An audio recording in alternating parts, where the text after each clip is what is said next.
everyone, John with Fun to Be Free coming to you live from EPCOT. Let's go!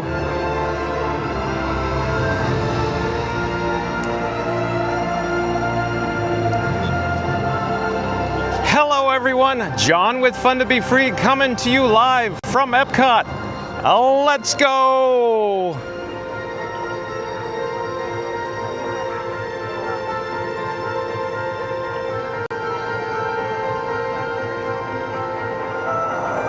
Welcome to the Walt Disney World Resort here in fabulous Central Florida.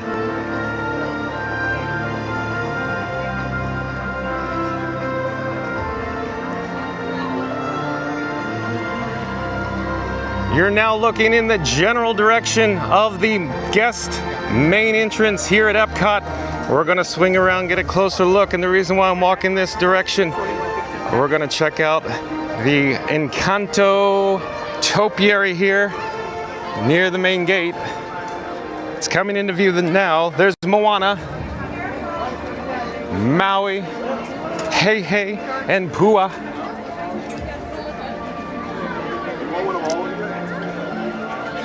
We're not going to stay too long here.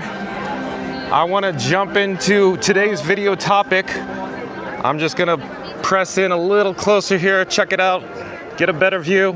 Thank you. And there's a little sign there indicating it's the EPCOT International Flower and Garden Festival, 30 years and growing. The festival is going on now. But that's not why we're here today. Let me check the chat. Ryan Wesley, welcome back to the channel, Ryan Wesley. And Tiki Man Fan is here. Welcome back, Tiki Man Fan. Always great to have you guys in the chat. Thank you for being here. But let's go and get started with today's video topic. It's Walt Disney World Resort reveals new GEO-82 Adults-Only Lounge coming soon to EPCOT. Stay tuned for that. Like I said, I'm gonna take out my bat phone. I'm gonna enable the wireless feature. Give me just a second so I could actually send the video from my phone over to you, the viewers at home. In the meantime, you could take in some neat views of the fountain directly below the shadow of Spaceship Earth. We'll press in, get a little closer look here. Trying to avoid the small crowd and gathering here.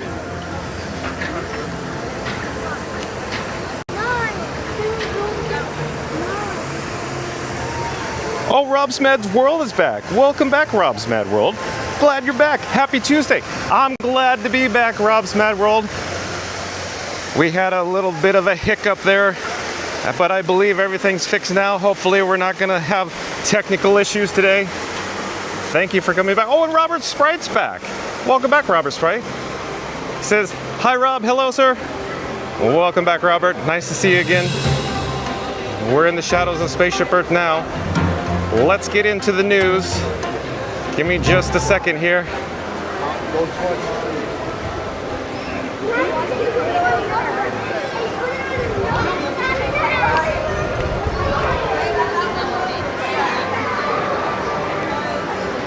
All right, so as you could probably see on your screen now, I'm gonna bring you some breaking news with the website credit from DisneyTouristBlog.com. Again, website credit DisneyTouristBlog.com. They do excellent work. So here we go. We're actually looking here at the queue for Spaceship Earth. Before we get started with the news, let me check the actual standby time. A little breezy here as always. And so it says 20 minutes. 20 minutes here, standby entrance, located on the right-hand side. On the other side, or the opposite direction here, is the Lightning Lane entrance. Not too much of a return. But you can take a quick look, see. We'll swing back. Maybe we should ride Spaceship Earth since today's video is related to Spaceship Earth. One of my favorites here at EPCOT. Oh, and we have Saturday Parks Live back. It says, hey Johnny, welcome back. We've missed seeing you. Well, welcome back, Saturday Parks Live. It's good to be back. On with the breaking news. Disney World reveals new GEO-82 Adults-Only Lounge coming to EPCOT. Remember how Walt Disney says EPCOT, spelled E-P-C-O-T, EPCOT. I love that. I love it. I also like it when Progress City, USA, Michael Crawford does the voice too. I love it when he does. He has a way better impression than I do. But Tom Bricker, the author of DisneyTouristBlog.com, does an excellent job, very insightful. You're looking at a piece of concept art that I do believe they announced and released previously to this particular announcement. But at any rate, let's get going here. Walt Disney World has 2 new lounges coming to Magic Kingdom and EPCOT in 2025, with the latter being a bar called GEO-82 inside Spaceship Earth. This shares dates and details, concept art, access, and age restrictions, and everything we know, plus comprehensive commentary about more bars at Walt Disney World, and whether we think these are potentially good or bad additions for the park. Prior to revealing the new GEO-82 name, Walt Disney World previously announced the lounge inside Spaceship Earth will pay tribute to the most beautiful EPCOT icon. Everyone's favorite geodesic sphere will be home to a new experience when GEO-82 opens in late spring 2025. So we have an opening window, and I'm actually approaching Project tomorrow, and everybody's gonna say, oh, you're going through the exit. I thought it'd be a good idea to just, get a little bit of background of this area as I walk around bringing you the news. So here we go, we're gonna enter this location, but before we do, let me actually remove my sunglasses. So we're now inside Project 82, and I'll check the chat here in just a moment. Give me a second. Oh, it's Scoot Adventures is back. Welcome back, Scoot Adventures. And Saturday Parks Live says hi to everybody. And Ryan Wesley, I'm so happy you're back. Thank you. I'm glad to be back, Ryan Wesley. I hope it is not too loud in here. But let's get back to the news article. I wander around aimlessly in here. I gotta find my spot. Hold on, where'd we go?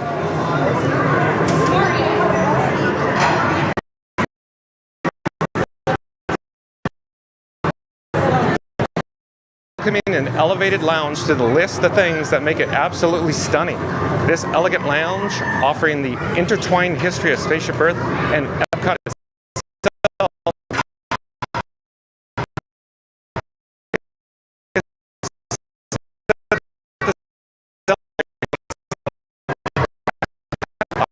complement the elegance of this extraordinary intimate setting, while taking in breathtaking views of the park from an entirely new angle.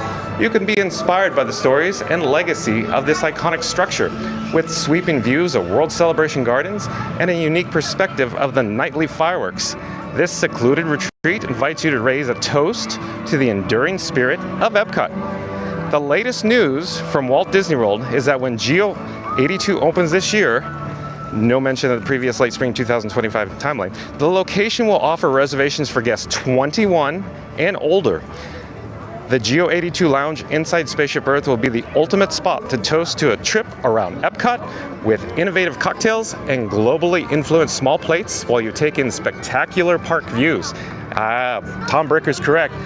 So these windows here, of course, was the previous corporate lounge for Bell Systems or AT&T, and of course Siemens.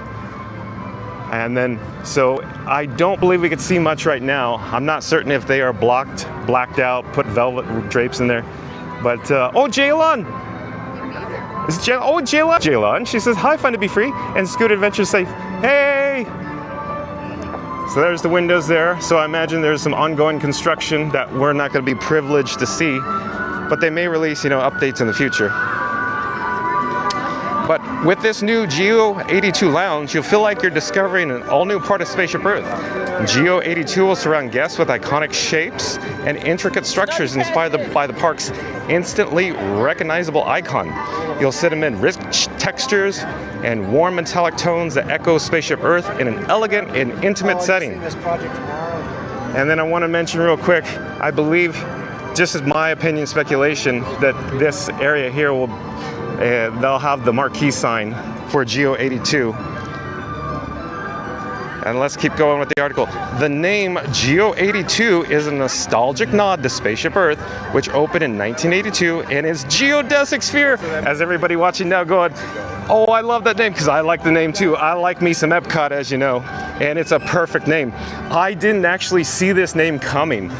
Comment in the chat if you had some other ideas what you thought the name was going to be. I did not contemplate that they were actually going to go with geodesic sphere, but I love it because I was thinking they would, you know, mention more Spaceship Earth or EPCOTian, something like that.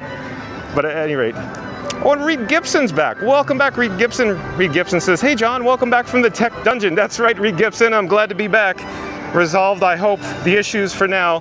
But as you probably imagine, the tech issues continue to pop up, but I'm hammering them down, just like the, you know, the games at Chuck E. Cheese. Whop, whop. Anyways. Yeah, give me a second here. Let me just check the chat again. Jaylon says, EPCOT is fantastic rides. I do believe you are correct, Jaylon. I like my EPCOT attractions here, as everybody knows. Let me get a quick overhead shot as I check the news here. At GEO-82, you'll be immersed in the storied history and enduring legacy of this timeless EPCOT icon, according to Walt Disney World. Advanced reservations are required at GEO-82 as space is extremely limited. Check back later this spring to learn more about reservations in the menu at GEO-82. Obviously, the big news here is that GEO-82 is an adults-only lounge, which is a first for any of the Walt Disney World theme parks. Even the Club 33 lounges allow guests of all ages. While there are a couple of restaurants that gently discourage families with small children, Tecumite and Monsignor Paul, even those don't require guests to be age 21 or older, so this is pretty notable. And here is the new logo, the graphic, the icon for GEO-82, pictured there in that concept art.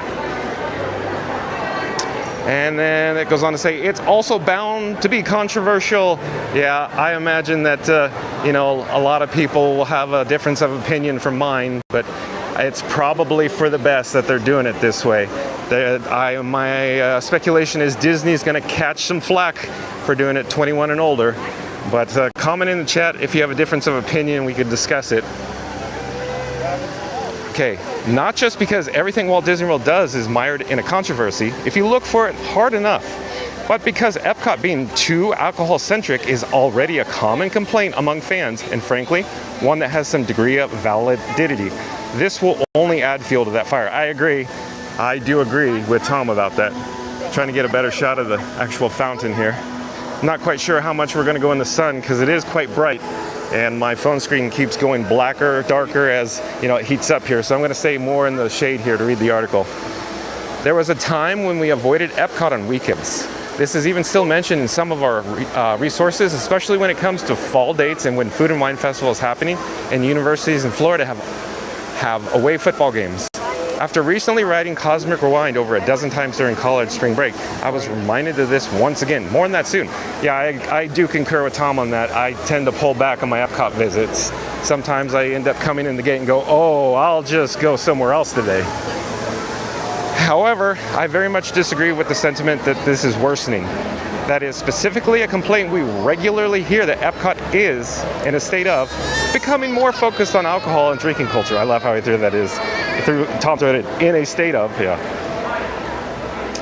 While overconsumption absolutely still happens, there's no denying that our view is that it has peaked around 2015 and 2017, and I do agree with him, it's there as well.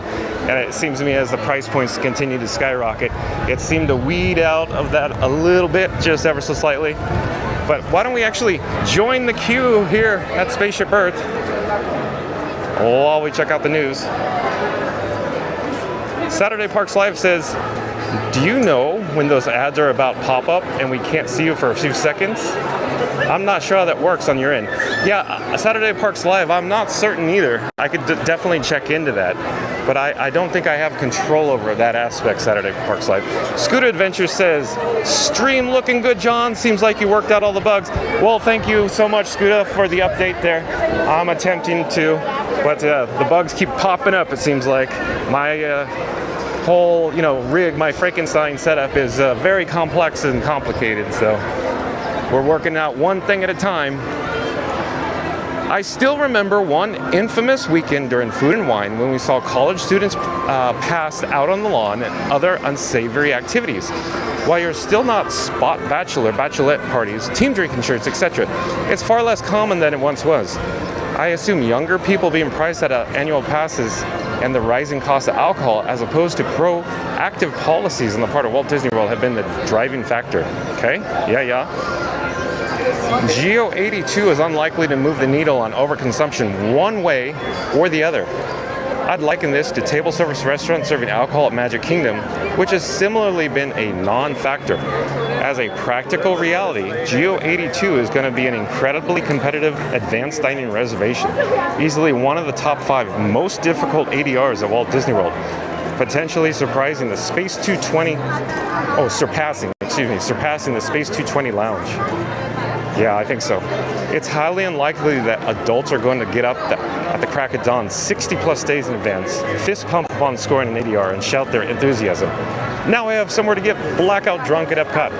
Yeah, I think he's right on that too. Let me check the chat real quick.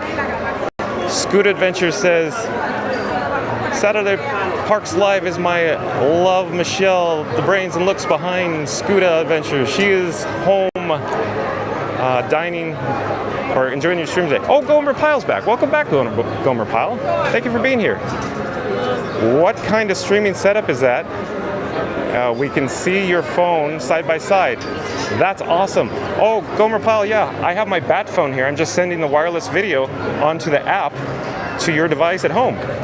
I would say it's pretty simple once you get it set up, but incredibly complex to get it running and reliable. And Saturday Parks Live says, yeah, Gomer, I was wondering too. It's really neat. Yeah, so I'm all doing this live. So as I move it here, it'll move on the screen. What you streaming on? What are you streaming on? Oh, we're on YouTube right now. John with Fun to Be Free on YouTube, live right now. Fun to be free. Fun to be free. Let me get back to the article here. Call me naive. Oh, we jumped. That's too bad. I didn't touch the actual phone screen. Sometimes it jumps. I think it's just ads. Well, let's get back. Call me naive, but I don't think the hardcore day drinking crew has that degree of dedication or level or premeditation. More likely, I think we got people just dropped out, probably because I'm being too loud and boisterous in the queue here. Premeditation. More likely, the target demo of this lounge is going to be dorks, non-derogatory, looking for an old school EPCOT Center Easter eggs, diehards wanting to drink or dine inside the GEO-82 sphere, and other childless Disney millennials. I would hazard a guess that on my any given visit to GEO-82, you're going to see far more Loungefly bags, spirit jerseys, and Figment paraphernalia than visibly drunk guests. I do agree with that. I'm sure everybody in the chat will too.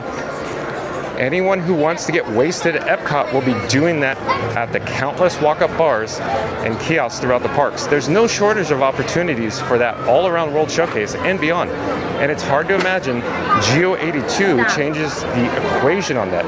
A new lounge, even one that's 21 and up, with a significant barrier to entry, will not increase alcohol overconsumption in EPCOT by any meaningful amount.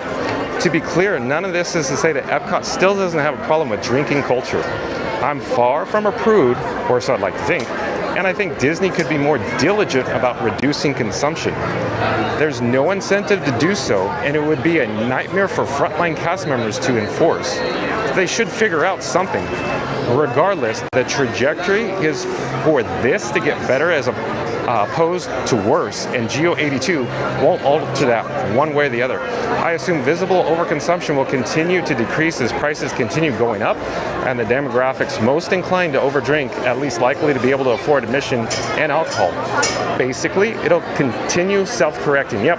So I think that's the overall arching statement here. I think Tom's correct. It'll self-correct with all this information here. Hello there. And GEO-82 will also be controversial from another perspective, which is this common complaint. Walt Disney World only builds bars. They need to focus on more family-friendly stuff. That's no longer a fair criticism, and it hasn't been for a while. Sherwin Trader Sam's Grog Grotto, Jock Lindsay's Hangar Bar, the Edison, and a handful of other locations that were very clearly aimed at adults. And adults, it was true, especially during the peak years of the Downtown Disney reimagining Disney Springs. There was also validity to the grousing when more bar kiosks were popping up, where a greater emphasis was placed on alcohol on restaurant menus. That hasn't been the trend of the last several years, though. Instead, Walt Disney World has added a slew of family-friendly lounges that are more food-forward. These are more fairly categorized as restaurants than bars, or at least in grills, are oozing, inviting atmosphere, and have robust food menus that arguably surpass some of the regular restaurants as their respective resorts. This is true with the new bar and grill at the Polly's Island Tower, and will likely be the case with Pirates Tavern or Magic Kingdom as well, I think. That's my opinion. I'm adding that. There are also countless other examples of Walt Disney World building attractions and experiences for all ages. Still, GEO-82 with its adults-only rule will be one glaring instance of Walt Disney World's opening something aimed only at adults, and it's sure to draw scrutiny from those who believe Walt Disney only wanted things where parents and children could spend time together. Not really any way around that one. As a retired childless Disney millennial and current Disney dad, I have some thoughts about GEO-82 being adults only. Having been a member of both groups, the former over a decade. Oh, we got it jumped again. Hold on.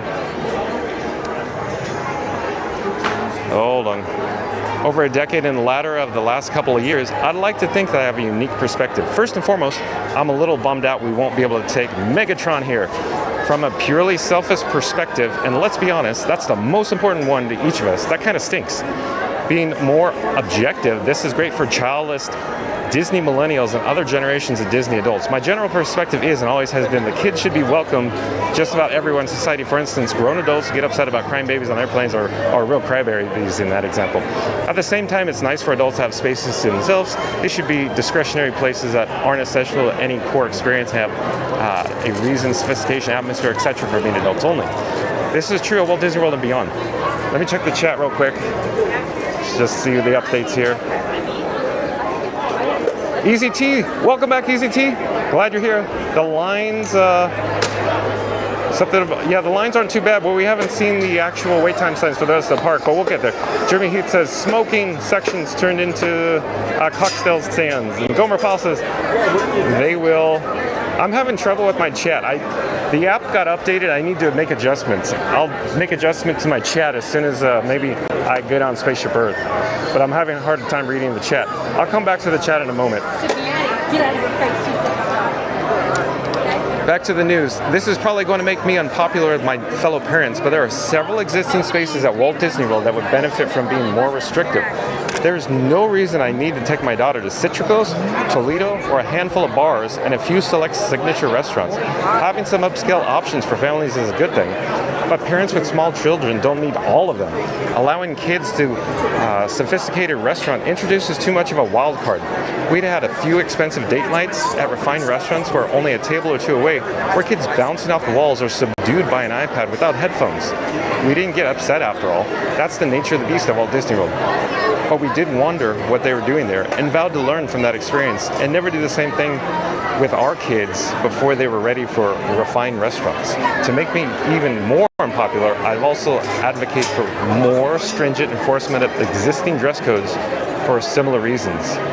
In a perfect world, parents would be able to use their discretion determining whether the kids are mature enough for signature restaurants and other more sophisticated spaces at Walt Disney World. But we don't live in a perfect world.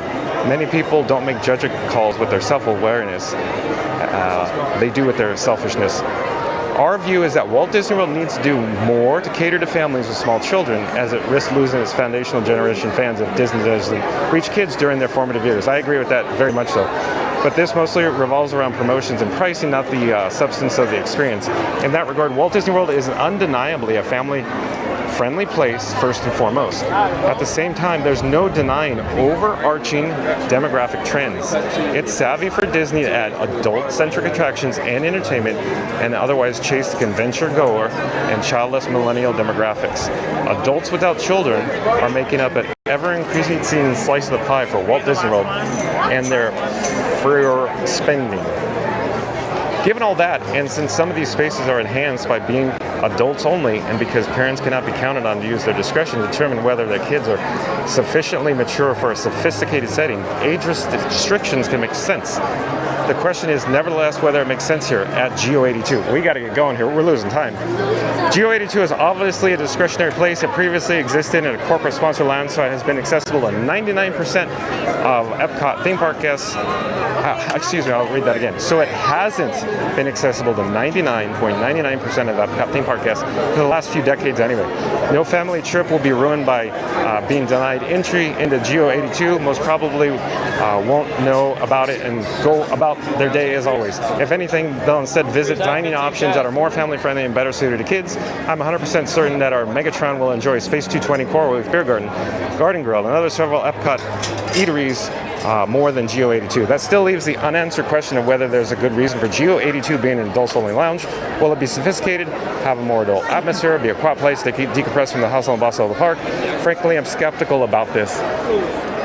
A style of masquerading is classy and elegant, but not so much in terms of fit and finishing. And the presence of those Loungefly bags and Figment things suggests it's probably not going to be all that refined in actuality. I really hope I'm wrong about that and that Imagineering gets the budget necessary to make this something special, and the culinary teams have a chance to show off their creativity in making ambitious and adult menus. This is a space that could be relatively simple, but emerge a Walt Disney World dining heavyweight by nailing all the little things, kind of like Takumite, but with a great view. If that happens, we'll still come out ahead as Disney parents because we will win when Walt Disney World executes projects on a high level. A more selfish level, there'll be a compelling excuse to bring along the grandparents and have GEO-82 be the first stop in a multi-phase date night at EPCOT, followed by a fancy dinner in Japan or France. We'll probably never actually do this, if I'm being honest with myself, but I could dare to dream. So maybe at this point, I should just sum up the article. I think it's going to be good. I think the 21 and older is simply because they don't have the capacity, and we're approaching the entrance to Spaceship Earth. I'm actually going to take the news off, and I'm going to adjust my chat.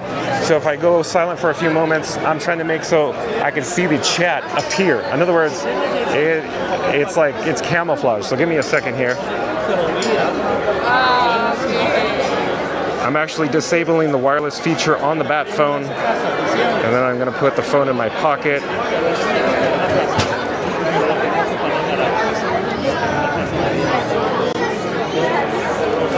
And I'm actually going to attempt to adjust the chat. Bear with me a moment. I'm going to dig through my settings here.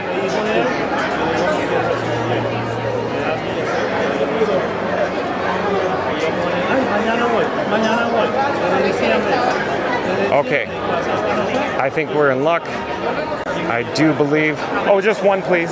Thank you, sir. Have a great day. So I do believe the chat's updated to where I can see it now. Let me go back in the chat, see if I missed anything.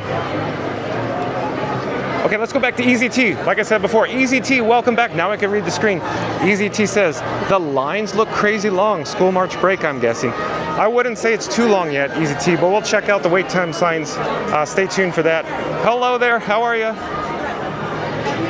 And Jeremy Heath says, smoking sections turned into beer and cocktail stands. Yeah, it sure seems like it, Jeremy Heath. Gomer Pyle says, they will build whatever is going to make them money. Gomer Pyle, I think you summed up the article very succinctly. And Gomer Pyle says, cannot say anything, they continue to get my money. And Gomer Pyle, you're right. This guy comes to the Walt Disney World Resort, specifically EPCOT, on a regular basis. So, yeah, they're going to continue getting my money. If everybody wants to enjoy my live streams, they're going to get my money. And Saturday Parks Life says, I'm glad you can't smoke in the parks. It is smelly and I have asthma, so I can smell that even if it's not close to me. The smoke always lingers over to me. So I think it's a good choice, Saturday Parks Live, regardless of if you are a smoker or not. I do think it's a good thing that everybody could enjoy it together. But Gomer Pyle says, this is one long article. That's right, Gomer Pyle, we had to cut it a little short. But I can't wait for GEO-82. Maybe we'll do a video there when it opens. But of course, as everybody could imagine, it will be, you'll have to jump through hoops to get a reservation 60 days in advance.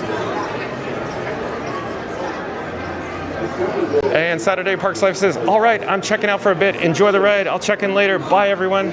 Thank you for joining us, Saturday Parks Live. We can't wait to see you when you come back.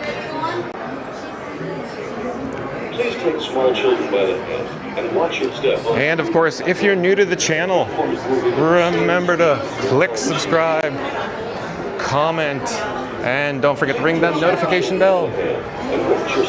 So we're looking, of course, back towards the entrance for the standby queue, and of course the lightning lane merge, and the same one we're standing in now. I'm going to slowly rotate the camera to the front, and as I do, I'm actually going to start checking my battery levels. I'm plugging in my cables. If you see my finger pass in front of the camera, or better yet, I'll change the camera so you don't see that, hopefully. How many? Oh, just one, please. Thank you. Watch your step. Okay, thank you. How many total? Watch your step. Watch your step. Watch your step. Hello, just one, please. Sure, just wait outside right Okay. now. Okay, thank you. You're welcome. All right. We're on the boat. There we go. We're going to sit down on one of my favorite attractions, Spaceship Earth. And please watch your children. Para su seguridad, comience con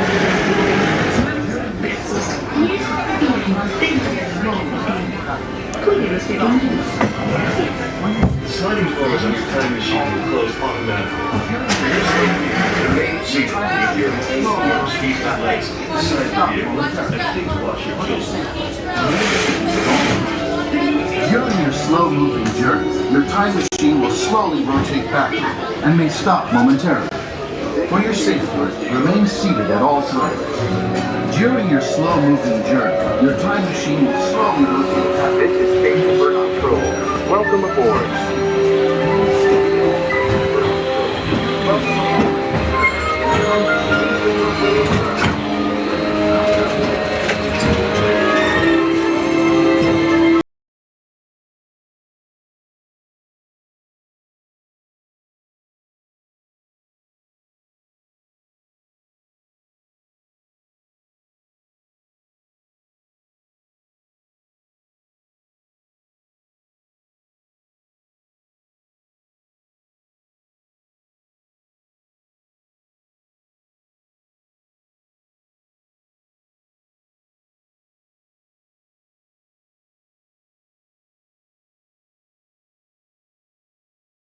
Mark F is back. Welcome back, Mark F.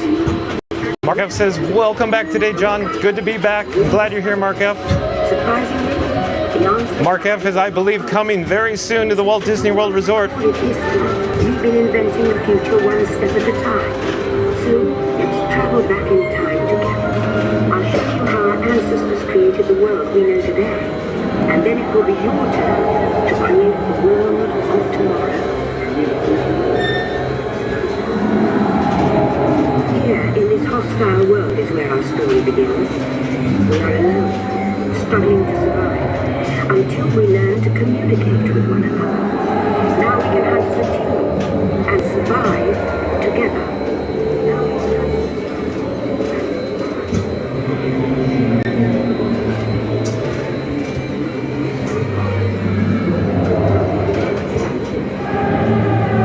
It takes 15,000 years to come up with the next bright idea, recording our knowledge on cave walls. There's only one small problem. When we moved, the recorded knowledge stayed behind.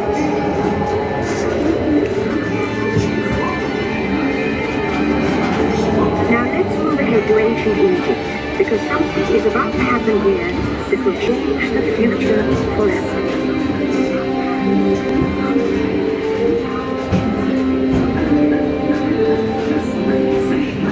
This unknown Egyptian pounding reeds flower is inventing papyrus, a sphinx. Papyrus in turn creates better record keeping, plans, signs, and unfortunately taxes. But it also brings with it the dawn of great civilization. At this point, each civilization has its own form of writing, which none of the others can understand. But the Phoenicians, who trade with them, they create a simple common alphabet, adaptable to most languages. Remember how easy it was to learn your ABCs? Like the Phoenicians, they invented it.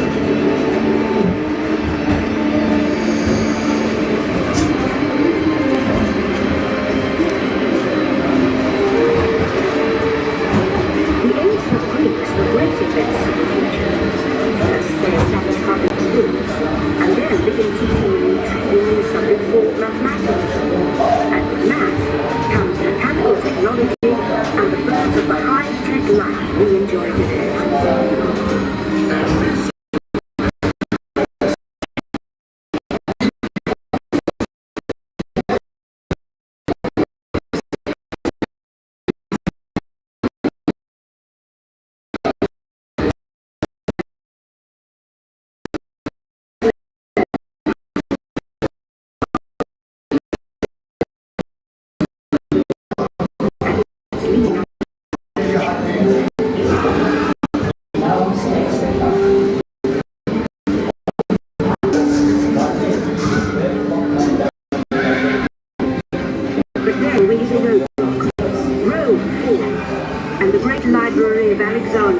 Spaceship is burned, much of our learning is destroyed and lost forever. Or so one thinks. It turns out there are copies of some of these books in the libraries of the Middle East, being watched over by Arab and Jewish scholars. The first backup system. The books are saved, and with them Ladies and are dreams gentlemen, of our time travels have been momentarily delayed. Please remain seated. Your time machine vehicle will begin moving again at any moment. Please remain seated. We'll resume our journey shortly. Thank you.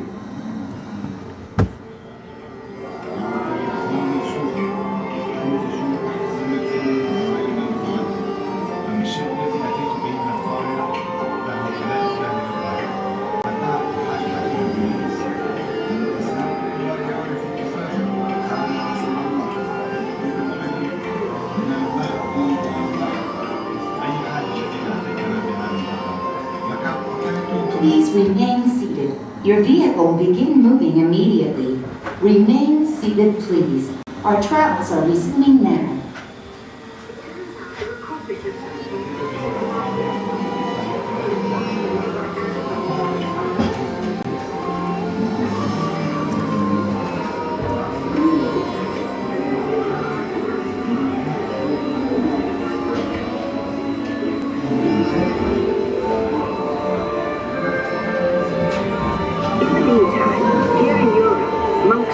endlessly recording books by hand. But that is about to change.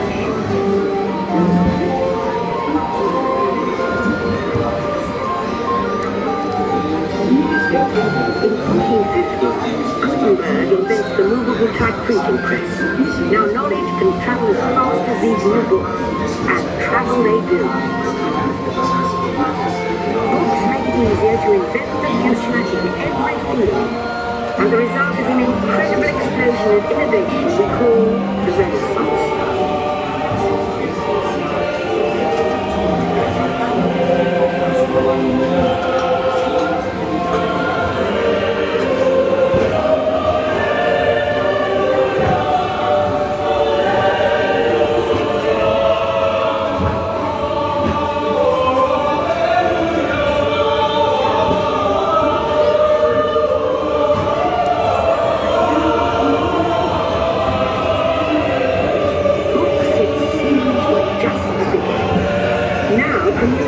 Technology races heading to the future, and all over the world are sharing life's most important moments faster than ever before.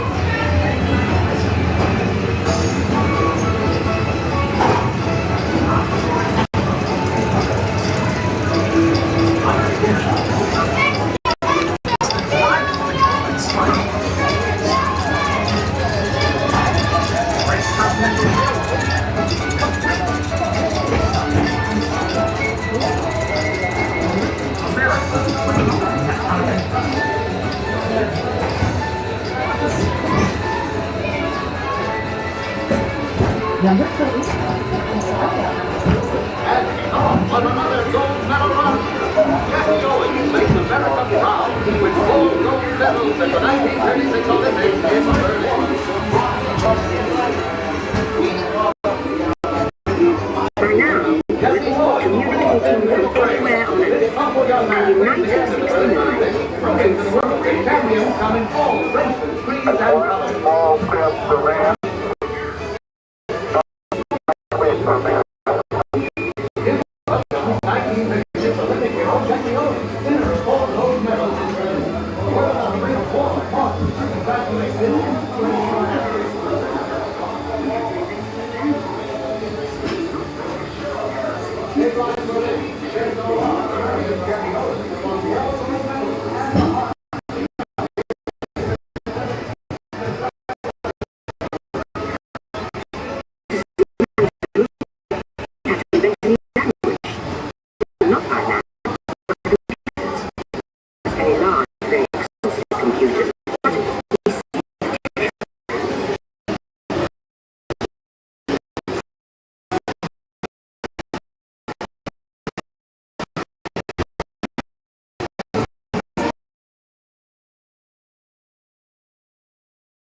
there's just one problem. They're as big as a house. The solution comes, of all places, a garage in California. Young people with a passion for shaping the future put the power of the computer in everyone's hands. Together we form a super network that glows with billions of interactions. And once again, we stand on the brink of a new renaissance.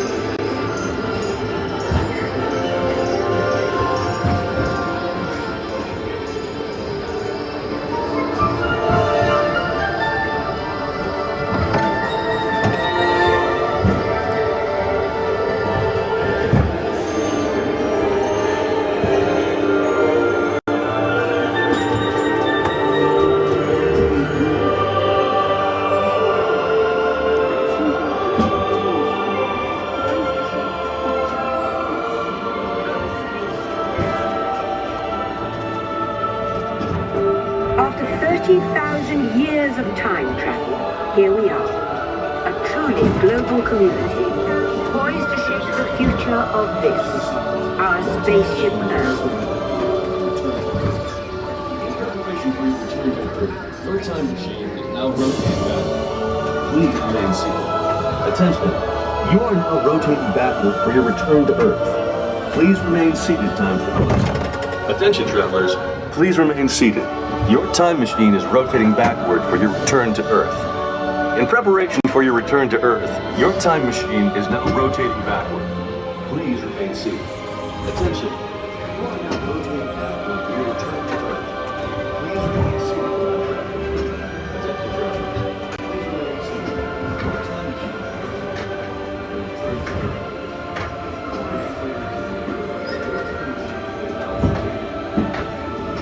For the first time in history, all of us can have a say about the kind of world we want to live in. The choices we have made for the past 30,000 years have been inventing the future one day at a time. And now, it's your turn.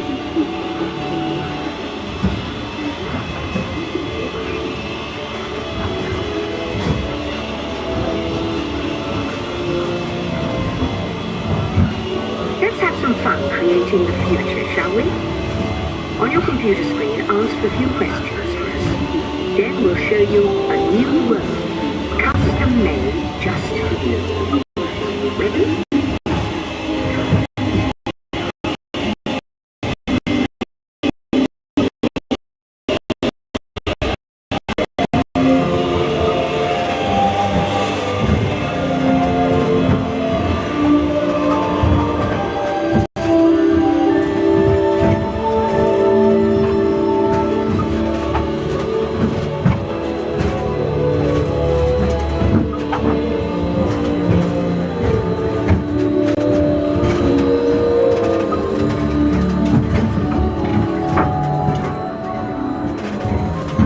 Well done. Now, along with your answers, let's add in some amazing new technology that we happen to know about.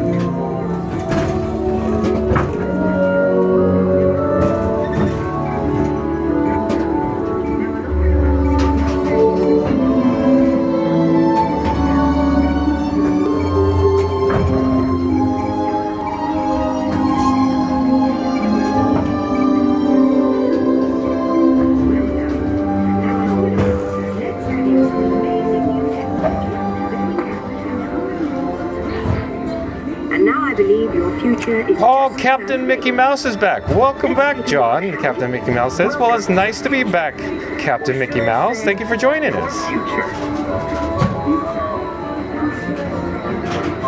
Viewing the future is more fun than ever to enjoy nature in the great outdoors.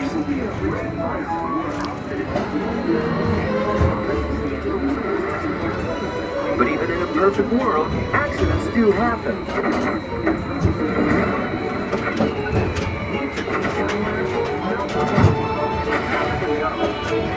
Don't worry, with your take charge attitude, you're prepared. A portable medical scanner analyzes the situation. Fortunately, your entire medical history is with you at all times on a smart card. Your first aid looked at advanced technology. A microscopic robotic unit fixes the injury from the inside.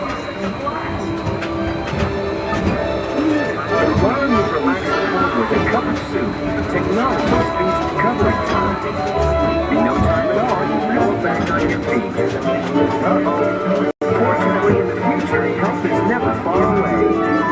The end. Or should I say the beginning of your future.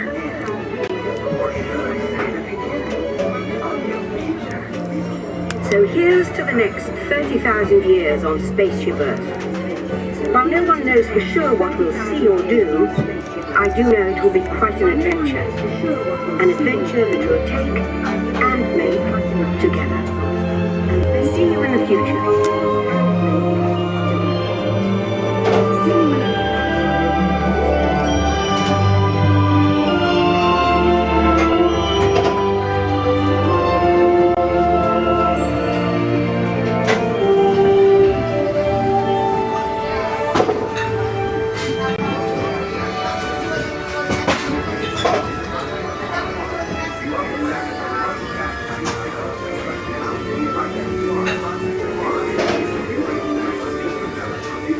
Welcome back, time travelers.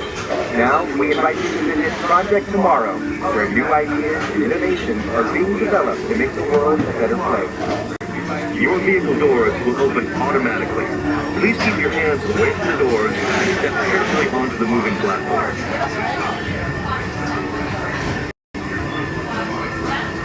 Right, slaves is about to start. Right, slaves is about to start. Hello there. Watch your step for me, friend. Thank you.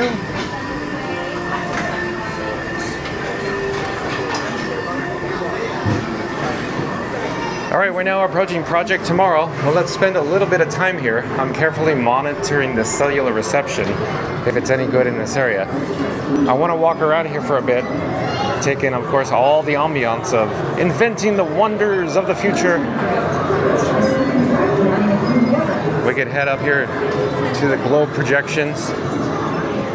My assumption is that they've disabled a feature to allow my photo to actually come to these screens, probably because it didn't recognize my face. But we could check over here. I don't think there's too many photos appearing at the moment. But at any rate, you could check these monitors here, and you could actually use this touch screen, as everybody knows in the chat, to email yourself and send the photo to your individual email address. But there's some available bench seating here in Project Tomorrow. Likewise here near the unload, there's some additional bench seating, but of course this is mostly inaccessible on this particular side. This side is more accessible. And they have some interactive games in this section over here, medicine and health up ahead. I just wanted to quickly mention that over by, I believe, the energy section over here, I think there's some work going on in, backstage infrastructure, behind the scenes, above this ceiling here, because I do believe GEO-82 bar is all above us. So all this area I'm walking under now, I do believe it's all in this area for the old corporate lounge. Now we're over here in the transportation section, and then there's a cast member entrance over here, which they may utilize. I'm not quite certain how it's going to go. Anybody in the chat know more where the entrance actually going to go? I speculate it'll be on this side, but here the door's open so we can get a better view where this actually goes. It says emergency exit only. So we'll back out. But let's head back over in this direction, because I believe the corporate lounge will be directly overhead about now where the GEO-82 will go.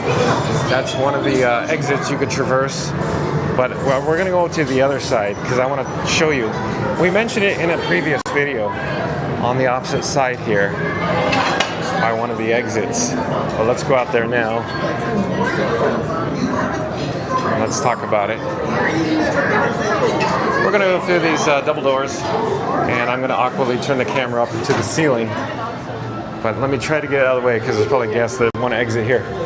But if you look overhead, there is some work going on, and you can see the, it's painted or patched. So as I previously stated, I don't know what the work is for. Maybe there's a water leak, maybe it's just a roof leaking, maybe it has to do with the construction for GEO-82. It could be, you know, the fire sprinklers as well. Maybe we're leaking. But either way, there's some work going on here. And then another video, we also mentioned that down here in this planter, there's some conduit. So I'm not quite certain, but I do believe this one has to do with, you know, irrigation, landscaping, gray water. But these items over here, I think are going to be utilized for electrical, which leads me to believe that they probably put a footer in this area, meaning poured concrete and have a bolt pattern. So they'll install some signage, probably for GEO-82 over here in this planter. That's my assumption. But anybody in the chat know more? Where do you think the entrance is going to go? My assumption is they're going to have one sign, not signs on both sides, but my assumption would be on this side. I'm just making that up. I have no inside knowledge. I'm just saying because the work, they've done something here. Not quite what the work was for, but you can see various locations where there are some conduits peeking up. Here, there's another one over here too, which in my opinion, these are for electrical. So big electrical. And there's, I think, a gray water along with another electrical one over here. But you could also see the sewage, the manhole covers, which I believe were in this area, this planter previously, since it got redone. I quickly wanted to mention this area. I'm going to point at the ground. I know it's going to be hard to understand what I'm saying. The elevation was increased since they essentially completed all this project with Communicore Plaza. In other words, the original EPCOT Center, the paving was lower than this. And I want to come over here to show you the perspective so you can kind of get an idea what I'm talking about. But in the meantime, let me check the chat. Mary on the Move is back, says, hello everyone, happy Tuesday. Glad John is back up and running. Welcome back, Mary on the Move, and you're correct. I am very happy to be back. And I just wanted to mention down here, see how the elevation changes? It's very narrow and then it gets larger as we go downhill. In other words, we are at the high point, the crest, the highest elevation at EPCOT that creates the overlook for Communicore Plaza over there. And this gentleman here, Dave, I was talking to him before we went live. Hello, Dave, if you're watching. I don't want to interrupt him, but he's... Hello, Dave. How are you? Anyways. Oh, Dave says I'm a rock star. That's right. Get it. Have a great day. Take care.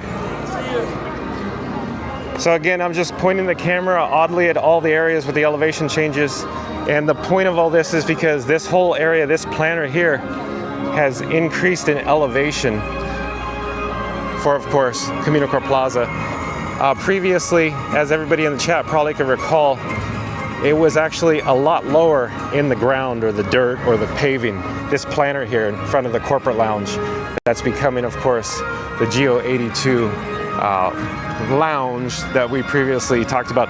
If you're just joined us today, we are actually talking about the GEO-82 lounge being, of course, an adult-only themed bar here at EPCOT. And if you missed it, once we conclude, we're not stopping the video now, I'm just saying, continue joining us, and once this live stream concludes, then of course start the video over and we talk all about it with Tom Bricker over at DisneyTouristBlog.com. But Captain Mickey Mouse says, when are you going to go do the Magic Kingdom stream again? And Captain Mickey Mouse, I plan on maybe tomorrow, because we got some news for tomorrow along with another lounge over there. So stay tuned for that, Captain Mickey Mouse. I plan on getting out to Magic Kingdom tomorrow. Of course, I was plagued by technical difficulties, so as long as everything's up and running, we'll get out to Magic Kingdom tomorrow at 2 o'clock Eastern, Captain Mickey Mouse. So there you go. So I'll take one more quick shot of this planter, because this is the whole basis of my long-winded story, my diatribe here in front of Project Tomorrow. So this planter has been updated, if you will. They did some, electrical updates, and I think there's a footer in this planter, and so I imagine they're going to have the sign here for GEO-82, and I'm not quite certain where the access will be, but I'm assuming they will, modify the staircase, possibly modify the elevator here in this building, in this complex, the Spaceship Earth complex. And while we're here, it's such a beautiful day. Such a gorgeous day here at EPCOT. It is unbelievably nice today. But the wind is blowing. You can see the flags gently blowing in the breeze. And while we're here, I just wanted to come back here this direction and show you. there is a possibility that they could use this entrance here for the entrance to GEO-82. However, I don't think that's likely, simply because they use this for the accessibility entrance. In other words, you can see the plaques, the signage here on the wall, indicating that as well. And of course, you hit that button and these doors open.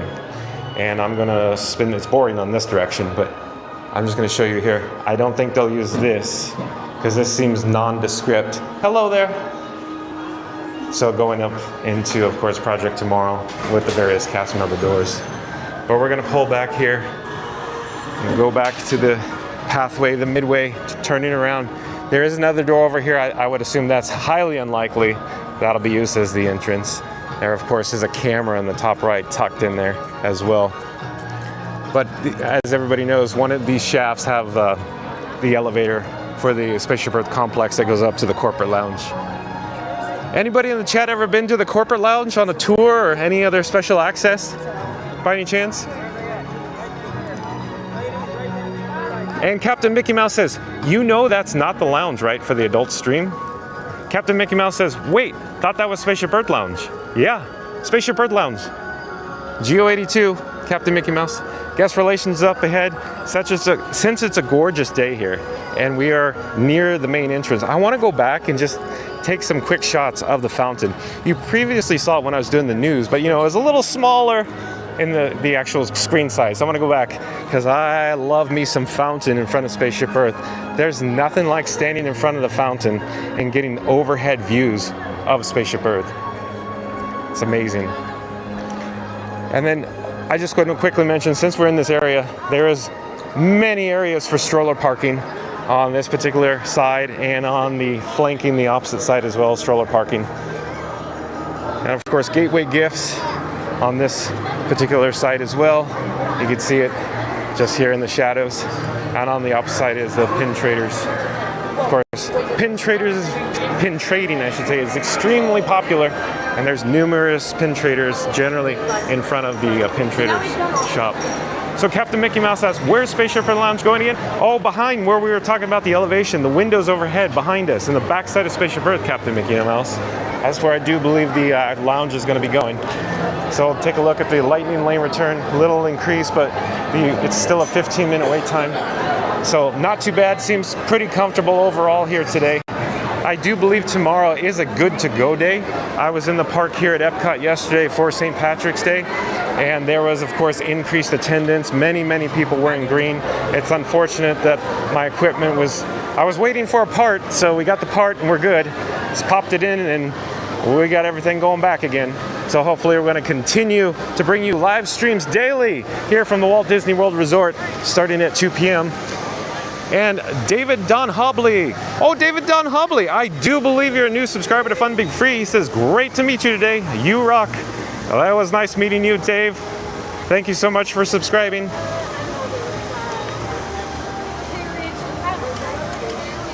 And if you're new to the channel, remember to like, comment, and subscribe. And I'm gonna get into the sun.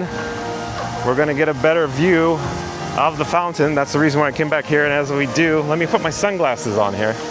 It is getting quite bright, reflecting down on the awesome pavement with the glass infused sections. Here, let me show you how bright it's getting. So as I walk, you can probably see all the glass infusion sparkle. It's all sparkling pretty.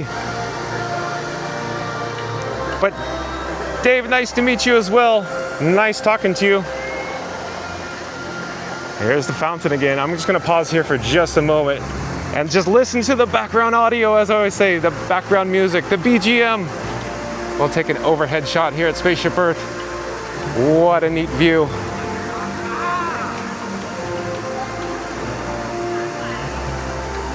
And there's the fountain again. And I just want to quickly walk over towards the flags here, gently blowing in the breeze. And Insider Networking says, hey, it's fun to be free. So great to meet you today. Looking forward to some collab. Well, Insider Networking, nice to meet you as well. And yes, you never know what the future holds with collaboration. So here, I just wanted to quickly mention stroller rentals. Stroller rentals. Is that right up here? Of course, you could rent wheelchairs and ECVs as well. Captain Mickey Mouse says, why doesn't Magic Kingdom or EPCOT or Hollywood Studios or Animal Kingdom have a Jungle Book attraction? That's a good idea, Captain Mickey Mouse. You know, I've actually never thought about that. I would assume you could overlay Jungle Book almost on the Jungle Cruise. However, I'm not suggesting they do that because I know there's a lot of people that do like the Jungle Cruise. I happen to be one of them. In fact, I'd like to say that I hope they keep the Jungle Cruise the way it is, but the way Disney seems to do layovers, you know, retheming of attractions, it almost seems like a no-brainer, even though I never actually thought about that before, Captain Mickey Mouse. That's an excellent observation. That might be a whole video topic that we could do. Thank you for the suggestion, Captain Mickey Mouse. Oh, Julie's back. Welcome back, Julie. Says, hi, how are you doing? I'm great, Julie, coming to you live from EPCOT. And of course, Julie is one of our frequents here. Nice to see you again. Welcome back. And we're approaching the main entrance again. I'm a little apprehensive to go back to see Moana, but I'm sure everybody in the chat wants to see it. So we could go back there and just take another quick look. The reason why I came over here, I just wanted to look to see what the attendance level is coming into EPCOT here about 3 o'clock in the afternoon. So in the meantime, since we're headed to the main gate, take note how the attendance is looking coming here through the guest entrance. So it's, you know, I would say on the lighter side, if you will, because it looks like or appears they have some touch points that are closed off in the center section here, which, as you know, if they start closing touch points, the attendance seems to be a little on the lighter side. But I just wanted to get a quick update there. And we'll check out the topiary here with Moana, Maui, Hey and Pua again. And while we're here, we could just get an overhead view of Spaceship Earth, how awesome it is. The picturesque background of Spaceship Earth.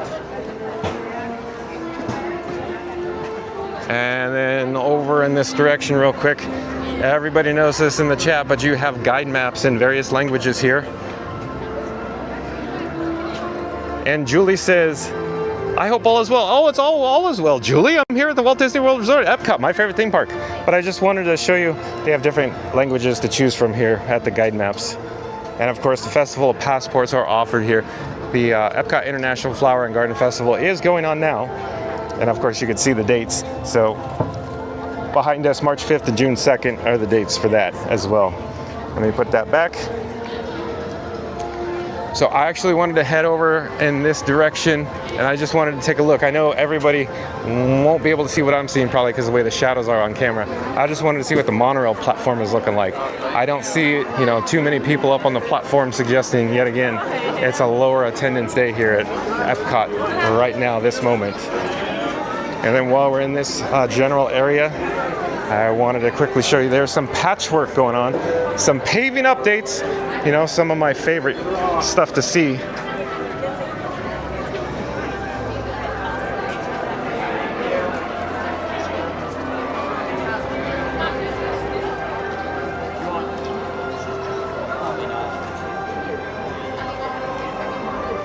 So we're looking, of course, at some patches. It might be a little hard to see on camera, but I'll put my foot on it. Temporary patch, it looks like.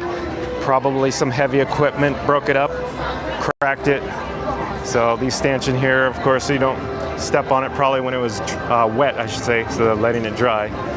There's that quick update. There's also flanking on the opposite side here, more guide maps, more festival passports.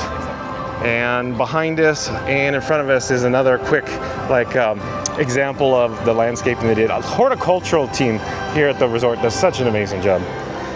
And let's see, Captain Mickey Mouse says, maybe next Monday you could be the topic what I was just talking about, John. Well, you never know, Captain Mickey Mouse. I always have all these video topics in mind, and then, you know, the news happens, like, yeah, today's topic. And I go, oh, it's time to do it. I wanted to do today's topic yesterday, but as I said, I was waiting on a part. We had some technical issues, and here we are today doing it. Well, I always like coming over here and visiting my bench. I say my bench because you could either find me at the Land Pavilion, in my office, as I say, or in this bench, listening to background, the music here in the Spaceship Earth complex. In other words, the main gate entrance. Because this view is cool, cool, cool. I love it how the perspective of the rooftop slowly sweeps underneath the monorail beam, and then you get a glimpse of the monorail gently gliding in underneath Spaceship Earth. I like this view a lot. Sitting here on the bench, nothing beats it, I think. This is my favorite view of the entire park. But Moana, I'm sure everybody would say, oh, but the view from, you know, the Moana walkthrough experience is amazing at sunset. It sure is. I just like this during the day because it creates the shadow on one side. Of course, the sun on the other side of Spaceship Earth. I like it. And directly up ahead, it looks like we have a meet and greet going on. This time, I believe it's Pluto. We're approaching, we'll get a closer look, but I do think what's going on right now is the cast members are possibly, no, maybe you could still join. Maybe you could still join, okay. So it looks like it appears the guests are joining still. So Pluto is still meeting and greeting. I do enjoy this background, the backdrop. Essentially, I'm gonna call it the wallpaper. It's not really a wallpaper, but the background there, I think it's just so neat. We'll just pause here for just a moment. Check out Pluto. Pluto waving to the guests.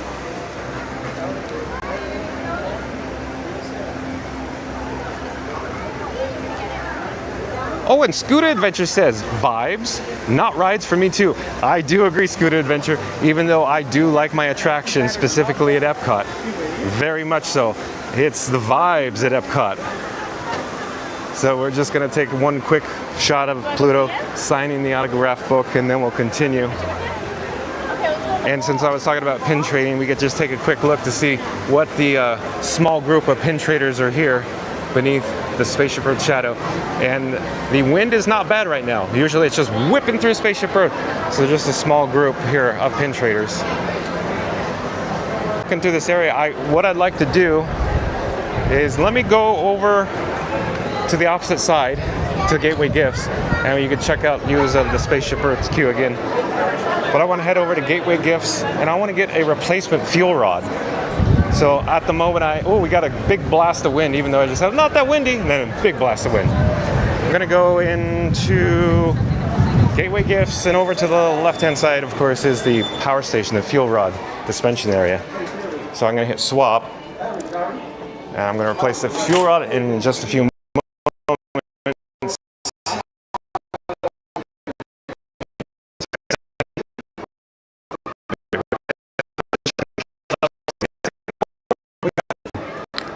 We're gonna go back outside and put in, of course, the fuel rod in my pocket. One of my cargo shorts has a zipper, so I don't lose it. Because these little fuel rods are as slippery as a bar of soap. They'll just pop right into your pocket. I'm actually headed over towards the restroom area here. And the reason for that, I just want to get a drink of water. And while I do, you can enjoy, of course, as Scooter Adventure says, vibes, not rides for me too, more vibes of all this goodness around Spaceship Earth. So I'll point the camera behind, let me get a drink of water, and I'll be right back.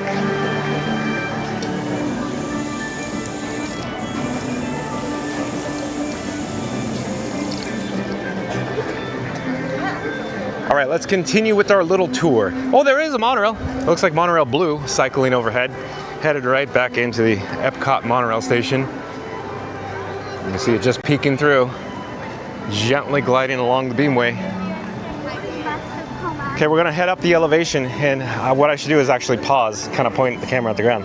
You could gently see how it, the elevation goes up to the point that we were talking about, the Communicore Plaza, the highest point here at EPCOT now. We're headed back towards guest relations over here on the left-hand side. We're gonna pass it. What I want to do is I want to go to Creation Shop. The last video we did here at EPCOT, it was on the first or opening day of the EPCOT International Flower and Garden Festival, and we actually went inside. On that particular day, as everybody knows in the chat, there's always seems to be a sizable queue entering the building because the merchandise offerings are quite popular. I wanted to see if anything sold out. To the best of my recollection, I haven't actually monitored anything online. I previously said I don't have much time these days. Between the technical issues and getting ready for the current day's video, I have no time to go online except for just look up for the video topic and get in the car. Here we go. But So I'm going to use my mental notes, what I remember or recall, what merchandise offerings that were available on day one versus what's available now. If anybody knows more information or follows the merchandise like a hawk, let's chat about it. I'm very curious to see what merchandise items are the most popular. Anybody know more? What items were the ones that completely sold out like immediately? And these flower towers are just awesome here, of course, in Communicore Plaza.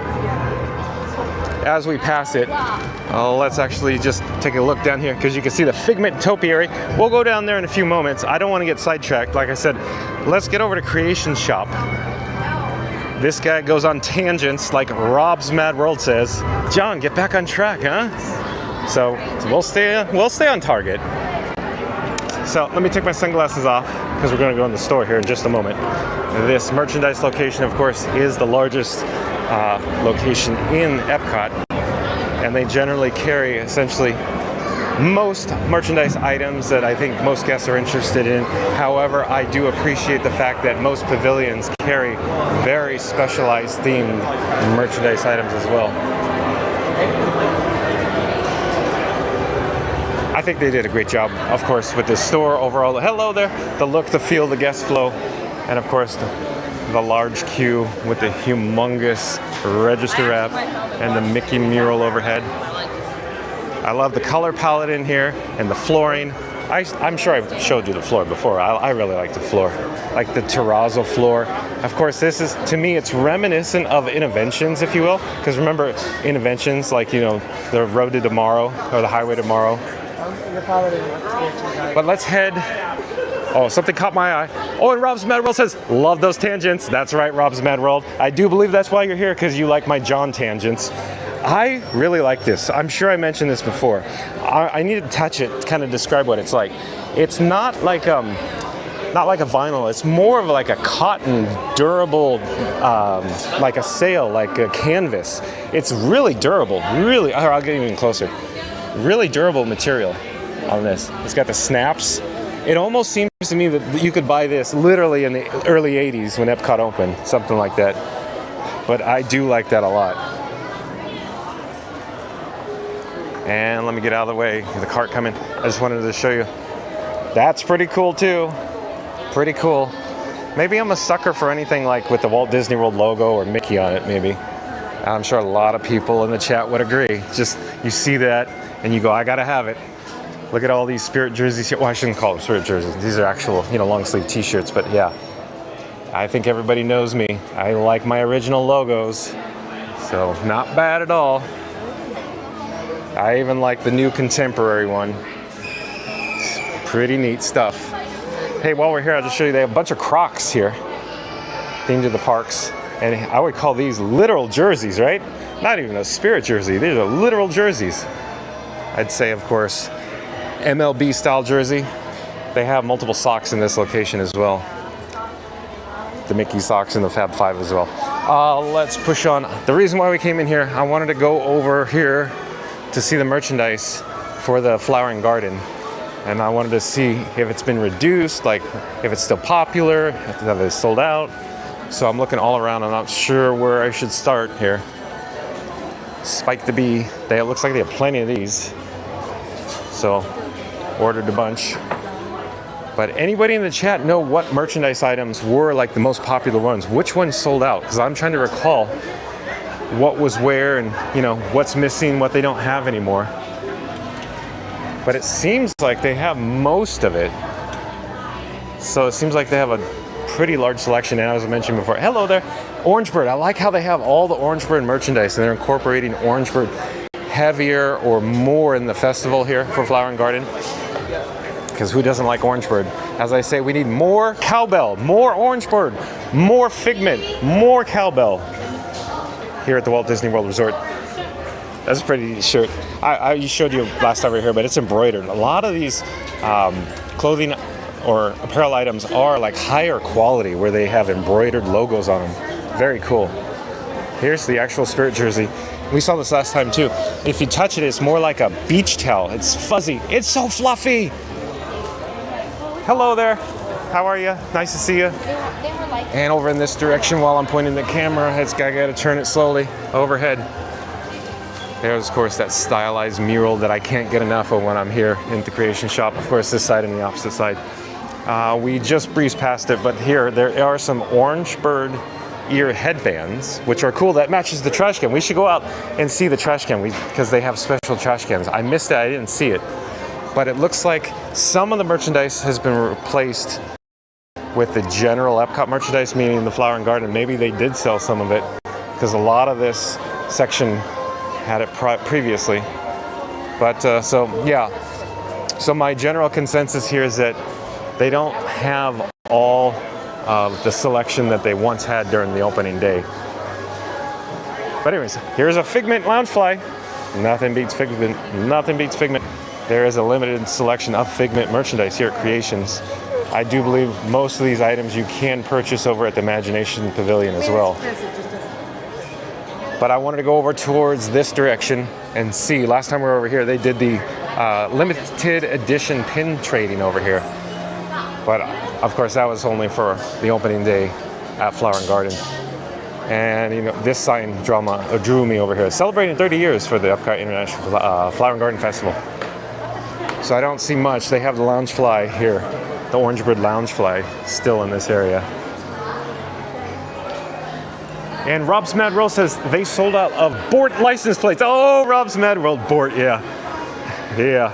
I think I parked in the itchy lot, where nothing can possibly go wrong, Rob's Mad World. And I mentioned this before, I'm gonna get closer because it's really cool. I really like the yellowish or mustard EPCOT Center.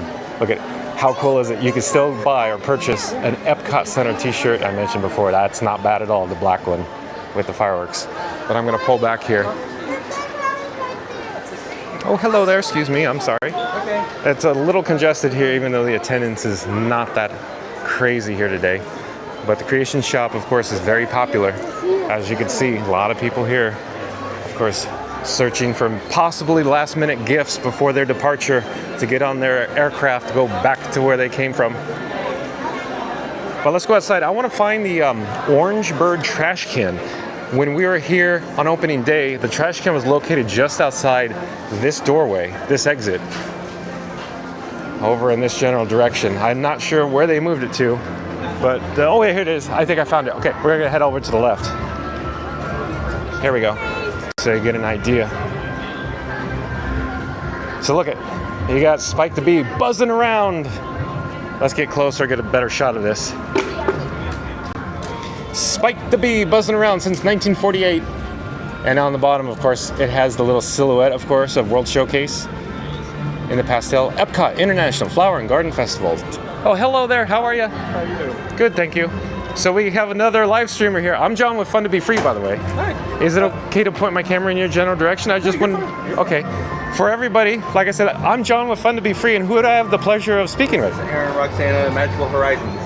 Aaron and Roxana of Magical Horizons. Okay, real quick, everybody in the chat, I encourage you to go check them out over at Magical Horizons, I imagine on YouTube? Yes. Okay, and all the socials? Yes. And Roxana, we're in the Hello Sunshine, the Orange Bird. I was just saying to all my chat members, I can't get enough Orange Bird, and I'm very happy that they keep incorporating more Orange Bird into the festivals, like with Figment. To me, the most underrated Figment and Orange Bird. Yes, they are definitely Yes. But nice to meet you guys. Sorry, stall your stream. I'll get out of your way. But let me get another shot. I just said, you know, bye. Nice to meet you. And then here I am taking the exact same, you know, trash can photo. But here, I just wanted to give you a quick shot what the flowers look like here. Pretty neat. One of a kind. One of a kind. So really cool. I love how, you know, there's multiple live streamers here in the park. I encourage you to go check them out. Oh, there's the other. This is the exact one that I really like. So if I had a preference, if you had to ask John, which one do you like better? The Orange Bird or the Spike the Bee? Buzz, yeah, Buzz. I always do that. It's Spike the Bee. But I would prefer Orange Bird. I just love it. Locally grown, sunshine oranges. And this is, for this little, I'm gonna call it, you know, their little stylized icons of oranges and the flowers. The citrus flowers, and this gets me right here. Ooh, that's something cool. You know, something reminiscent of Spaceship Earth. Let me get a better shot of it. Pretty cool. See, live streamers think alike. Yeah. But take care. Have a great day. Bye-bye. Nice meeting you guys. Okay, we're in Communicore Plaza. Let's head back actually to Figment, the Figment topiary, because I said, let's get over there. We'll get over there.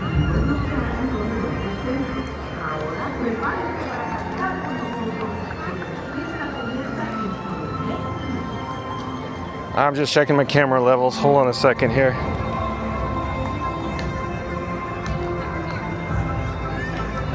I do believe my fuel rod has been depleted, so I'm going to replace it. Just give me a second. In the meantime, enjoy awesome views of Spaceship Earth and Figment.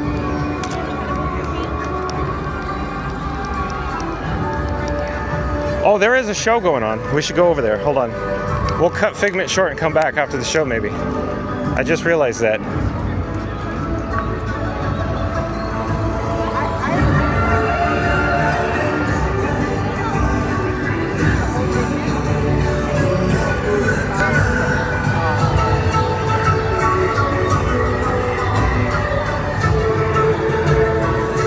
Oh, I said show going on and get over here. I think they have just concluded. Okay.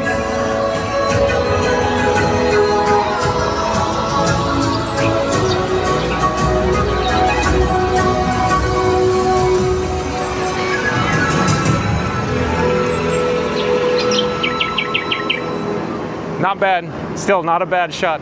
But Scooter Adventures probably agrees, not a bad shot of Spaceship Earth here at EPCOT. Okay, let's go back. Tangent. Let's check out actually Figment here, the Figment topiary. I do believe the bird in the background is audio from the post show. It is quite loud. I don't think that's an organic or natural bird. There's Figment. Let's get, you know, a perspective from all around of it. All around Figment, I guess. All around each side of the planter while we're here. Such a beautiful day here. So awesome.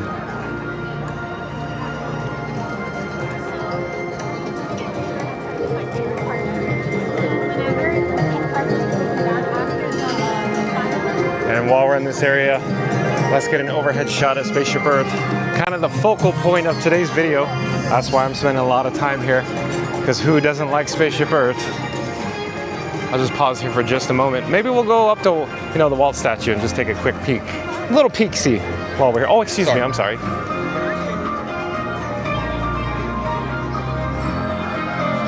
And of course, as everybody knows, on this upper level on the paving, you can see all the twinkle lights, all the LEDs that change colors that are on show control and match, of course, Spaceship Earth.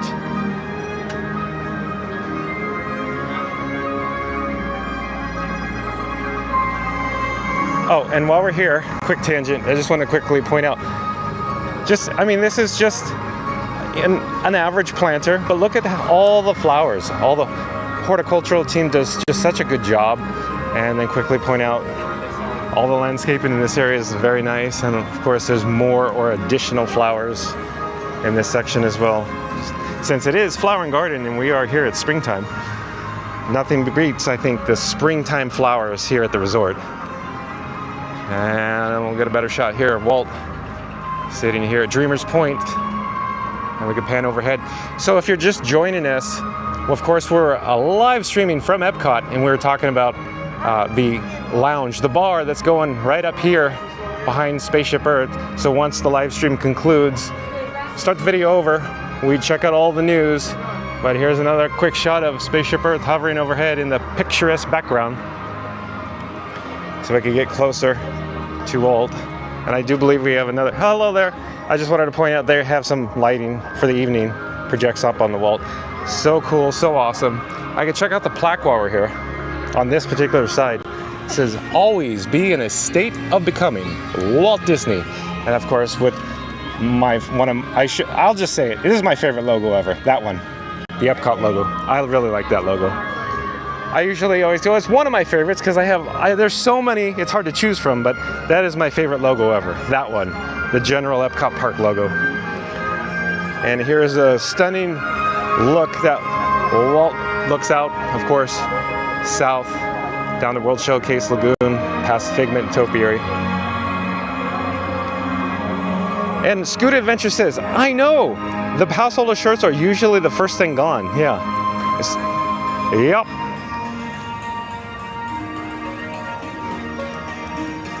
I mentioned it before, but I'm just going to point my camera. I'm walking because I want to get a better perspective. How they have, of course, the triangle shapes, of course, reminiscent of the Alucobond panels or the triangular panels here on Spaceship Earth.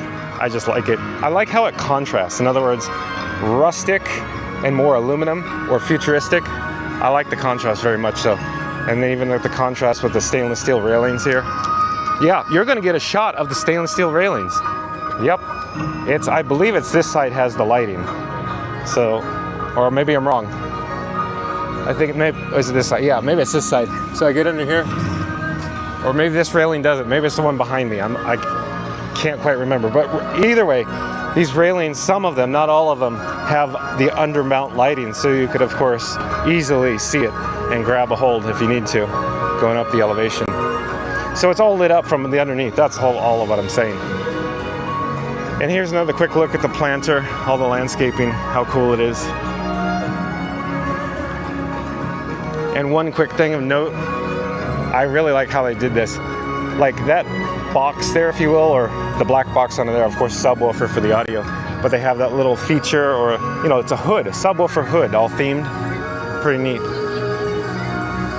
And everybody's heard me say this before, but I love how they took, of course, the EPCOT logo and essentially displayed it in the ground. And the stanchions, I believe, are indicating don't walk in this area, probably because it's either, you know, uneven or broken or needs to be fixed, maybe for the lighting. Not quite certain, but it could just have something to do with the Disney PhotoPass photographer. But anybody know more? The reason why I keep the stanchions right there? Because the only thing I'd have to note is that if they were used for the Disney PhotoPass photographer, I think they'd be closer to the photographer, not further away, with the walkway, of course, where the guests could traverse between. But I think same thing over here. I think these sections are, it's either the paving or most likely the lighting. There's an issue with it, and they just don't want guests probably to trip on it because it might be uneven slightly. But not to the unsafe level where you can't walk near it. But while we're in this area, we'll just take a quick look over here at the festival markets for Flower and Garden. And as everybody knows, I talk a lot, and I like being outside a lot, and I like being on the move. So there you go. I like the vibes, as Scuba Adventure says. I like the vibes of EPCOT, very much so. I just wanted to quickly get a look or a shot here at the festival markets. There's just two of them to choose from in this little area here. There's even some water that you could choose to purchase from this location as well. But there's that logo I like. Nothing beats it. And then, of course, I'm going to pause here for just a moment so you can see the paving. I like the contrast with, of course, the glass infused into the actual concrete. You get green and bluish, or teal in this case. Well, I'll head over in this direction. And since we're here, we should go inside Communicore Hall. And I'm gonna actually remove my sunglasses because I'm coming to the shaded type areas. And I'll check the chat. Hold on a second. Lauren Gorsline, welcome back, Lauren Gorsline. GEO-82, Lauren Gorsline said restaurant. So that's of course, the reason that we're doing the video here today, Lauren Gorsline. If you just joined us, of course, once the live stream ends, we're not ending now, but once it does conclude and you missed it, we talked about the GEO-82 Lounge, the bar that's going, of course, over to Spaceship Earth, to the old corporate lounge. I'll get a shot of Spaceship Earth overhead here. So that's what we were talking about earlier. And since we're in this area here, Mickey and Friends, standby entrance, wait time, 10 minutes. Not too shabby. Not too shabby at all. But I want to head around into Communicore Hall. Oh, and Auntie B's in the chat. Welcome back, Auntie B. Auntie B says, doing a fantastic job. Wow, beautiful. Well, thank you so much for joining us here on this gorgeous day, Auntie B. I wish you could be here.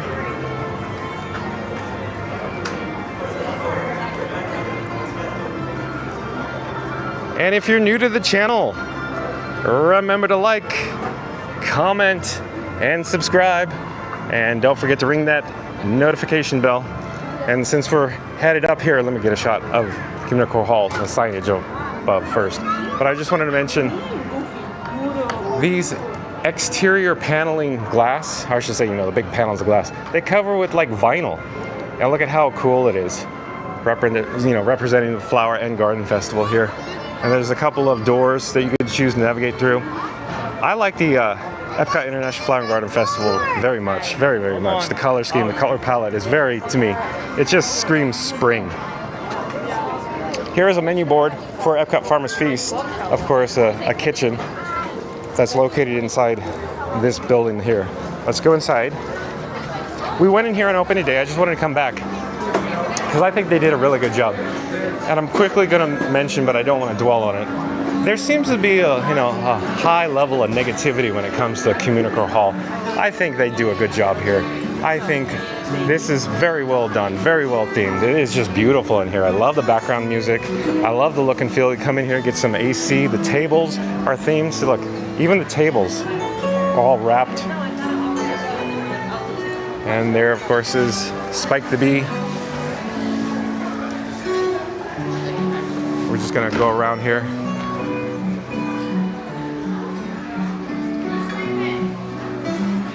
Get a quick shot. I do want to show you the overhead, these hanging banners. I think it's just so cool.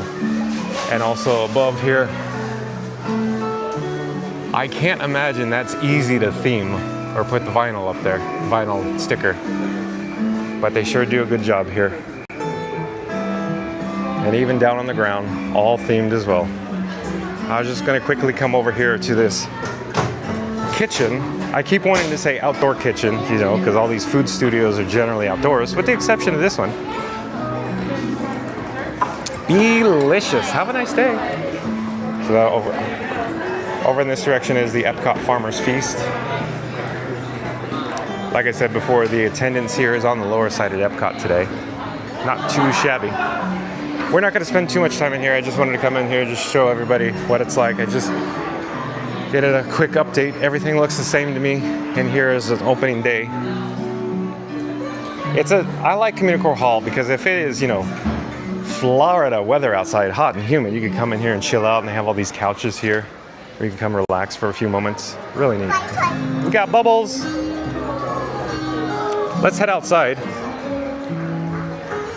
And Scooter Adventure says, I know, your rig has been down. You should have grabbed the Action 4 and joined Saturday Parks Live and Animal Kingdom for the closing of Tough to Be a Bug Sunday. We streamed the final show. Oh boy. Oh, let me get away from the, it's a little loud over here. But Scooter Adventures, as it turns out, it wasn't the Frankenstein, it was my PC. We're having PC issues, so that's been resolved hopefully. And so I missed that. I'm sorry, Scooter, but yeah, I would have loved to have been out there with you guys. But since we're walking by, here is the Lion King topiary again. Actually, I want to head into World Showcase. That's where I'm headed now. I'm sure everybody is going to go to World Showcase since you're back here. But what we didn't do, I'll say, stay tuned for World Showcase, because that's my plan. I want to get back to head into World Showcase. But we didn't do last time because we couldn't make it. We didn't make it because we actually ran out of time, because I think the Butterfly Garden over here, Butterfly Landing, it was actually closed. I think they close at dusk. I'm not quite certain, but I'm sure the sign will tell us when the hours of operation are, or if it says at dusk. I'm not sure if it's a hard close or a soft close, but if anybody in the chat knows more, let me know. Otherwise, we could go check out the signage, because that was the one thing we missed, because I kept trying to get over here and to see the Butterfly Landing, and it was already like dark or sunset, so they already closed it. Scooter Adventure says, oh, I gotcha. Yeah, Scooter, yeah, I was plagued by issues from the PC, so waiting on a part. So got it, had to install it, here we are. But I plan to be live, Scooter, daily at 2 o'clock, pending, of course, tech issues. Oh, I should mention here is a large, oversized butterfly, this topiary. And let's come over here and see. We'll get a shot of the sign here. I want to go inside Butterfly Landing. Just a quick shot presented by Advent Health. And of course they have the vertical beads of course, securing or keeping in the actual butterflies in this temporary tent location here. I'm not quite sure how I should do this, but I think I'm going to turn the camera around and I'm going to go backwards. Let's see how this works. Trying to get through here. Okay, I think we're good. We have success. Okay, now we're in the butterfly landing. I'll just try to go where there's less people. So there's various signs or signage around the area. Oh, there's some butterfly. Here, I'll try to. Oh, well, they're so quick and fast. It's hard to capture them. But take my word for it. They're flying all around us, even though they may not come across on screen. I'm trying to get this guy on camera, but here, now he's landed. We'll get a little closer. Just resting. There's a lot more colorful butterflies all around too. They're just flying all over. So I'll just, walk around for a bit. We could take a look at all the signage indicating of all the plants, or I should say type of plants. But the butterflies are everywhere, just absolutely everywhere around here. Such a neat little location to come in. And even though it's providing some shade, it's still warm, but, a little shaded. Meet the butterflies. So here's the different types we could expect to see in here. Got the monarch and these other types of butterflies here. Let's keep going. Let's keep walking through here because I want to get to World Showcase. It seems like I never get to spend enough time in World Showcase. That's why I'm like, let's go. Let's get over to World Showcase. Welcome to the Butterfly House. Oh, there's a neat little fountain here. Let me get a shot of this as we walk by. And there'll be lots of really neat, very neat in here, very cool.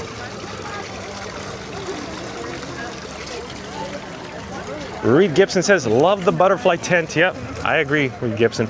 But then again, if you are regular here, you'll always hear me say, I like this, I like this, I like that. EPCOT, one of them, as you guys know, I'll just say it as I always do. EPCOT is my favorite theme park, and usually it comes with the territory. In here, there's a lot of neat stuff. I tend to enjoy EPCOT the most since it's my favorite theme park here at the Walt Disney World Resort and the entire world. But there you go. So we got a quick look at the butterfly landing near the land pavilion and of course the imagination pavilion. So we're gonna, or I should say I'm gonna back out of this backwards. Try not to get the camera stuck into the beads and try not to hit the microphone there. Okay, success. Here's another topiary of a butterfly. Okay. And we are at, oh, hello there. Bye-bye. Thank you for making the magic. You too. Okay, we're gonna head just quickly. I just wanted to mention, listen carefully. I love how the audio transitions, of course, to my favorite track over here, the land exterior loop.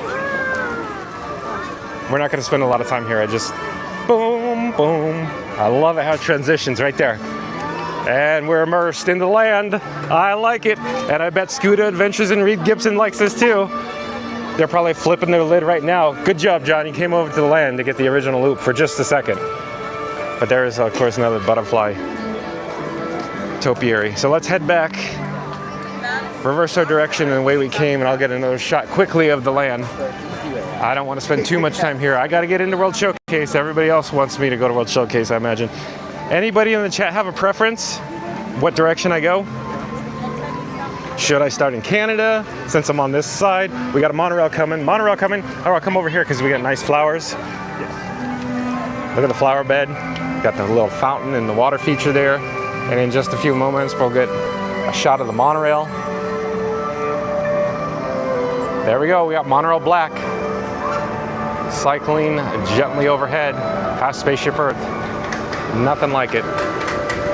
But you could also see the floating flower pots here on the water feature as well. So I want to head to World Showcase. But before we do, I would prefer to go get a fuel rod since we're near the ImageWorks. The ImageWorks does have a fuel rod dispensing location.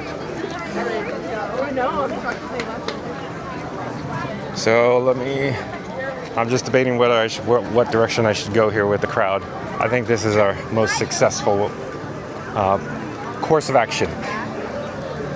In front of the Imagination marquee sign, we'll take a quick shot of all the flower pots here. Again, I'll repeat, horticultural team here at the resort does an amazing job. And look, even though I keep saying the attendance is, you know, comfortable, it's a little on the lighter side. There is a little bit of a queue for a journey into imagination with Figment.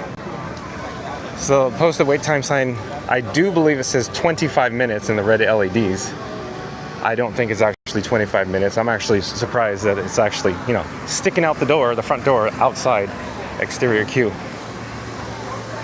Maybe while we're in here, we could just, you know, quickly see Figment and move on. But again, I gotta get out to World Showcase. Stay tuned. Meet Figment.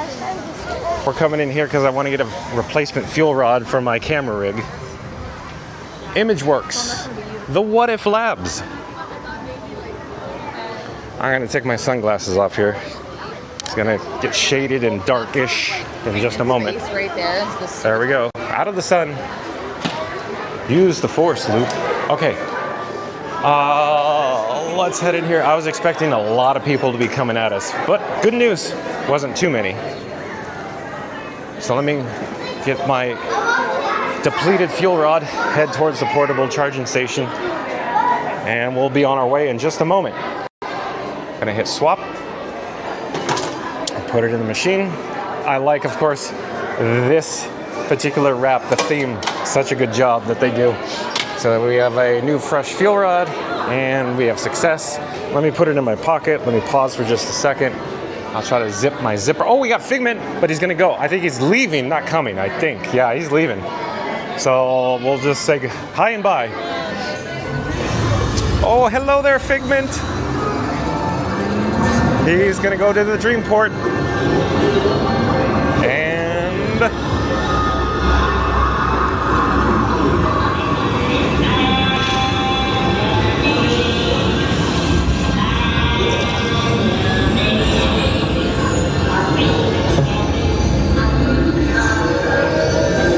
hello there. Bum, bum, bum, bum. Billy Barty. Nothing beats Billy Barty. Okay, we're gonna head out the exit, and as we do, I quickly mentioned that they had some merchandise items that, of course, are duplicates, if you will, over at the Creation Shop. So you can find all these merchandise. I shouldn't say all. A majority of them, I do believe, are at the Creation Shop. So there you go. Quick look.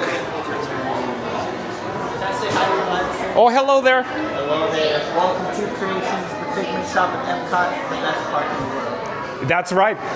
So I'm John with Fun to Be Free, and exactly, Griffin, we talked before, right? Briefly? Wait a second, you're right. Yeah. So we have the best food. That's right. So Griffin and I briefly talked before, and I do agree with Griffin that Epcot is the best park in the entire world. Although Tower of Terror and Expedition Everest are hard to beat. Well, okay, so he's a Tower of Terror fan and Expedition Everest. Well, the thing I have to say is go to Animal Kingdom, do the safari ride, and check out the gorillas. The safari ride is like 10 or 15 minute wait, so you can go on it a bunch of times. And real quick, for everybody in the chat, we talked to Mike over at the Animal Kingdom on Gorilla Falls Exploration Trail. He went above and beyond. He spent like a half hour with this. Is he the guy who's by the gorillas answering the questions? Yes. And is he like looking like my age? Probably about your age. I think I went and talked to him last time. He was pretty cool, actually. Mike's awesome. So, Griffin, everybody here at Imagination Pavilion, come say hi to Griffin. What was your name and channel? John, yeah, John with Fun to Be Free. Do you have your phone? I know you're going to say you can't take a photo. I'm not allowed to. I know you're not. If you want my stuff, you can have it. You could just mental notes. Here, let me. Oh, you're saying? Oh, I see. Mental notes. That's your channel name. Yeah. Here, hold on. Fun to Be Free. I can just write it. Okay. Is it on YouTube or Instagram? Yes, sir. YouTube. And what's your name again? John with Fun to Be Free. All right, sounds good. Yeah, and if you just put that @ sign, it comes right up. Sounds good. Thank you, Griffin. Nice seeing you again. I'll see you. I'm here all the time. We'll chat again. Take care. Bye-bye. So always nice seeing a familiar face. Like I said before, we talked to Griffin briefly. We met him before. Nice guy here at, of course, the Imagination Pavilion. I'm just checking the camera levels and the battery. I'm just saying, let's get out to World Showcase. As I do, you could enjoy, of course, the leaping fountains. So as I get a drink of water, I'll be right with you.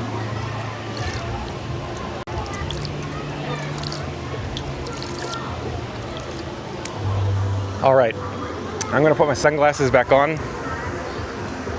We're not gonna spend too much time up here because I'll get carried away up here. I like this area. But again, what area of Epcot don't I like?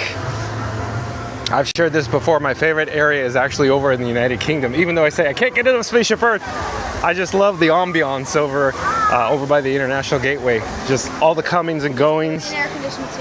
And of course that area of the park with the English Garden over there. That's of course I think my favorite section. So, I was asking the chat before, what way should we go into World Showcase? I am on this side, so I'm halfway thinking we should probably start in Canada, but half the chat will go, no, we should start in Mexico. Start in Mexico. And we can. That's no problem. We can start over there. I'm just saying we happen to be on just this side of the park and Canada is closer. But either way, we're going to approach World Showcase.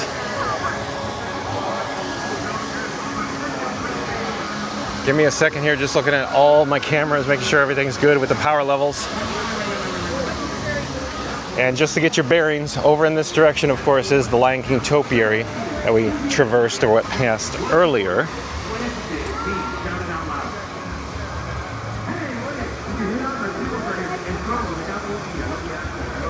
You're watching live streaming coverage from Epcot at the Walt Disney World Resort.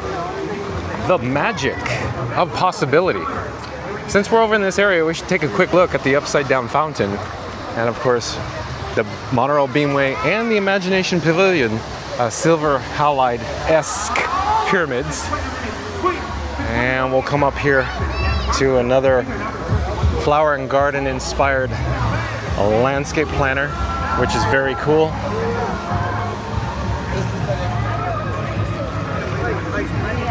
Take a quick look here.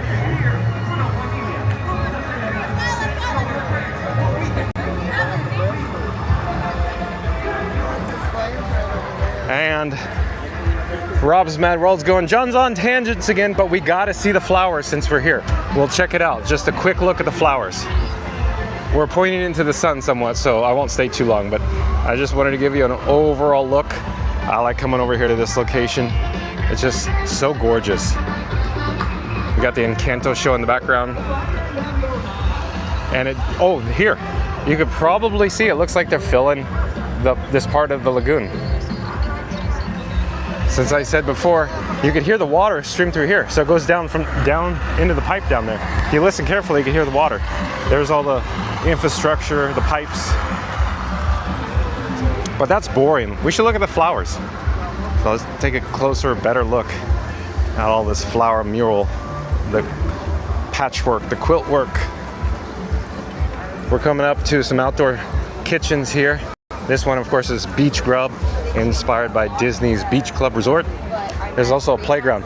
Even though I keep saying this park is very comfortable right now, these play along. Here, let me get out. I'll go up here and show you so you can see what I'm talking about.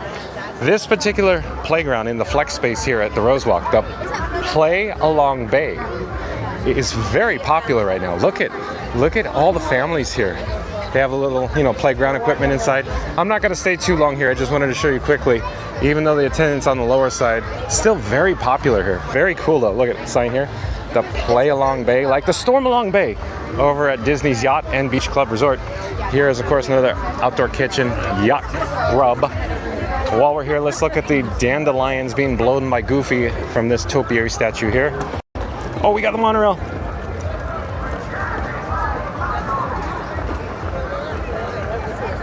So I'll slowly pan back down here, check out the dandelions and the Goofy topiary again.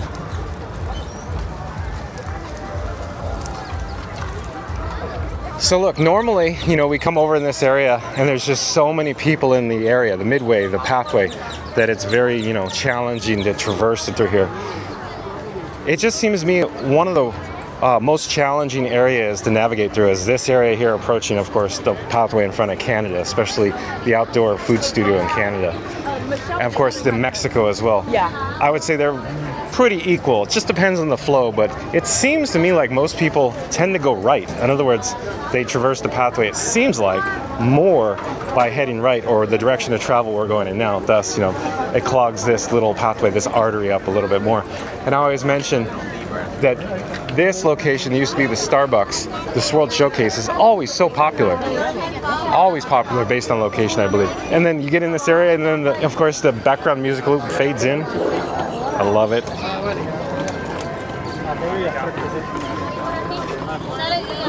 Love it. Up ahead, of course, is the Friendship boat. You can just see it peeking up over the landscaping there. It looks to be quite popular. There is quite a bit of a queue waiting to board the Transportation of World Showcase on this particular Friendship boat. That's not water, but drink a little bit. Bum, bum, bum, bum. So this particular boat, I'm gonna swing around and see what Friendship it is. I'm gonna have to walk way over here to see it. While I'm in this area, I should get another fuel rod. You're gonna say, Johnny, you just got another one. Yeah, but I'm carrying three fuel rods, and the fuel rod that's on feeding the cameras right now is almost depleted. So I'm thinking about switching that one out. We should head over, of course, to Disney Traders to do that.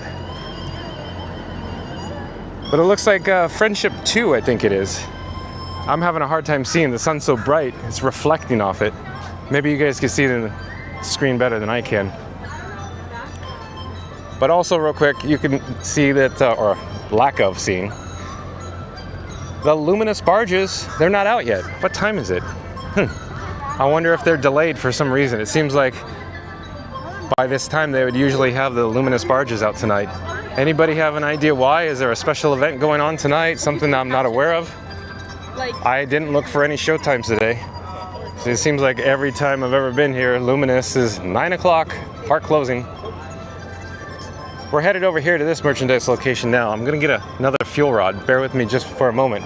In the meantime, check out all the stunning views of the World Showcase Lagoon with, of course, you see the tourist helicopter flying over the America Pavilion right now. Probably goes in the land over at International Drive or I-Drive. So we're approaching spring break.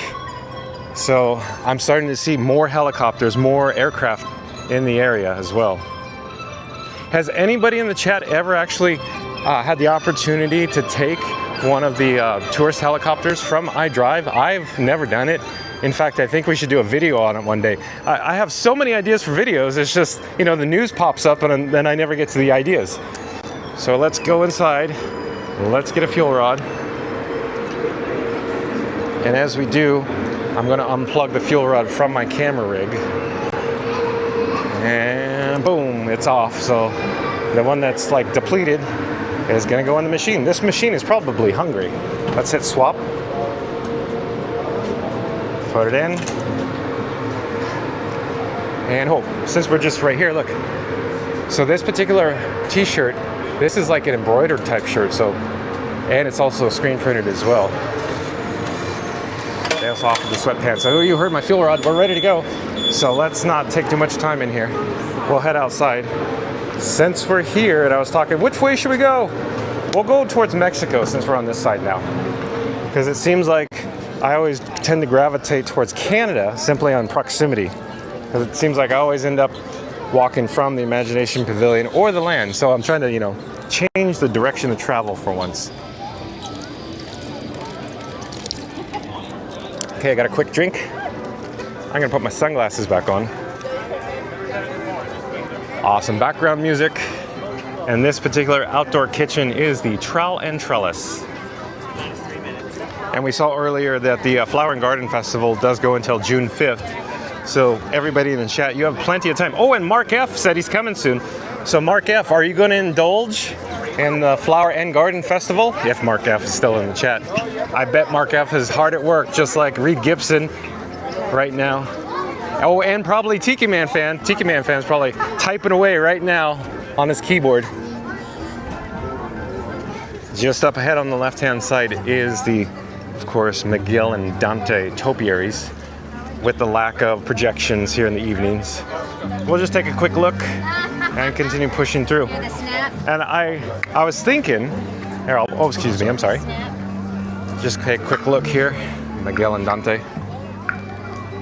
I was thinking since we're here in Mexico, let's go inside the Mexico Pavilion in the pyramid, and we could actually see if the Three Caballeros is cycling, meaning it hasn't reopened.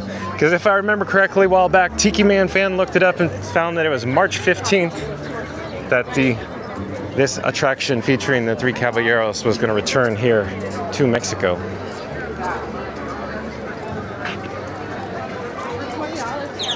I've kind of missed this attraction, so let's go check it out more. Oh, Choza de Margarita.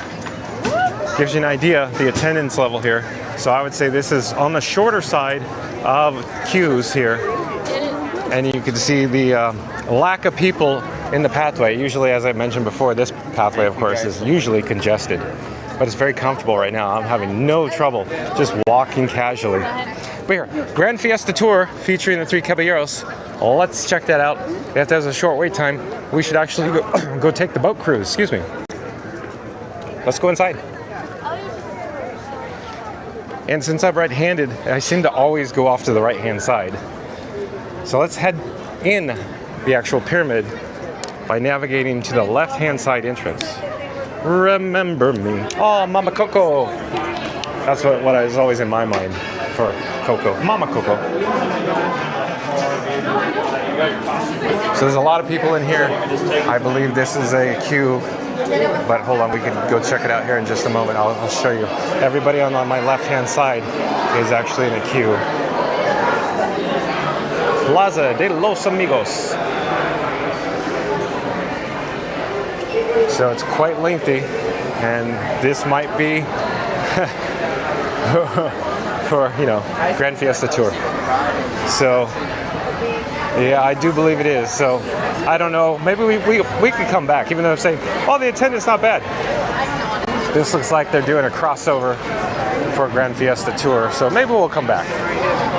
I was hoping it'd be a shorter wait time, but as everybody knows, sometimes, when attractions return from downtimes or rehabs, they can become quite popular.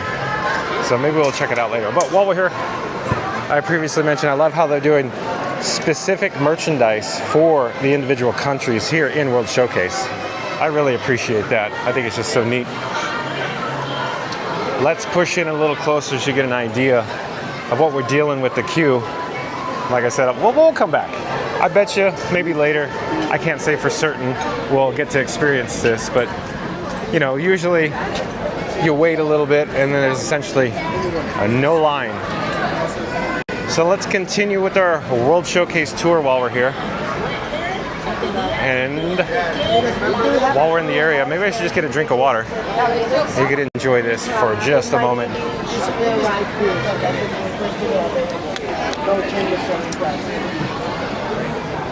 All right. And so you got dueling queues. It's like dueling Dumbos over at the Magic Kingdom in Fantasyland. You get two for the price of one. But of course, in this case, the two extended queues are for, of course, Tequila Bar and the Grand Fiesta Tour. So we're going to head back outside.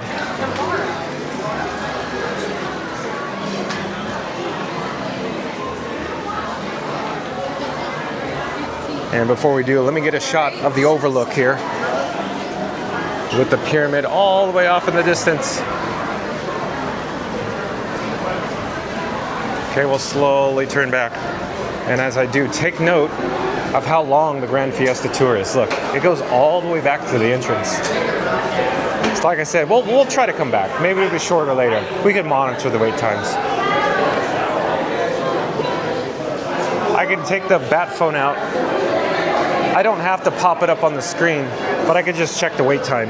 That's probably best. Let me just see if I could find the wait time, see what it's posted, just so we have an idea.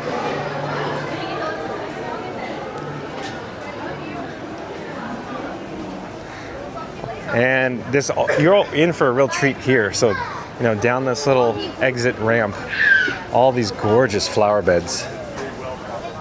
But, okay, so 25 minutes. It's 25 minutes for a Grand Fiesta Tour starting the Three Caballeros. So that is quite lengthy. And I can't remember the last time I've ever seen that queue that long. It's been a long time. What's the longest has anybody ever waited for Grand Fiesta Tour? Is it probably over holidays or, you know, New Year's, Thanksgiving? I could only imagine that's probably about the longest it gets, is 25, 30 minutes. But while we're here, I just wanted to quickly show you all these awesome orchids. Look at this. Yeah, the sun's kind of in the way, but let me try to get out of the sun. Look at that, with the sun just penetrating the flower petals. How neat. But it's almost quiet, like silent back here.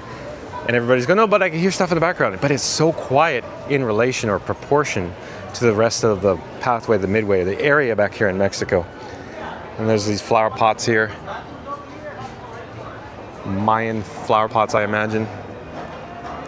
I should say reminiscent of the Mayan culture.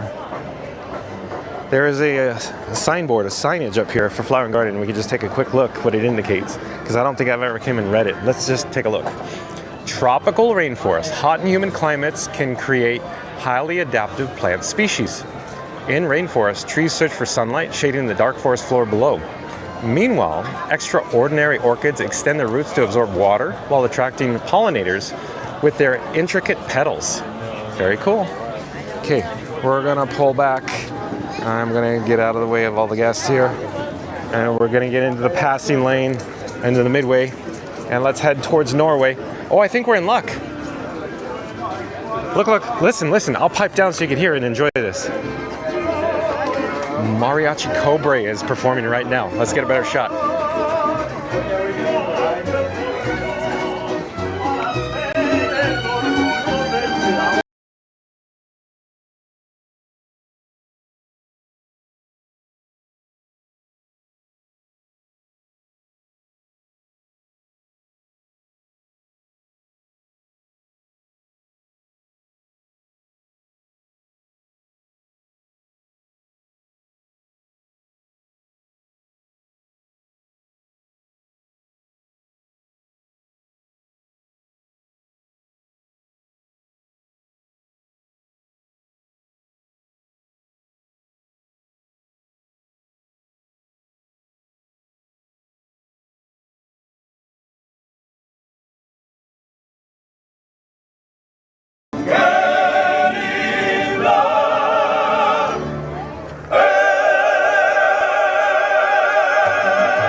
Thank you everyone for joining us. We'll be back at 4:30.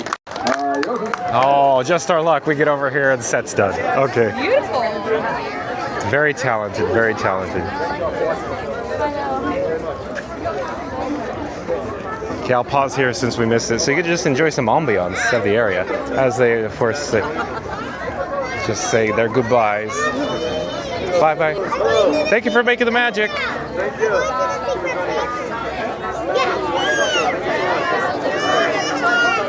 Hello again. Hello again. I'm not. I'm not. Stalker, Yeah, exactly. I'm kidding.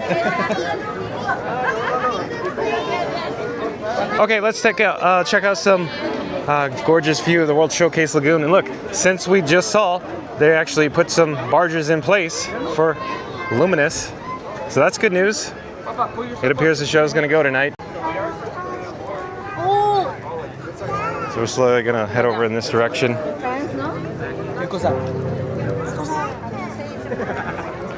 There's, of course, the Troll Topiary as well.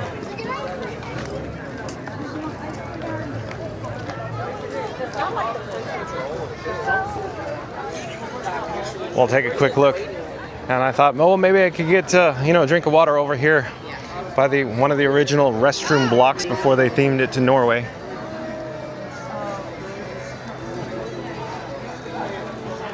Over in this direction, of course, are the restrooms with some drinking fountains. When I say restroom block, this building here was original to day one, opening day, but it wasn't themed Norway at that moment. It was rethemed, of course. They were Denmark restrooms, if I remember correctly. Taking my sunglasses off, I'm locating drinking fountains and enjoy views while I just take a quick swig of water.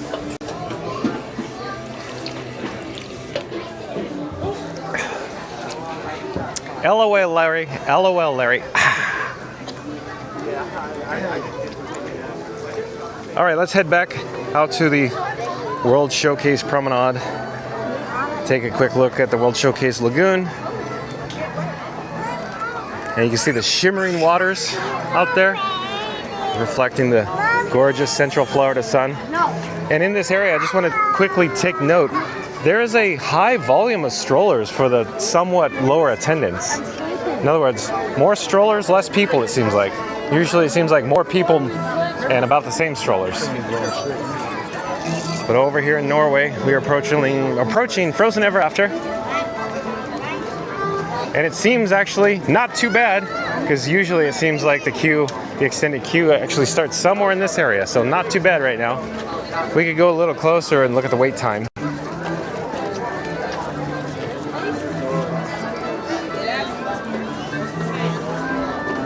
Let me push in, get up. I cannot see the wait time from here. We'll get a little closer.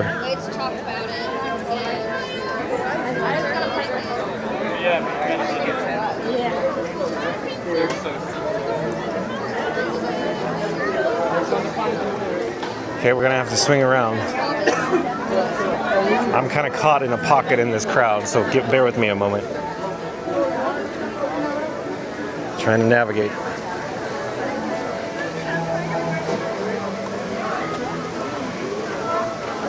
Okay.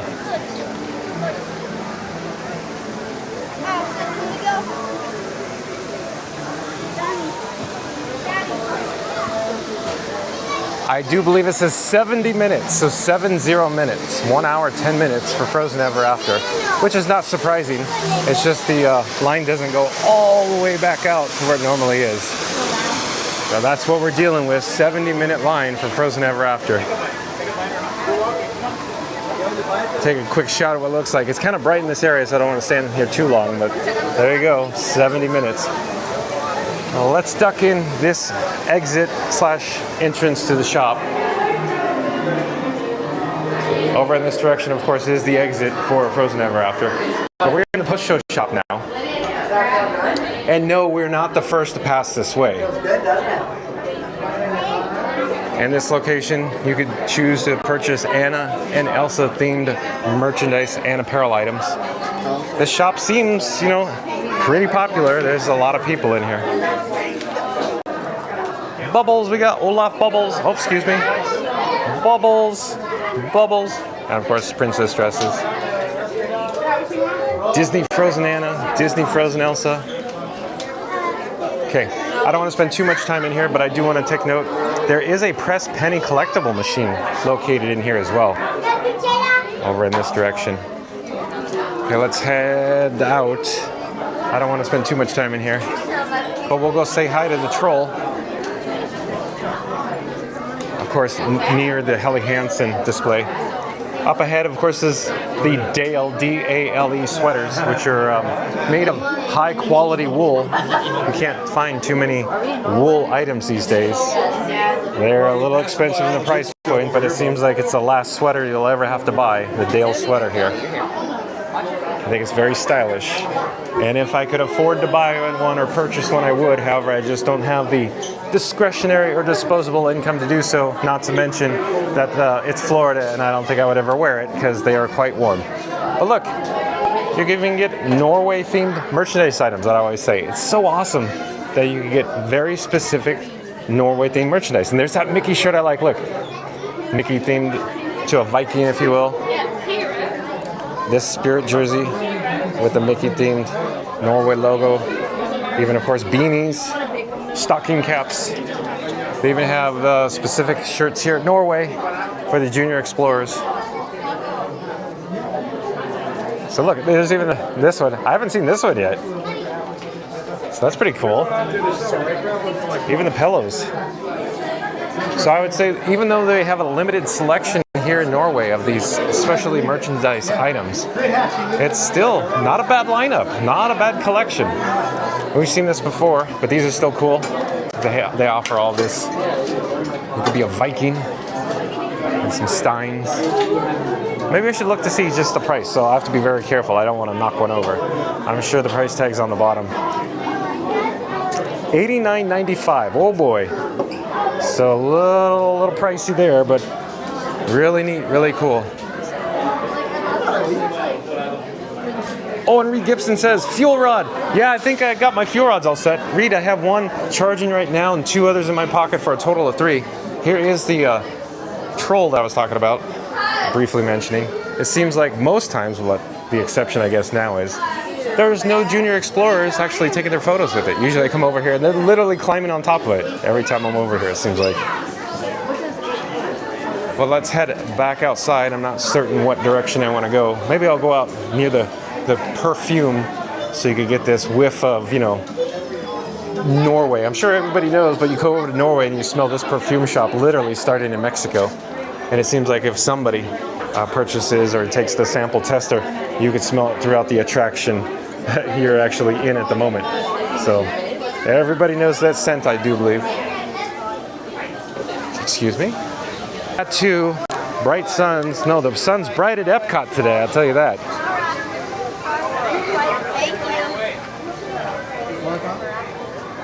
And over here, the Kringla, the bakery, awesome. We can poke our head inside just to see what it looks like, but it looks like they've got a solid queue, so we can't go too far. I'll let the camera adjust maybe, and then we'll back off, back outside. But it smells delicious in here. What's it called? Oh, not too bad. I was fooled with the people standing in front of the walkway there. I thought for sure it'd be a full queue. Okay, we're gonna head over to China. Let's see here, I'm just trying to navigate. Like I keep saying, it's not too crowded, it's comfortable. But then you're going, but John, there's so many people, yeah. Still, in proportion, in relation to how crowded normally EPCOT is during festivals, this is very comfortable. Extremely comfortable. And of course, there's the shimmering waters of the World Showcase Lagoon. There's a workboat out there. See the workboat? Looks like they're probably navigating back towards the inlet. I'm going to check the time. You know, the bridge might be going up or down soon. I think it already went back down since they got the most barges out there already. So I think we could traverse over it. Shouldn't be an issue right now.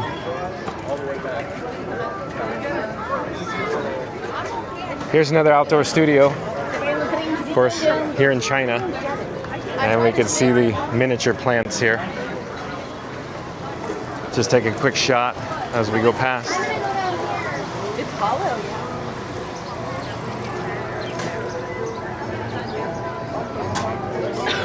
Good fortune gifts.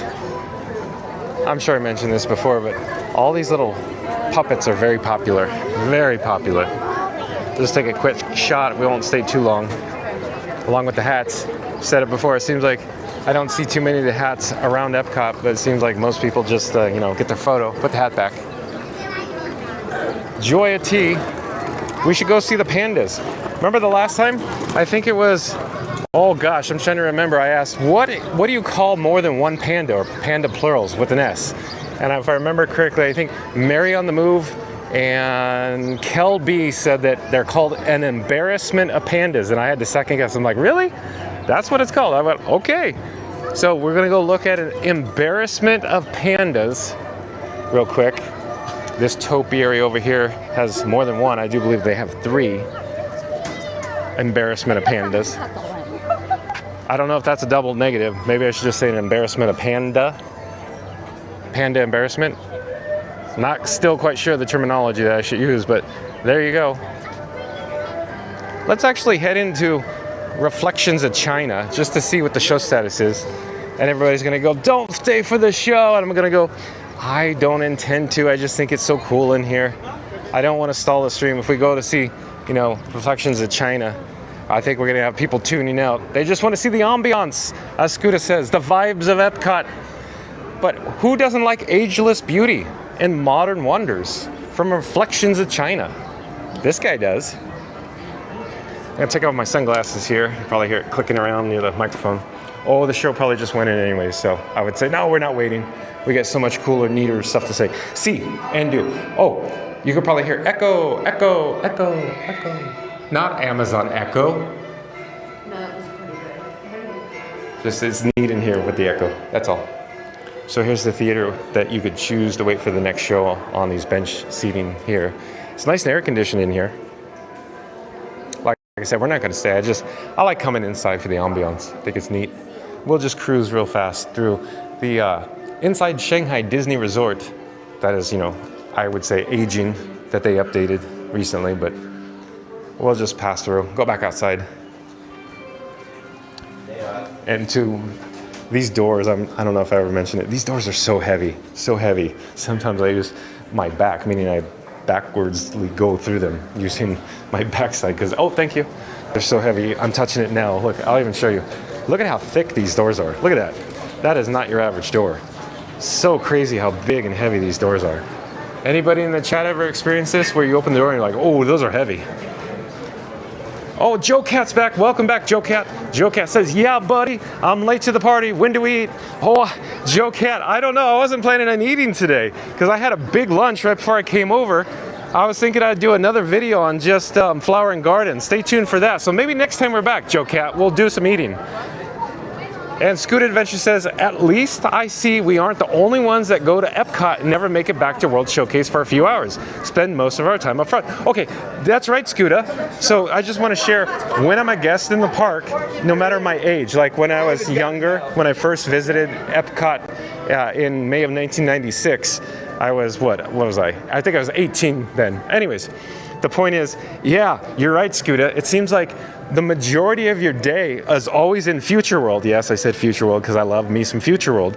But of course, I could choose to say World Celebration in this case, for example. So the majority of my time as a guest, I spend in, of course, World Celebration. And then I always go, we got to get back out to World Showcase. So I'm not the only one, I guess, Scoot Adventures. Tiki Man Fan says, hi at Reed Gibson at Scoot Adventures, and hi at Julie. Scoot Adventures also says, hey, Tiki. Thanks for hanging in there, Tiki, always. Good to have you, Tiki Man Fan. So we're not going to stay here long. I just wanted to show you, since we saw, of course, the doors for the entrance for the, of course, Reflection China. Here's the exit unload doors. So we're just going to turn real fast, and we could actually walk through the actual shop.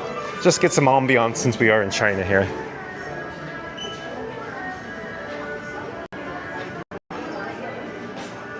And if you're new to the channel, remember to like, comment, and subscribe. And don't forget to ring that notification bell. It's probably about this. I'm just trying to, navigate through here. The passageway is a little narrow sometimes in some of the merchandise locations. But I just wanted to point out real quick, I'm sure everybody knows that, I just wanted to quickly just mention this. I'll just leave it at that. Interesting. I always found that fascinating. No further comments necessary. Okay, we're gonna head back outside here.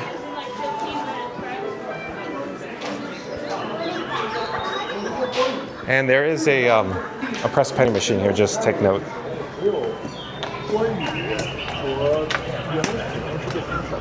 Okay, I'm gonna take my sunglasses off my shirt. I always mention what I'm doing because you can probably hear clicking going on because I have my microphone near where I put my sunglasses, and I try not to hit the microphone, but sometimes it's unavoidable where, my Ray-Ban Wayfarers, they actually sometimes make contact with the microphone because it's so close to where I'm, hanging on my t-shirt. Okay, Nine Dragons Restaurant. It's, of course, a table service dining experience here in the China Pavilion. Maybe we'll do a video on that, maybe later. There's so many things we could do videos on, but like I keep saying, and then the news pops up and I go, but I was gonna do this, oh, never mind, I'll just do the news, because, the news is, of course, mildly intriguing. It's topical. I'm sure most people in chat like it when I tend to do the breaking news live.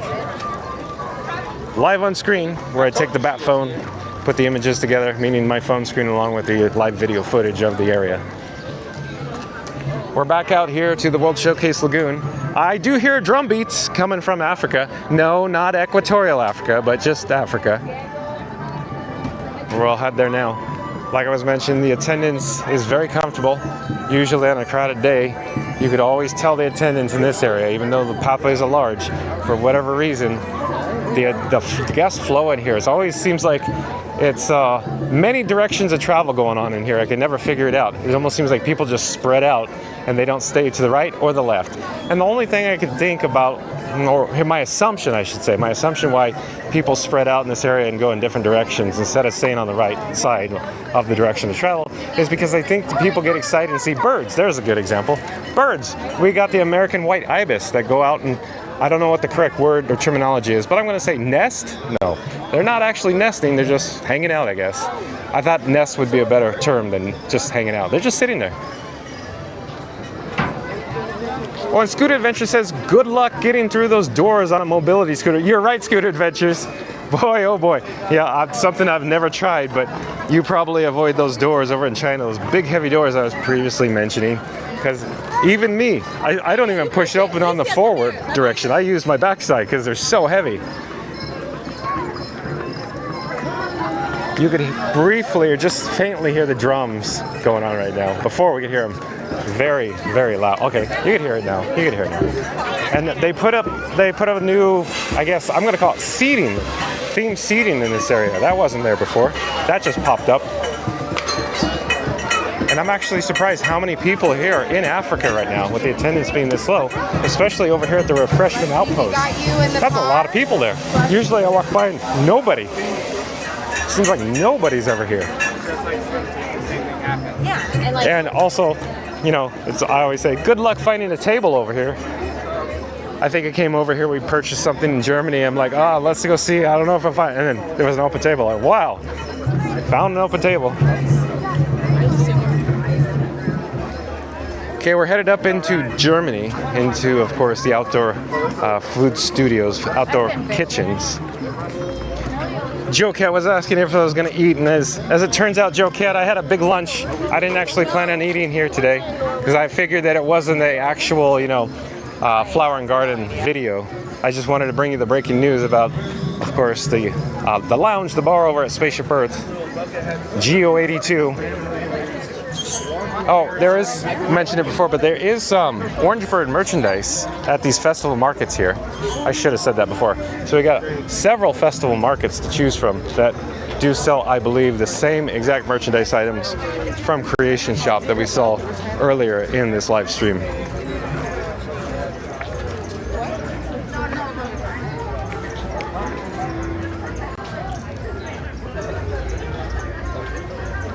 You're watching live streaming coverage from EPCOT. The magic of possibility. I mentioned it before, but it's always interesting seeing that they have a trash compactor over here.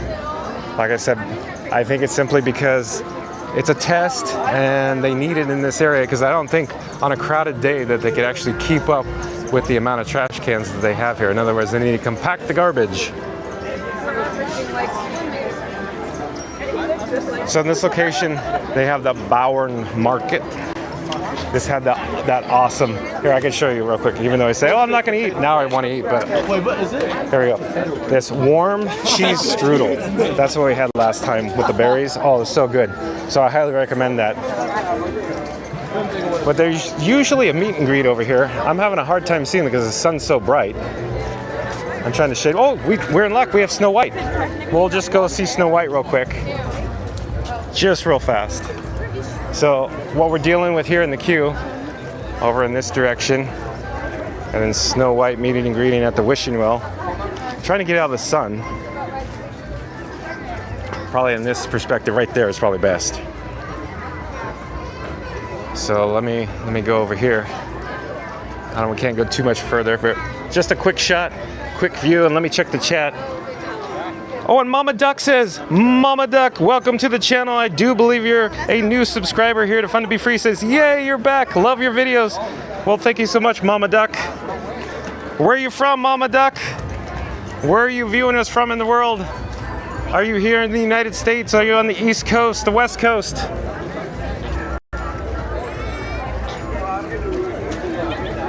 We are now, of course, in Germany proper, in the heart of Germany. Look at this, is not surprising for the beer. Got a beer queue. Well, let me head over here, get out of the sun, and I'll actually take my sunglasses off here.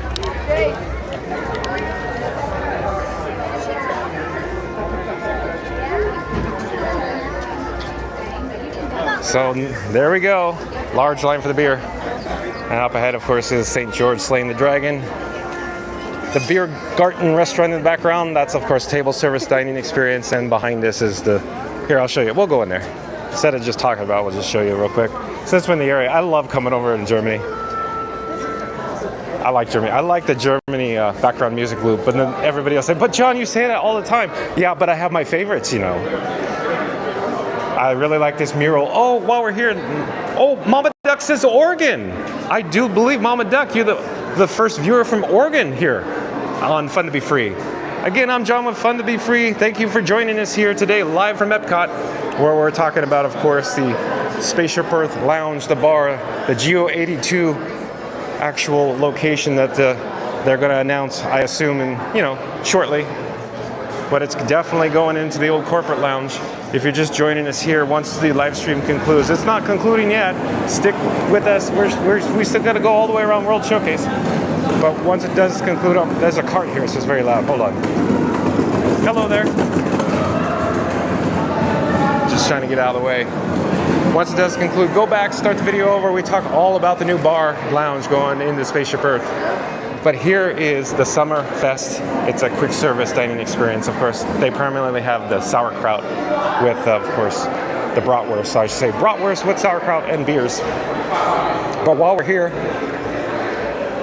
I wanted to mention here, this area here, this large mural that is just neat, so neat. This, of course, was going to be the entrance to the Rhine River Cruise. So a boat ride, a boat-style ride, similar in scale to, of course, Grand Fiesta Tour, featuring, or I should say, starring the Three Caballeros. But in this case, it would be themed to Germany. So we should do a whole video on that, even though there's no ride here. That's a whole video for another day. Oh, and Alyssa Steinberg is back. Welcome back, Alyssa Steinberg. Says, hey, a Tiki Man fan. Behind us, you saw the doors as we walked past. Of course, that's the Beer Garden table service dining experience. We won't spend too much time in the stores, but I do enjoy going in here. So let's just head in here for the Erebus Brothers Crystal Arts. And just take a quick look of this crazy thing. Here's a Spaceship Earth, since we're talking about Spaceship Earth. I thought I should show you $79,000 for that Spaceship Earth. And of course, I love my fountain for the $1,250. I'll try to get a better shot because it's probably reflecting funny. Probably better there. Okay, I'm going to slowly turn and we're going to go into this location. I didn't expect, wow. But very popular bar. I'll hold the camera higher, get a better vantage point, see what I'm talking about. And you've seen me talk about this before. One day we'll have to get over to the Beer Garden and wear this EPCOT Oktoberfest. I like it. And you buy or purchase many merchandise items, including Steins in this location as well. But like I said, let's not spend too much time in here because we got a whole World Showcase to get through. I could do a whole video probably just on, Germany. That'd be cool. In the Christmas shop with the pickle tree. Let's head back outside and you're gonna see, of course, the long queue for the beer. No, of course, trip to Germany wouldn't be complete unless we went inside, this Clocks and Crafts, and we go see the cuckoo clock. I seem to always share this story. When I was a kid, my father bought me a cuckoo clock when I was very young, and I don't know where it went. I think we lost it in one of the moves from house A to house B, and ever since then I really want a cuckoo clock. I just want to hear the tick tock tick. If you listen carefully, let me get the microphone closer. Just the tick tock. Of course, I don't know if we're going to hear the actual cuckoo come out, but you can hear the tick tock. But how neat, how cool.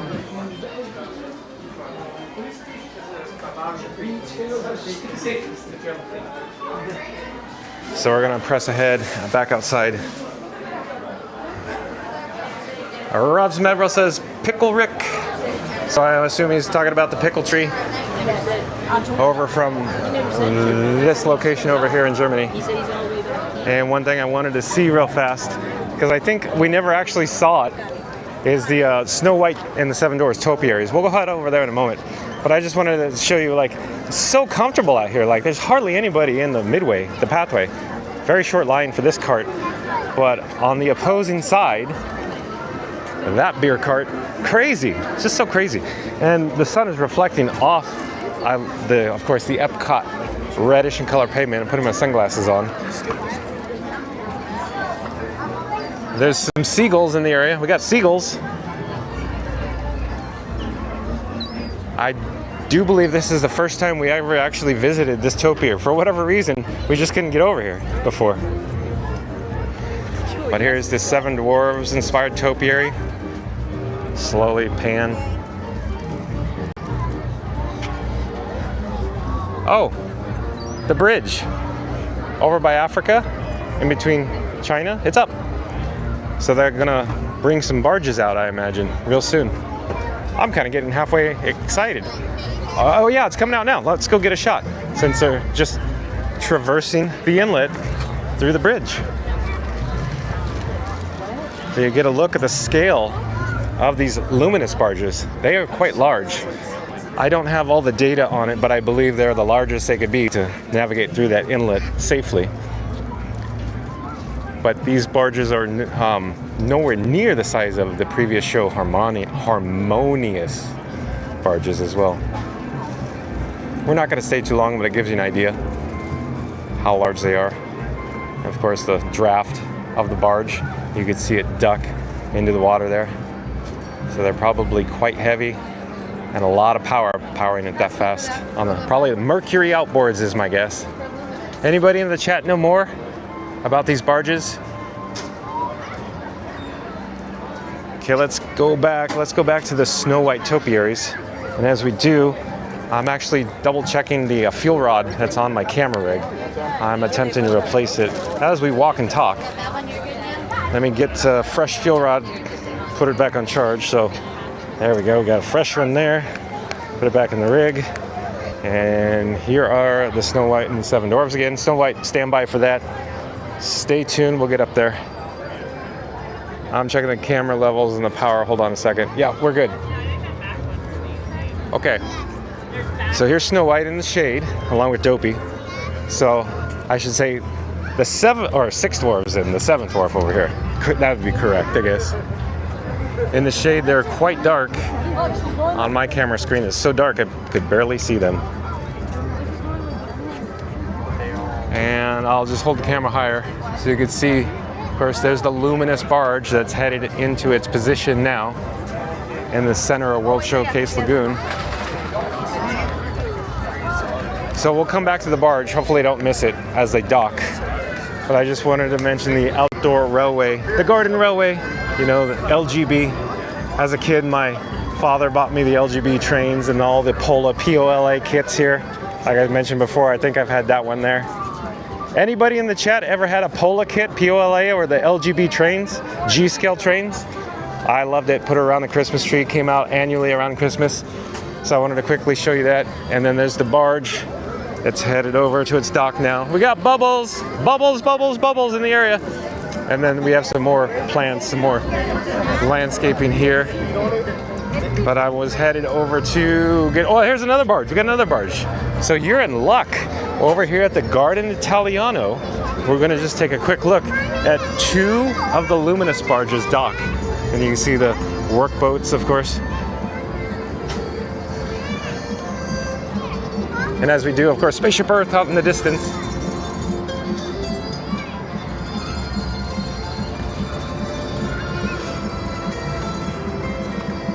And I'll quickly turn the camera and then point back. I just want to mention, so they haven't used this dock over here in a while for the friendship boats. Oh, we got a third barge coming out too. We might be here longer than I think, because, you know, this is pretty cool.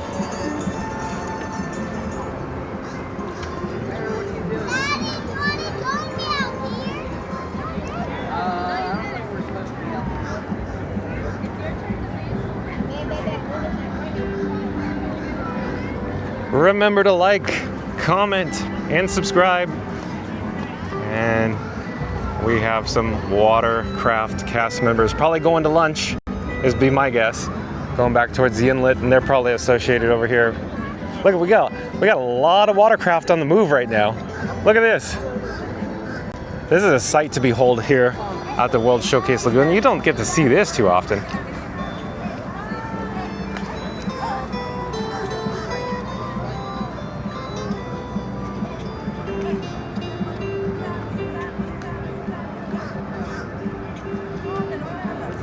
And Auntie B says, so happy that you're back. Missed you.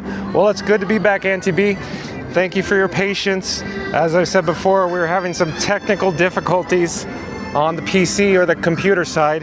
That's been resolved. Hopefully this stream is hanging in there so I can continue broadcasting live from the Walt Disney World Resort starting at 2 p.m. daily. And as I always say, I don't know exactly where we're going tomorrow, but I did mention that to Captain Mickey Mouse tomorrow. I think we're going to try to make it out to Magic Kingdom tomorrow because there's another lounge we got to check out over there. But maybe we'll go check out, you know, the Disney Festival of Fantasy Parade. There we go. There you got barges. They're going to dock.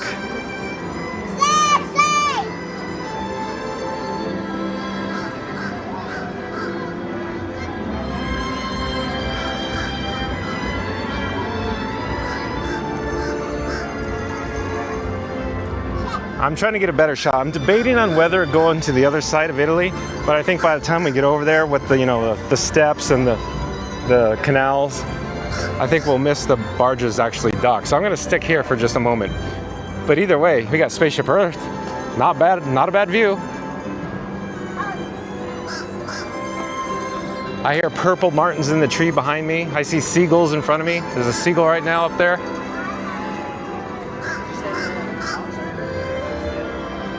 Getting closer, getting closer. Maybe I could try zooming in too.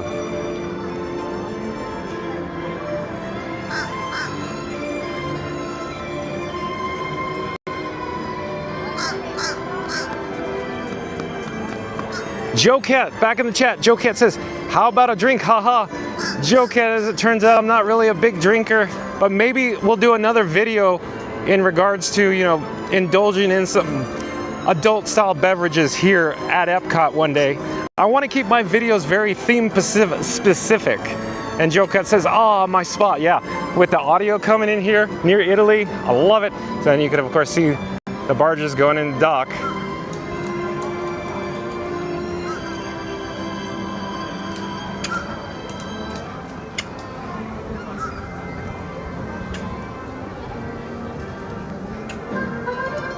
So it looks like there's a cast member on the central barge and they're waiting for the last luminous barge to come in so they can tie it off in their naval knots. But I'm actually going to zoom out right now. There we go. So I don't know how much more we could see. There is a friendship boat traversing from one dock, I should say, of course, they're going towards the Morocco dock. That's where they're headed. So let's press on. We're now in Italy. We won't spend too much time in Italy, but maybe we'll just peek in, take a peek, see it inside one of the shops. There might be some area entertainment. I do hear a band. I'm not certain where I'm hearing the audio from, but I want to say it's American Gardens Theater. But oh, we got some area entertainment here. How? Hello there. Thank you for making the magic.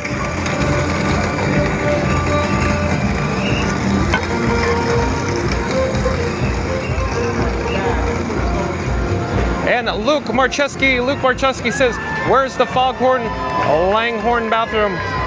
I'm not quite sure I know what you're referring to, Luke. Foghorn Langhorne bathroom.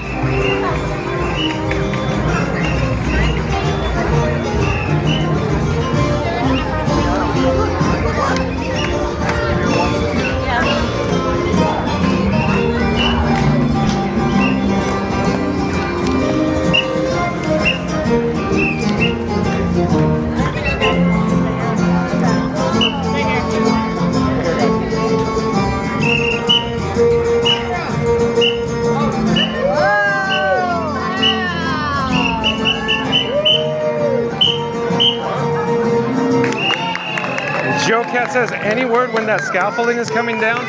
Oh, I don't know. Well, I'm sure I can look it up, but I don't. Does anybody know any more information on the scaffolding Joe Cat's talking about?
Oh, and Husker Paul's back. Welcome back, Husker Paul. Says, hi, John. Glad to see you're back up and streaming again. Nice to be here, Husker Paul.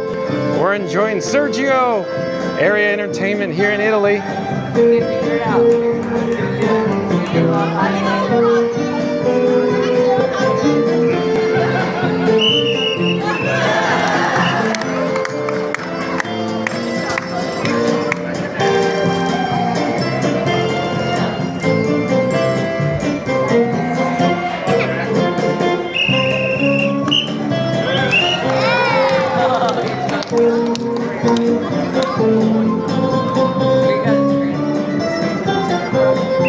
We got it.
Thank you for making the magic.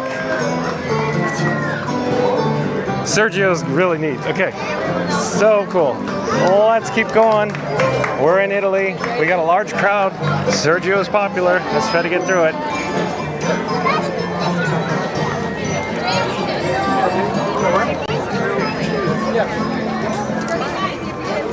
Okay, taking my sunglasses off. Probably heard some commotion around the microphone.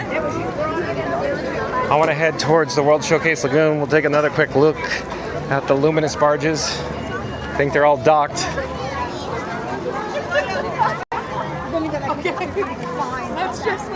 bring this back.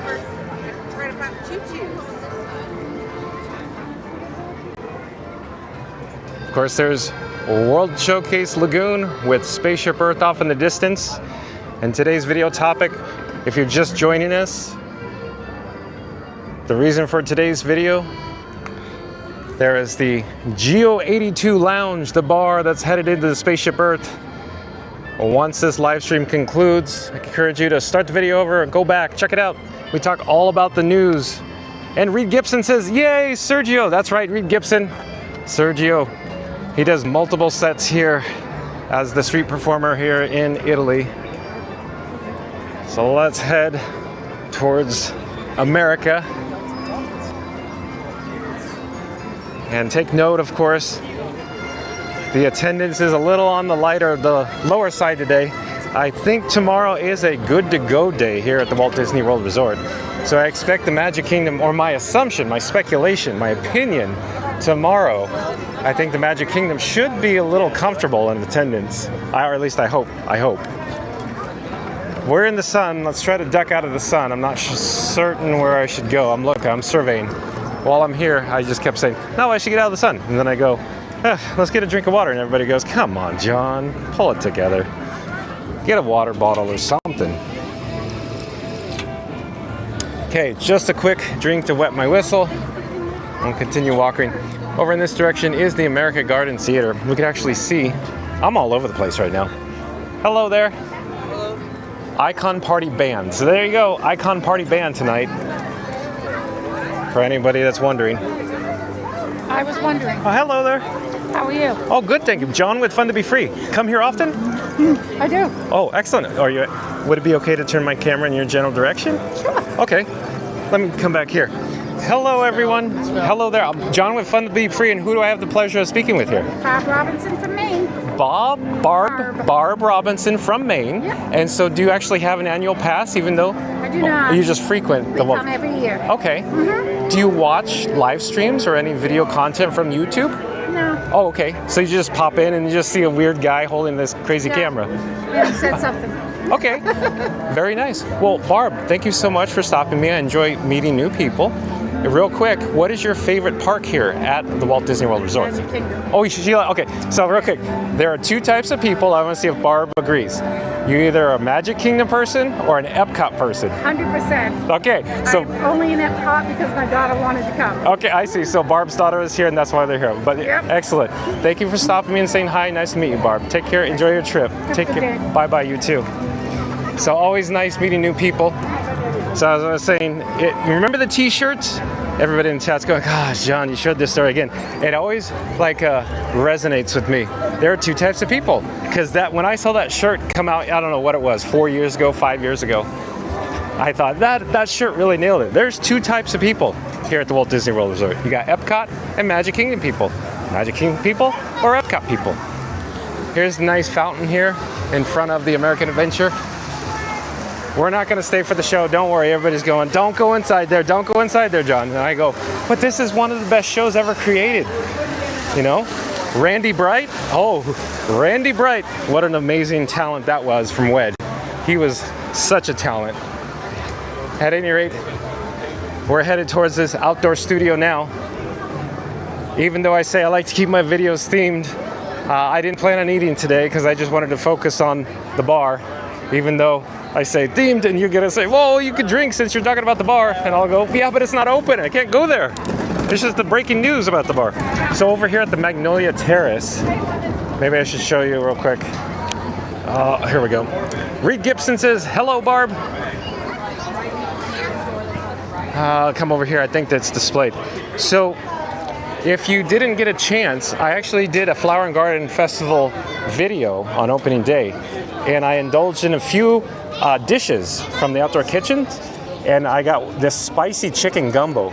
If you're interested in seeing the spicy chicken gumbo, if you're interested in seeing this guy eat on camera, that spicy chicken gumbo, I'm gonna say that thing was like my favorite festival food I've ever had. I know you're gonna say, oh, you didn't say one of your. No, it was that good. That gumbo was that good. So, yep. See if we get a quick example. Oh, it's in the bowl down here. There's the gumbo in the bowl there. Oh, hello there. Just looking at the gumbo. Awesome, awesome. Thank you. Thank you for making the magic. So, just wanted to quickly show you that.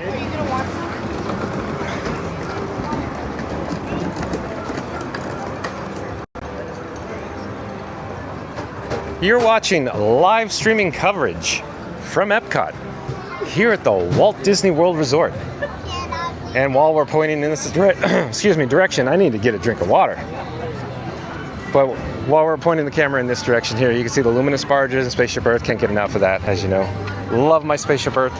Let me get a drink of water and you can enjoy even better views as I hold it above the drinking fountain.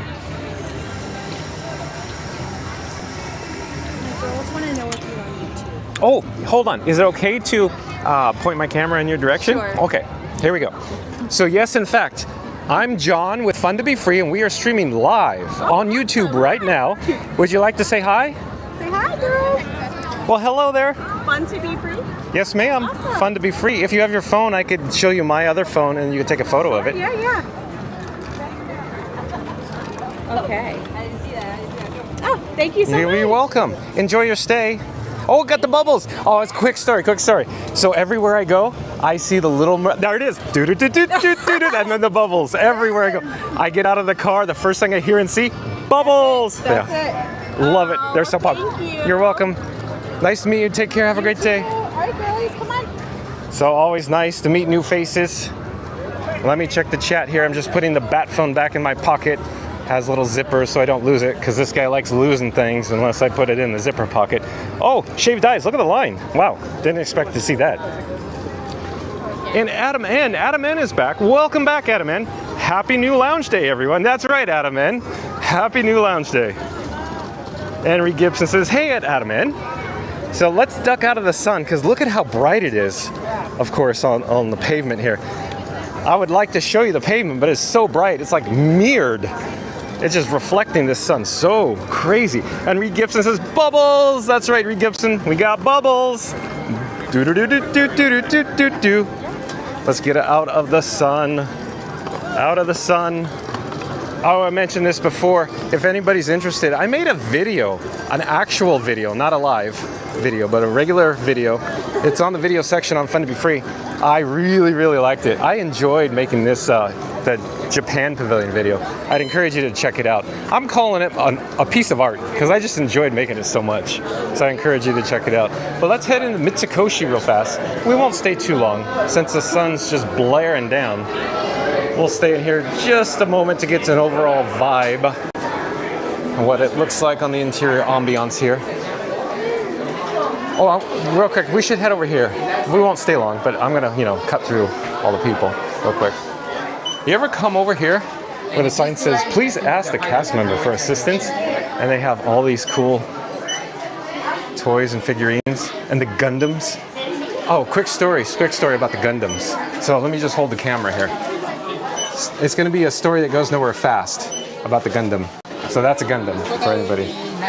So they're just like little model kits put together, but they're super popular. So random story goes nowhere. I was like at a restaurant, and a small child brought his Gundam, and he lost it. And the parents kept saying, no, if you lost it, we'll just buy a new one. And the kid kept saying, we can't find these. They're so hard to find sometimes. So anybody in the chat like them? And where do you purchase them? Online? Who has them now? Amazon? Do you have to go to a special website, like a toy vendor website to get them? Like I said, this guy doesn't have too much time to investigate. That's why I ask my chat a lot. Oh, we got custom pick Julie.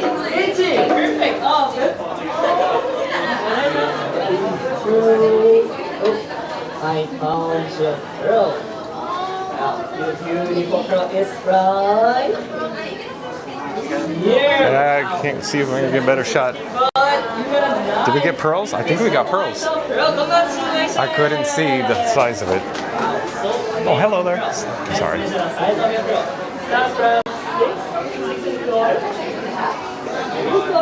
Oh, and Al's back. Welcome back, Al. It says GLO, everyone. GLOL. Reed Gibson says, hello, Al. Welcome in. It's hard for me to see the size of the pearls. I don't know what happened over there. Like I said, we're not going to spend too much time here because I could probably do a whole live video just on Japan alone. I love me some Japan, I'll tell you that. Kimono, kimono, kimono. You know the Big Fat Greek Wedding? Gus. Windex, Gus. Every time I'm back in this section here, I just think kimono, kimono, kimono, kimono. So we're just going to take a quick look at, you know, craftsmanship galore with the kimonos and the silk. Here's a good shot, good example. Kimono, kimono. Okay, let's keep going though. Put some Windex on it.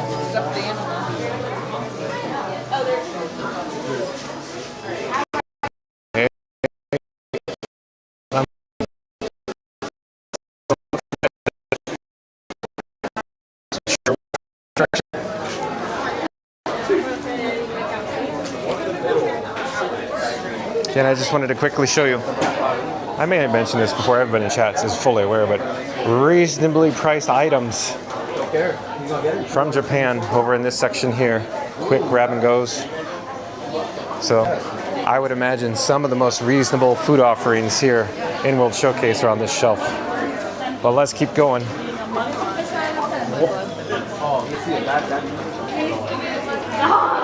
Oh, Al's asking, have you gone on the Three Caballeros? Not yet. Al, we went over there, and the line was actually 25 minutes. In other words, you know where you enter the pyramid in Mexico? That's where the line started. So you had dueling queues. So you had the tequila bar queue, and of course the Three Caballeros, or the Grand Fiesta Tour, starting the Three Caballeros. The queue started at the door when you entered Mexico. So I said, maybe we'll come back, maybe, I don't know. Al says, you're lagging, so let me get out of that trap where there's poor cellular data. I hope we're back. We're back now, I hope. We're back, I think. So I'll say it again. So Al, if you're just joining us, we went over to Mexico to check out the Three Caballeros, meaning Grand Fiesta Star. Oh, let me say that again, mouthful. The Grand Fiesta Tour starring the Three Caballeros. However, the queue was 25 minutes and it started as you entered the pyramid, and there was dueling queues, one for the tequila bar and one for the Three Cabs attraction. So I was saying, oh my, yeah, exactly. That's like the length of like holiday, meaning Thanksgiving, Christmas, and New Year's. It seems like half-hour wait for Three Cabs. So we are approaching the Tari Gate. You can see Spaceship Earth with the monorail gently gliding overhead there, through the columns, through the pillars. Bonsai! Maybe we should go take a quick look at Bonsai as you enjoy views of course, Spaceship Earth down over by the World Showcase Promenade.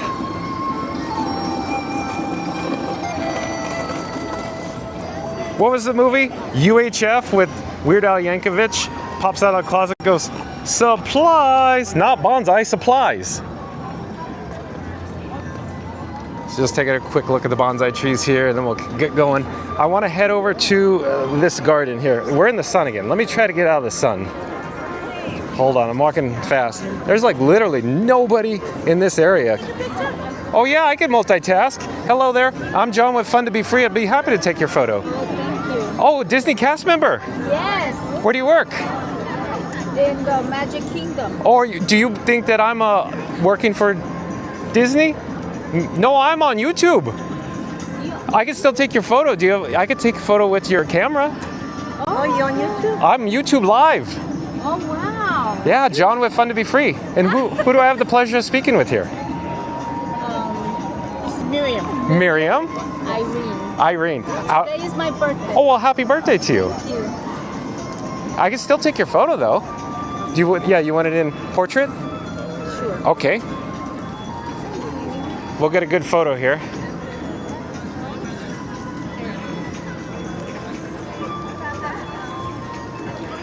Hello, let me go. Thank you. Okay, on 3, 1, 2, 3. There we go. Oh, you're welcome.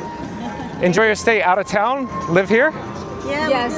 Okay. She lives in Fort Myers. Oh, Fort Myers. Okay. How's Fort Myers? Okay now? Good? Yeah, very good. Okay, so like, yeah, okay, exactly. Okay, yeah, good now. Take care. Have a great day. Enjoy your stay. Bye-bye. Okay, let me check the chat.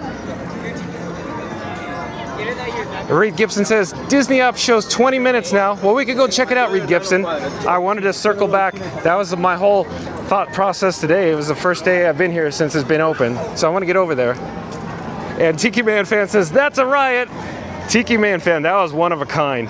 And cast member too. Blue Pass, sign in. So here we go. Yeah, that was a riot. Oh, you're fine, no worries. I'll get out of your way. I'm in your way, excuse me. I like the shirt, by the way. Nice shirt. So there we go. Just get a quick look at the Dragon Topiary. I really like this garden area. Oh, and the article today with Tom Burke was talking about Takumite. So that restaurant, that table service. A little pricey for me. I don't know if we'll do videos there. I'm on a budget, as everybody probably knows. And Reed Gibson says, John is now a Disney Photo cast member. You're right, Reed Gibson. That's one for the record books right there. And Al says, that'll be a good picture. Yeah, sure will. And here we go. We got the bamboo. Let's hear it. Let's see if it's good. Can you hear it? Wait, hold on. Hear it? Hear it? Don't. I'm going to stay here. Boom. Oh, that one didn't work.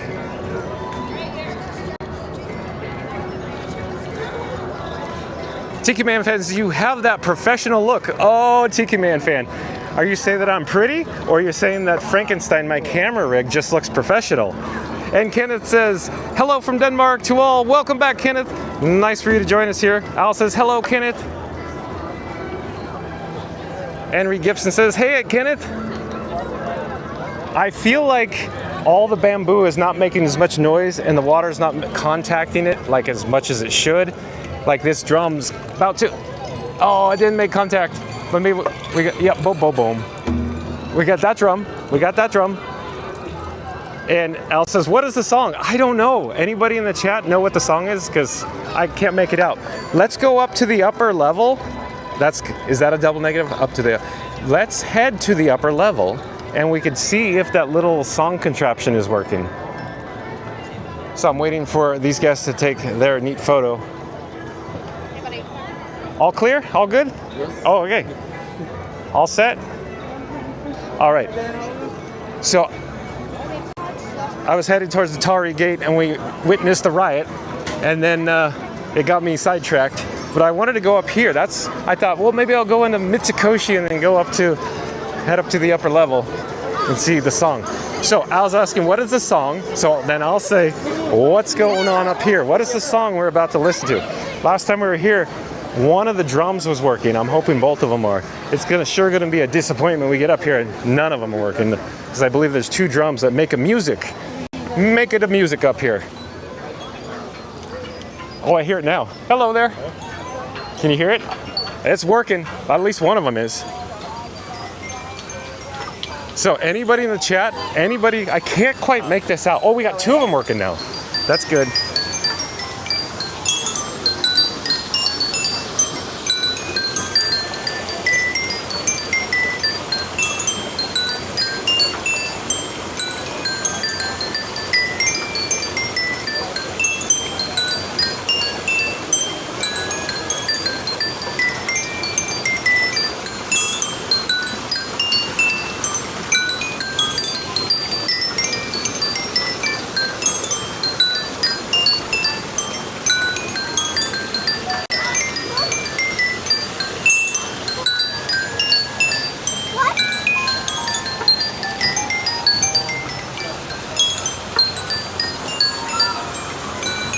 Yeah, I can't quite make the song out.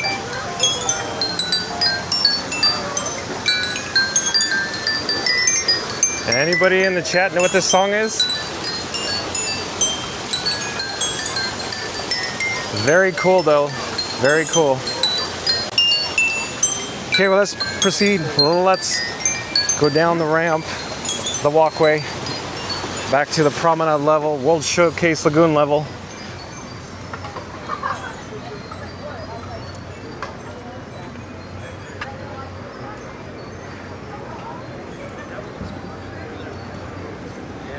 You're watching live streaming coverage from EPCOT. The magic of possibility. Reed Gibson says, sounds like two little kids banging on a xylophone. That's exactly what it sounds like to me, Reed. I just can't quite make it out. Hey, while we're here, I wonder if we could find that little hidden Mickey. I won't spend too much time here, but there, everybody knows there's a hidden Mickey in here. Somewhere in here. Maybe the fish are covering it up. Oh, it's so bright I can't really even see. I don't even know if it's coming across on camera. Maybe another time, maybe another time. It's like you got shadows down there, bright in the sun.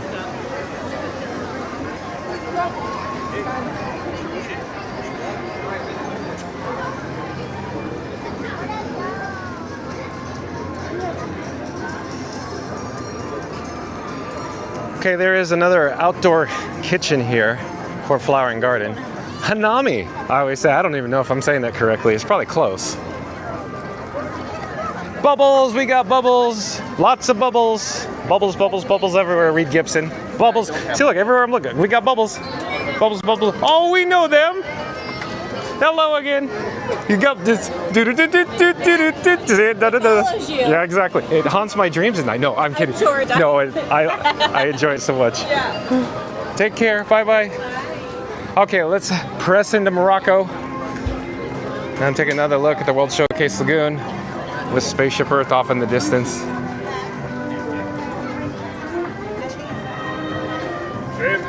Oh, Festival Market. Is Linda Rick here? I don't know if Linda Rick here, but her dolls are here. We won't spend too much time here because we got so much to see and do in World Showcase, but just quickly. Oh, Reed Gibson says bubbles. Bubbles, bubbles, bubbles. Here we go. Precious Moments doll collection. Linda Rick. There you go. I frequent EPCOT so much, you know, for decades. It seemed like no matter when I was in town, I'd see Linda Rick. But of course, we've done 2 videos here since Flower and Garden. We haven't had the opportunity to meet her on camera yet. This area seems a little like, you know, dead, if you will. Not too many people in the area. Let me check my camera levels. Yeah, we're looking good so far. Not bad. Not bad at all.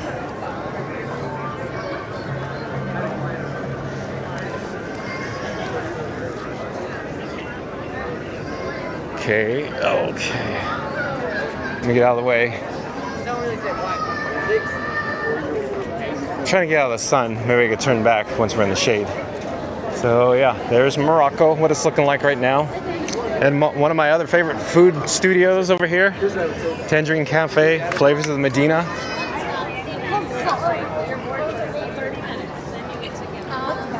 Get out of there right now. And I'm sure most people know my favorite, well, I should say my second or possibly third favorite, it's hard to say, somewhere in that. The Moroccan spiced lamb. I make you lamb. Put some Windex on it. Okay, let's just quickly go back here and see what it looks like. There is a meet and greet, but I don't know if if like Jasmine's back here right now at the moment. Usually, I should say. I don't know the hours, we could look it up, but it always stalls the pace of the stream. I do like this little marketplace in here. We could just poke our head in the window. What do we got? I don't think they're meeting and greeting. Okay, we'll head to the marketplace. I'm sure I mentioned it before, but my assumption, my opinion is, and if anybody in chat knows more, let me know, that this is, you know, it's a precursor to Star Wars Galaxy's Edge, the marketplace there. I just like coming in this area. I like going to Star Wars Galaxy Edge. It just feels very similar, if you will. So let's press on. Let's keep the pace of this stream going. And I'm gonna carefully walk around the corner here because you never know who's coming through these columns, the pillars.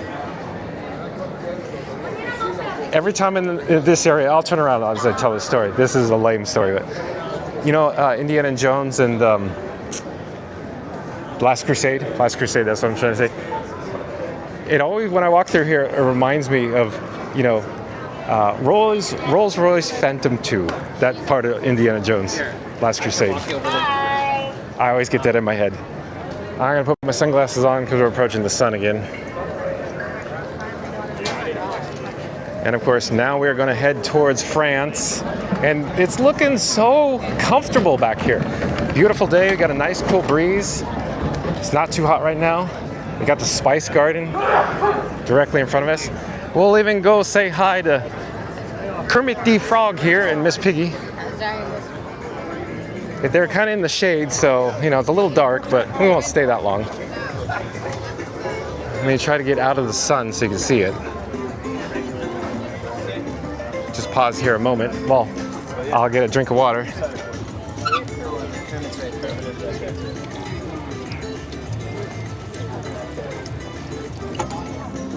All right, cool stuff, cool stuff. Here's another vantage point. We got a friendship boat traversing World Showcase Lagoon, heading over here to the Morocco dock.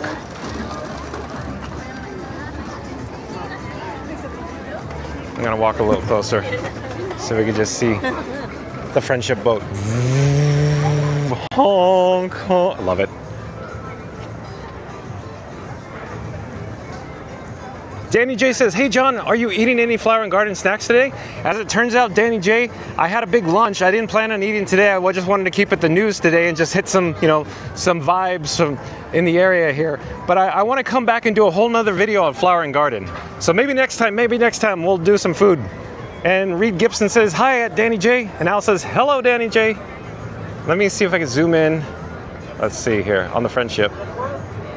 There we go. You can actually see the Guardians of the Galaxy Cosmic Rewind show building of the gravity box in the background there. Friendship coming into dock. And then I'm going to pipe down so you could hear the motor wind down and then you hear the horn because I enjoy it.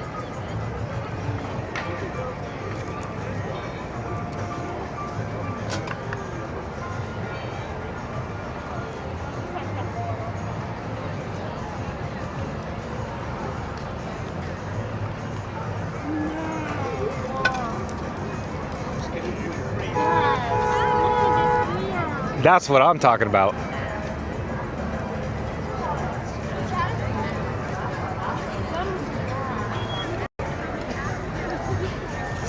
Danny J says, okay, sounds good.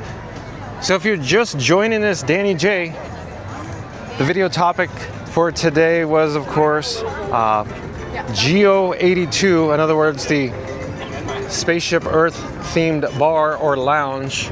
If he just joining us, once the stream ends, we're not ending now, but once it does conclude, you could always start the video over, check out the news. I like to keep my videos more themed. So for example, just pretend or hypothetical that we were able to gain access to GEO-82 and it was open. You know, we have to jump through hoops to get our reservations for 60-day plus to get in there. Then yes, I would have went in there. We would have enjoyed some food and beverage, you know, some adult beverages. But like I said, I'd like keeping my videos very themed, all concise.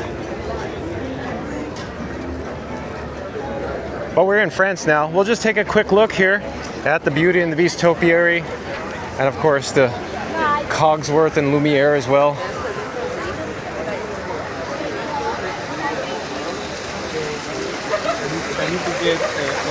We're in the sun. I'm trying to get out here. There's shade. Let me get out of the sun into some shade here.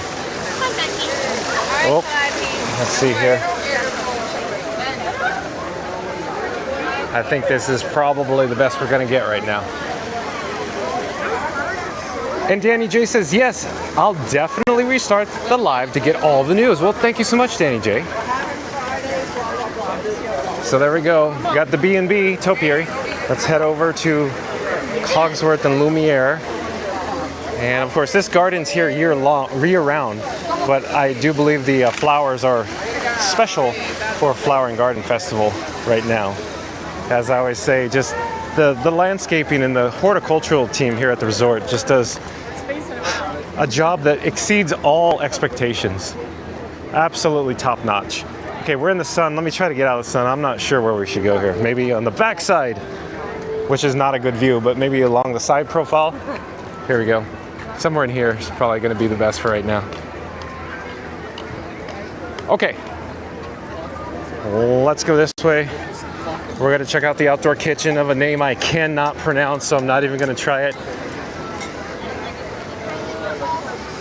So we got an outdoor kitchen in France, which is always popular. I have never actually eaten at this outdoor kitchen, but maybe for a future video we can. Just, I'll give you an idea of what they serve here, just quick, and then we'll move on. Okay. Like I said, this whole interior courtyard generally is just jam-packed. Like, you know, on Pee-wee's Big Adventure. Action-packed, Pee-wee. Terry, you know who I'm talking about. Anyways, usually it's just full of guests, but today, attendance not so bad. Oh, while we're here, we're approaching the International Gateway at EPCOT with the tributary below. And there's a friendship boat navigating underneath the Disney Skyliner now. We're not going to stay and watch it dock. I just want to show you, the overall ambiance. But you've heard me say before, I love this area. I love it. You hear the boat? You hear the horn? You love it. And ding ding, the brass bell. And then the Mickey topiary. But also the boat. So neat. And Kenneth from Denmark says, it's very rare to see Scrooge McDuck. Yeah, it is. It is. Okay, let's navigate across the bridge. As you heard me say before, once you get up on this bridge and in the United Kingdom, this is my favorite spot in all of EPCOT. And that includes Spaceship Earth. Spaceship Earth is, I'm going to say, a close second. A good honorable mention. But I like this area up in here because you get the elevated views of World Showcase Lagoon coming soon. And of course the background music loop in England. And we'll point over here. You can see the friendship boat docked over in this direction. Looks like there's going to be a special event. And real quick, I want to share. We did not go live yesterday because I was having technical issues with the PC. But it's been resolved and hopefully everything's looking, just solid right now. But I did see that there was a convention in town. I believe it was Jersey Mike's convention, and like all of them were wearing green. And I could only imagine this has to do with that convention, just so they're gonna have a private party down here. But all of the Yacht and Beach Club yesterday is just jammed with people wearing green from Jersey Mike's, it seemed like. Green sleeves? Oh, no, yeah, pretty good. Okay, not a good shot pointing this way because of the sun, but yeah, Disney Skyliner and the butterfly off in the distance. Okay, we're gonna keep going though. If the sun wasn't at a weird angle, I would stay longer. But here's the elevated portion that I really like. This is, oh, excuse me, I'm sorry. I'm walking in people's way. John, pull it together. Stop walking in people's ways. But it's probably windy here. But I just wanted to show you, I really like this area here. And while the camera's pointed in this direction, EPCOT International Flower and Garden Festival 2025 with the hanging flowers. So neat. Even though I wouldn't consider the Yorkshire County Fish Shop an actual flower and garden, outdoor studio because it's here all year long.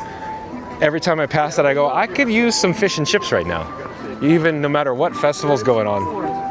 And I don't, in my mind, I always tell myself, just save it for Festival of the No Festivals, because there's amazing food everywhere. Got a Disney photo pass photographer here waiting to take your photo in front of the English Garden. So neat. Husker Paul's back says, looks great even with the sun. Okay, Husker Paul, then I'll point the camera at the sun for you next time. But while we're here, let's go into the English Garden real fast, and we'll double back and see Tinkerbell Topiary. We're not going to spend too much time, but again, I really like this area, so I want to stay here for just a few more moments. But you can see the signage. In this case, it's the pomegranate, raspberry, and strawberry green tea, sponsored in part by Twinings. Going underneath the arbor. We won't go too far in here, I think. It's just kind of gets you an overarching elevated look at the English Garden. So self-guided tour we've learned this year, last year. It was a guided tour, complimentary. But so neat back here. I always want to just grab a seat, an actual chair. Literally take the chair from, Fish and Chips, Yorkshire County Fish Shop, and just bring it over here and sit down. That's what I want to do. But I thought, yeah, they probably frown upon that. They like their chairs contained over there where the umbrellas are. So I want to go back to see Tinkerbell, but I'll just go through the shop real quick. I probably mentioned this before. These shops are my favorite shops in all of EPCOT. They're just so intimate. They have so much character in these shops. Not the characters, but they have character themselves. That's what I'm trying to say. So, of course, they sell various Twinings tea everywhere you look. But I want to go back to Tinkerbell. It's such a beautiful day. I want to be outside as much as possible today. But I still want to get over to the Grand Fiesta Tour starring Three Caballeros because we haven't experienced that attraction live at EPCOT yet. And I've kind of missed it. It's been a while for me. Been a while since I've seen the Three Caballeros over there. Okay, back to Tinkerbell.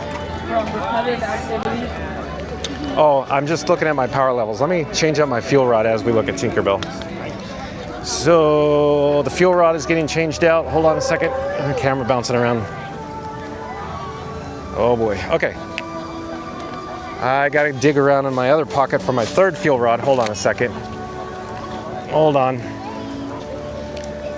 And you can see all the, Pixie Hollow themed villages down below with the twinkle lights in the background. And let me put it back on Tinkerbell while I put the fuel rod in and try to keep the camera still. Okay, got the fuel rod in its home. Plugging the power in, hold on a second.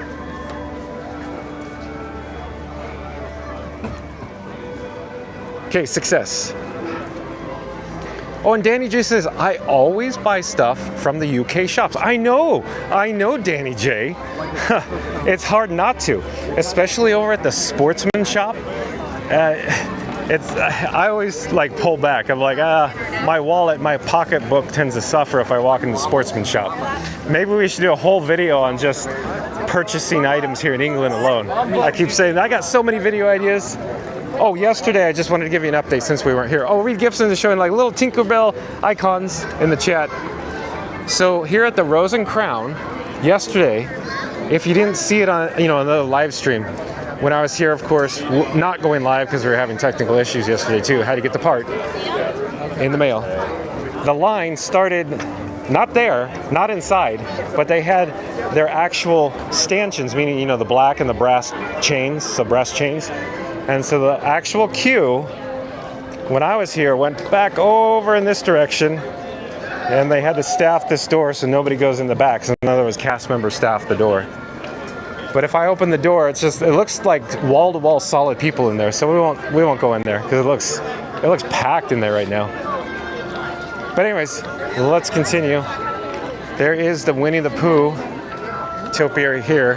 Let's go take a quick look. I love the background music.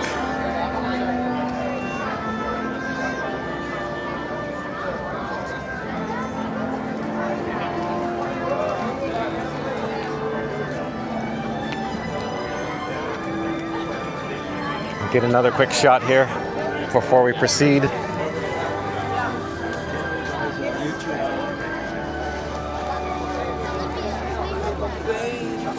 All right. Up ahead is the Shakespeare Garden. They jazz it up for Flowering Garden. It's pretty much similar like this, even festival, no festivals. But they jazz it up, like I say. Jazz hands. And then up ahead on the right-hand side is the Peter Pan, Captain Hook, and a TikTok topiary. We'll go take a quick look at that. I love that part of the background.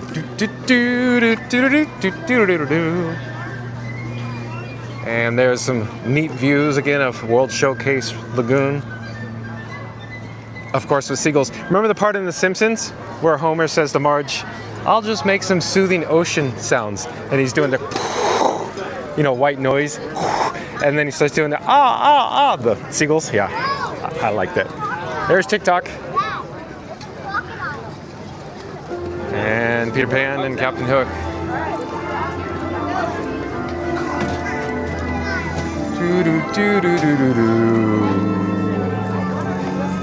Okay, let's press on. What I want to do is head towards Mexico and go check it out. So stay tuned. We're trying to get over to Grand Fiesta Tour starring Three Caballeros. That's where I'm thinking I want to head next. But I need to get a fuel rod. I have 2 empties in my pockets and one almost full one in the camera right now, in the camera rig. Maybe one day we'll do Canada far and wide video. That'd be fun. And then I'll have like one person watching. Oh, that's too bad. That's too bad. Okay. Keep pressing on. Like I was saying, I like Canada far and wide.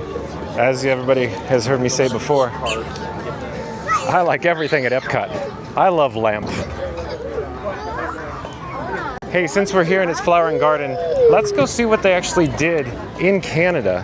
In other words, as we approach Le Cellier Steakhouse, let's see the landscaping with all the flowers down here, what it looks like. And they have some Canadian geese topiaries. We haven't done or came here to see this, so briefly take a look. There it is now. Hey, anybody in the chat, anybody know what I'm talking about? So if you know, you know.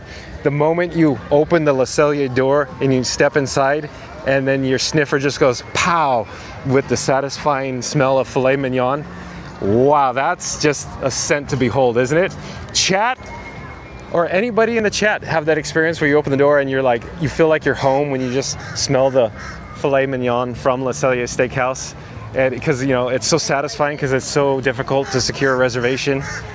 Anybody have any tips how to get Le Cellier reservations? Do you refresh? Do you do it day of, in the morning? You know, do you do it at 11:30 a.m., something like that? But look, you can see the Canadian flag in the flowers back there. That's really cool. I'm trying to get a better shot, but I guess it's probably over here. But along with the Canadian geese. But anybody in the chat have any suggestions on how to secure reservations at Le Cellier? And also, do you have any experience you want to share? Mine is simply you open the door and it's just like, oh man, that's so good. Steak at the steakhouse. And up ahead, of course, is the Bambi Flower and Thumper Topiary. We'll go take a quick look there. And we're going to actually pass Northern Bloom, another outdoor kitchen here in Canada.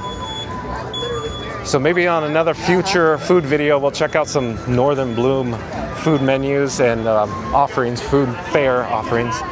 But there's Bambi. I should come get a little closer here.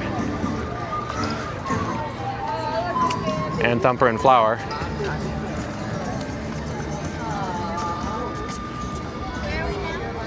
And look at, even though the attendance is a little lower today, it seems like the transportation, meaning the friendship boat from this dock headed over to Morocco, has, you know, a fair amount of people. See the purple martin up there on the tower, surveying. You can hear him now, purple martin.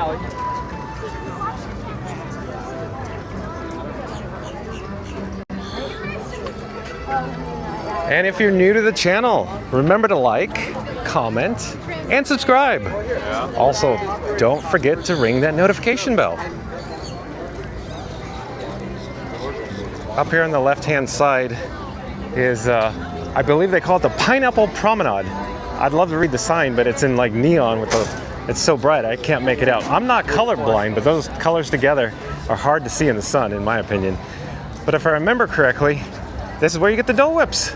I should say Dole Whip, singular, not plural. I like adding an S to everything. Dole Whips. Ooh, the Land Pavilion shirt. Anybody see that? That was cool. Hey, while we're here, I like me some Land Pavilion. I've never seen that shirt before. Who knows where that was from? TeePublic, Etsy, probably something like that. Some custom shirt. Comment in the chat if you know where to find the awesome Land t-shirts these days that are not Disney approved. Anyway, just checking it out, the floating flower pots and all the flowers here. And I'll slowly pan over, we'll get some Spaceship Earth in the background.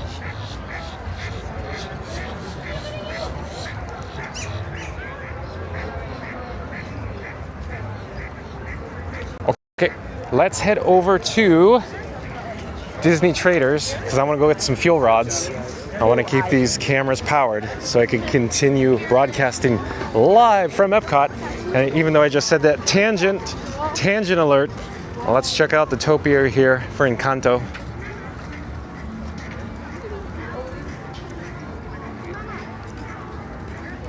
Hey, where's my bro?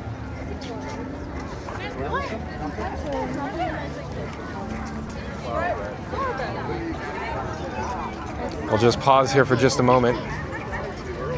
And I do believe last year this was at the main gate. And they switched it up with Moana since my speculation is Moana is very popular because of course, the walkthrough. So, star of the show for the topiaries. Moana this year. America Pavilion audio, awesome. And I was gonna say the Japan loop will come next, but there you go, you could hear it. I'm sure everybody in the chat knows all the tracks and when they pop up as well, what track is next. Meaning the audio, the background audio tracks, what order they're arranged in here in the promenade. Disney Traders. Okay, I'm digging in my pockets, I gotta open the zipper. And let's proceed inside. I'm not sure what side to go on, even though this probably is best. Looks like the fuel rod is booked at the moment, but I just heard the satisfying sound, clunk. So I think we're up next. In the meantime, mentioned before, I like overhead here.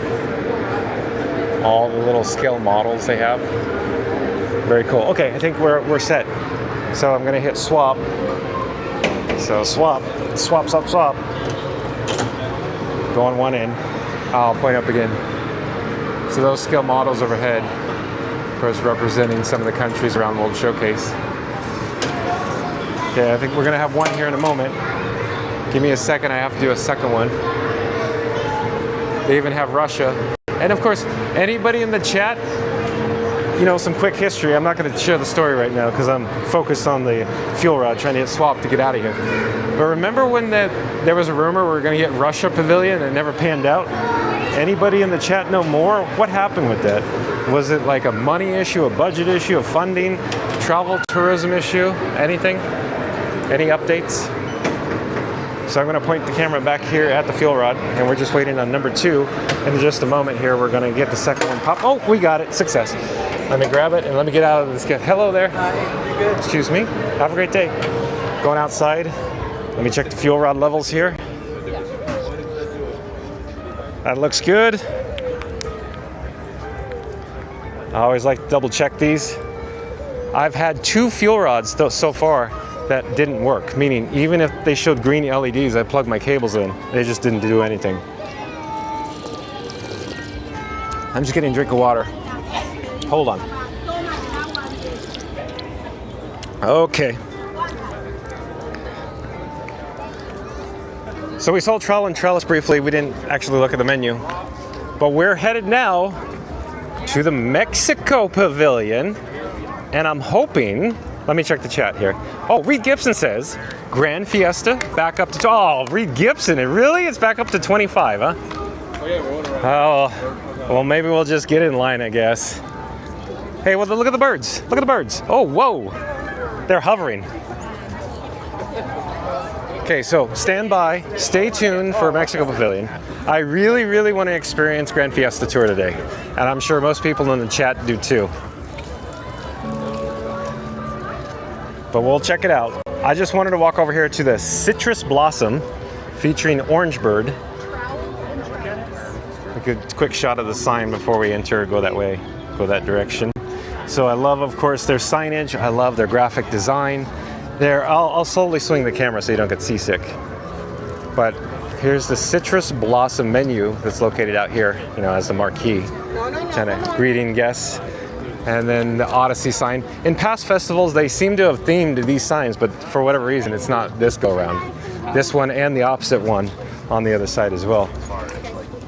But for reference, we are now approaching the Baby Care Center here at EPCOT along with First Aid. So it's off in this direction here. Just, you know, pro tip. But I'm sure everybody is fully aware of that. In a moment, I'll turn my camera over to the left-hand side so you can see the floating flower pots down in the water below. Just pausing for a moment. And, of course, only a handful of large restroom blocks left with the original tile here at EPCOT that I always talk about so much. And I'm sure everybody's heard me say this before. I try to visit exclusively the original restrooms right now because I have a feeling we're going to lose one coming soon. Another one bites the dust, and another one. Anyways, Orange Bird, got some Orange Bird. I just want to pop inside and just see the citrus blossom, what it looks like in here. Like oh, there's nobody. It seems like the Odyssey is so strange. It either has like crazy line or no line. Has anybody experienced that? When you come in here, sometimes it's just solid packed. Can't even find a place to sit. And other times you walk in and you go, where is everybody? But today, not surprising, attendance on the lower side. But I want to point your attention overhead with these awesome animations, citrus inspired. And of course, this, I'd say, greetings from Route 66 inspired sign with Orange Bird. From, of course, other people say, well, it's more like a citrus inspired. It's kind of a combo if you ask me, but I like it.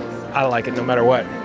Here, they got projections all over here, dancing, oranges above. I got an Orange Bird. I pointed this out before. Let's walk over here just because I like it. It's just so like calming in here with the audio. There's Orange Bird real quick. We're not gonna stay too much. Hello there. We'll get out of here. But as we do, I just wanted to point your attention at the tabletops, because even the tabletops are themed all citrus. Feels like a Burma Shave commercial. Anyways, let's head out and let's check the chat. Mary on the Move says, hey John, my boss just said something about changing rope drop at EPCOT. Something about having a line go directly to an attraction. Is this for Guardians? Are you aware of what he's talking about? Oh, Mary on the Move, I do believe your boss is talking about they dropped the virtual queue for Guardians of the Galaxy Cosmic Rewind a couple weeks ago. And so now your options are either to purchase Lightning Lane or join the standby queue. In other words, the virtual queue no longer exists, and it's very popular at rope drop. So essentially, the majority of the people, I haven't experienced it yet because I don't get up that early, generally speaking, but I have heard that once rope drop happens here at EPCOT, the majority of the attendants or the crowd, the people, the mob, like runs over to Guardians, and then it's quite long. The first day of operation, if I remember correctly, it was a 3.5 hour wait for the standby. So I hope I've answered your question, Mary on the Move. So it's very popular to get standby at Guardians. And in my experience, it seems like Guardians is the most crowded in the mornings, and then it kind of dips to, and then just before close, then it jumps back up, because I think most people are professionals and know if you get in the queue before close, they can experience that awesome attraction. And Rob's Mad World says, it's definitely worth the squeeze. Yeah, good one, Rob's Mad World. Okay, we are approaching the Mexico Pavilion. They are just going to show you, all the flowers and the flower pots here. And this pathway, not bad at all to navigate down through. And the margarita stand here actually has more people than we did visit last time, so an increase, which is not surprising because, it's 5:43 Eastern time here. So as we approach evening hours, my assumption is most beverages, or I should say adult-themed beverages, the lines tend to increase towards the early evening hours. Just my opinion. But it's very comfortable to navigate through here. Okay, so let me pull back here, and I just want to get an overhead shot since we're going to go in the Mexico Pavilion Pyramid here in a moment. We didn't do this earlier, but I like to show you where we're going. That is it. We're going inside there, and Reed Gibson said Grand Fiesta Tour is back up to 25 minutes, but we're gonna go check it out. Let's go see what we can do. Oh, go ahead, please. Appreciate it.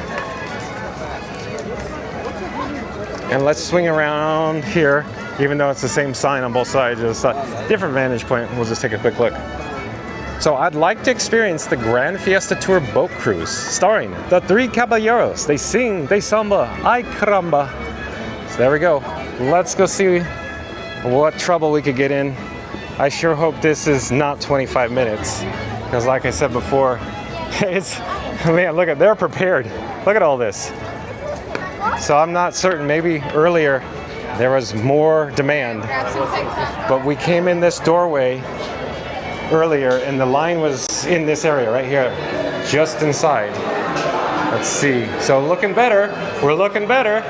Looking better. So this guy, I don't want to say I'm an expert, but I'm just saying it seems like, based on my personal experience, that the guest flow through certain attractions, they vary in wait time. In other words, the standby line, it goes up and down, or sometimes just down throughout the day. So I'm attempting to get across the pathway here in the Plaza de los Amigos. We'll head down. Earlier, all this was a queue, a line, so solid in here. And they were doing an actual crossover here. So temporary. Hello there. So looking good, still looking. Reed Gibson, you are in luck, sir. You are in luck, because we're looking moderately normal now. So we're gonna get in line. I'm not certain what we should do. Maybe I could pop up some news, but I don't know. This guy gets carried away. I need 40 minutes to read you news articles. This guy will just keep talking and stuff. So let's see here. I believe the guests in front of us are apprehensive to enter the queue. They're not quite certain what's going on here. We'll give them a moment to discuss.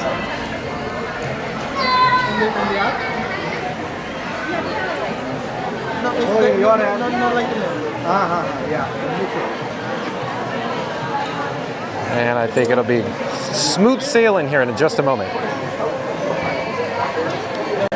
Hold your horses. Bear with me.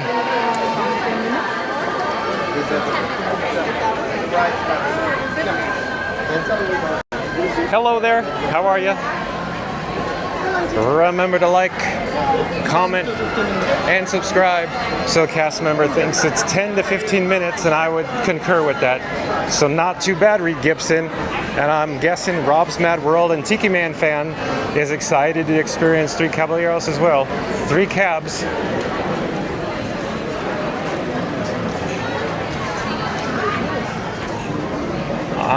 Maybe I should pop up the news. I don't know.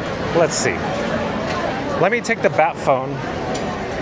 There is the bat phone. It's out of my pocket. Give me a second to set up the wireless feature. I'll be right with you. Hold on. So I'm attempting to send the video or the screen on my phone over to you at home. Just give me a second here.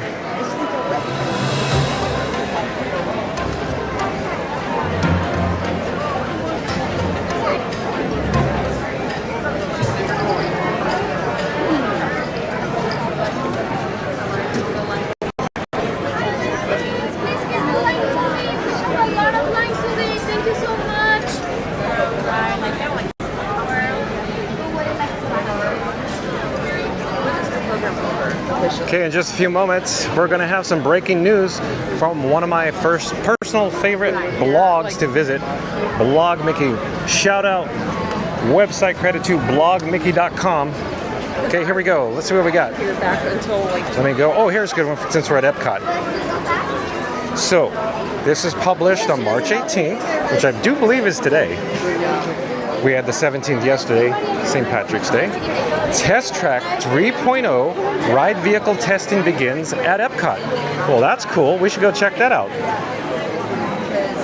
Rob's Mad World says, have a great night, John and everyone. Hope to see you tomorrow. Rob's Mad World, I plan to be live streaming tomorrow at 2 o'clock. My plan at the moment is to go to Magic Kingdom tomorrow to check out the new lounge over there as well. So we'll see you then. Have a great night, Rob's Mad World. Back to this. Ahead of the late summer opening for Test Track 3.0, Walt Disney World has begun vehicle testing. Caught by Twitter user Magic Band Maniac, that's a good handle, Magic Band Maniac. Testing was underway last night at EPCOT. Walt Disney World had previously announced that testing would begin in early 2025. Test Track 3.0 testing at EPCOT. In the video below, we can hear the distinctive sound of a ride vehicle whizzing by on the exterior portion of the track. The ride vehicle isn't visible in the video given ongoing construction at the entrance of the attraction and the angle of the track. Okay, so if I click play, which I will, we're not going to probably see or hear anything. So we got a video. I'll just believe him and imagine the sound in your head. You know, all that Test Track sound. But here we go, Test Track 3.0 description. Walt Disney Imagineering is collaborating with Chevrolet to push innovation forward and celebrate humanity's enduring drive. Pun intended. On the thrilling road to a brighter tomorrow, Imagineers are reaching back into history for inspiration from the original World of Motion and bringing that spirit of optimism to the next iteration of the Test Track attraction. But before we get too far down this winding road, there's a pun, Test Track will celebrate today's innovation while highlighting past, present, and future.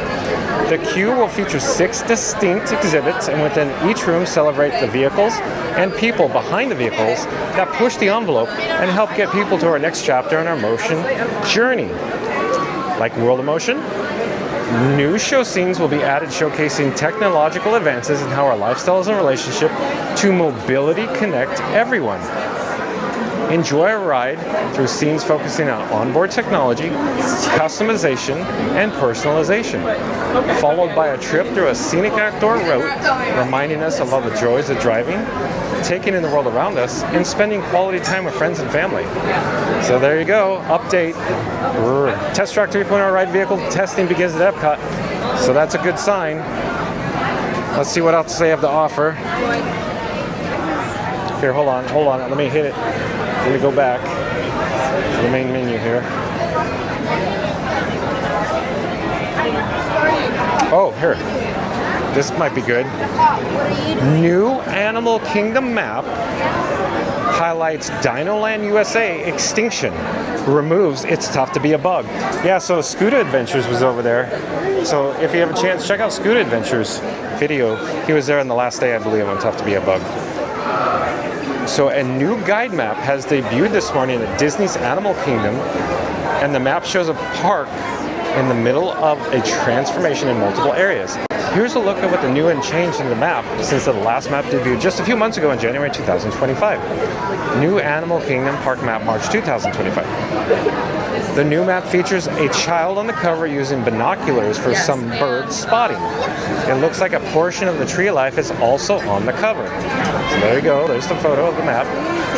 On the information side of the cover, we see a few changes from the January 2025 version of the map. Most notably, Disney now calls out the upcoming extinction of Dinoland USA. The information in the map confirms some earlier reporting that the dinosaur attraction, Restaurantosaurus, the Boneyard, and character meet and greets will be available through the end of 2025. An exact closing date for the Dinoland USA as a whole has not been announced. But with the Tropical America Scene Land set to open in 2027, we can't imagine that Dinoland USA is open this time next year. We wouldn't even bet on it being open in February 2026, but we'll keep an eye on that. And they go on to say that here's a bulleted list of changes on this side of the map. It's got the new cover image, different ordering of animal trails, character greetings, section removed, new Dinoland USA section added with information about how long it will be open. And on the map, side of the map, the only notable change is the removal of It's Tough to Be a Bug, which had its final day of operation yesterday, had the attraction signage removed overnight. And so this was published on the 17th, so yes. So they're talking about Sunday, last day of operation, and published yesterday. Okay, so we are approaching the station, the load area here. So let me turn off the news. Give me a second or a moment to disable the wireless feature on the Bat phone. I'll be right with you in just a moment here.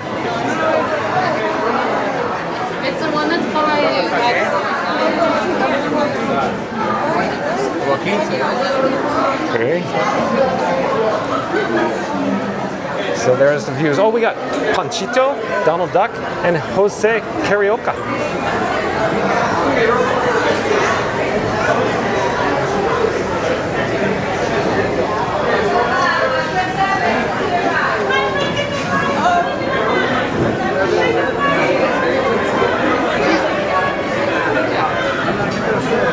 You're watching live streaming coverage from EPCOT here at the Walt Disney World Resort.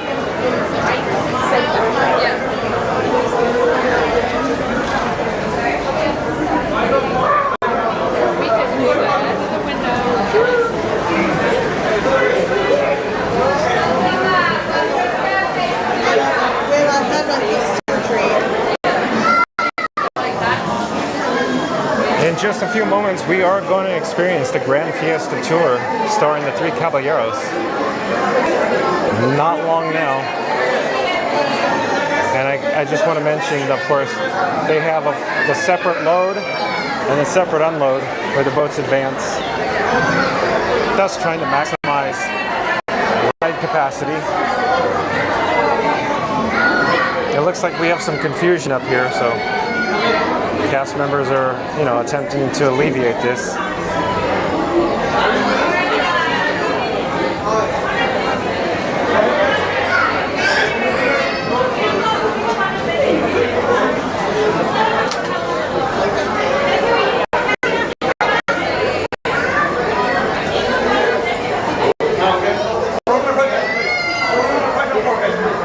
A little chaotic in here right now.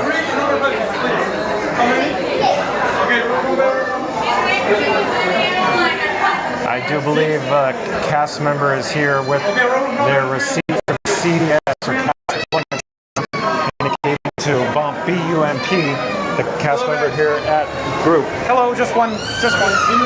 You no problem. See, a little chaotic. Please. Roll number 4, guys, please, my friend. Roll number 4. 4. Thank you so much. Roll number 3. Okay.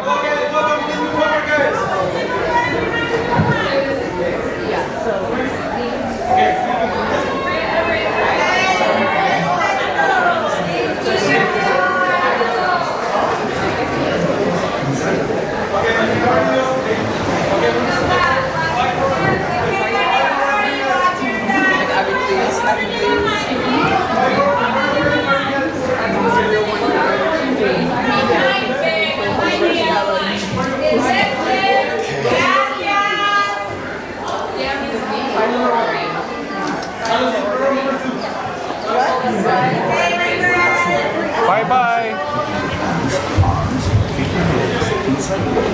And if you have children with you, please watch together. I feel like we have a perception of your brand. Yes, changes. That's what and I only see with her once. But it was like I was busy.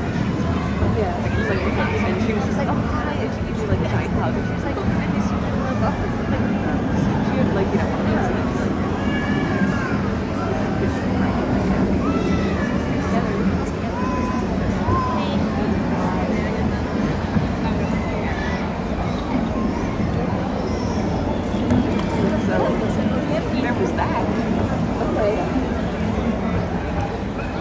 so crazy to me.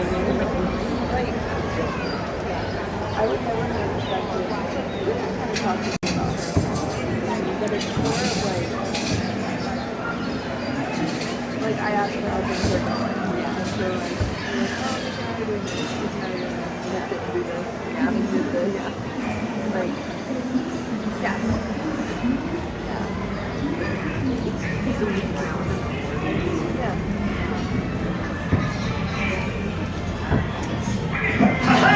Welcome, amigos. I am Paquito. I am Jose Carioca. And this is... No, I don't know. We must wait. The concert is tonight.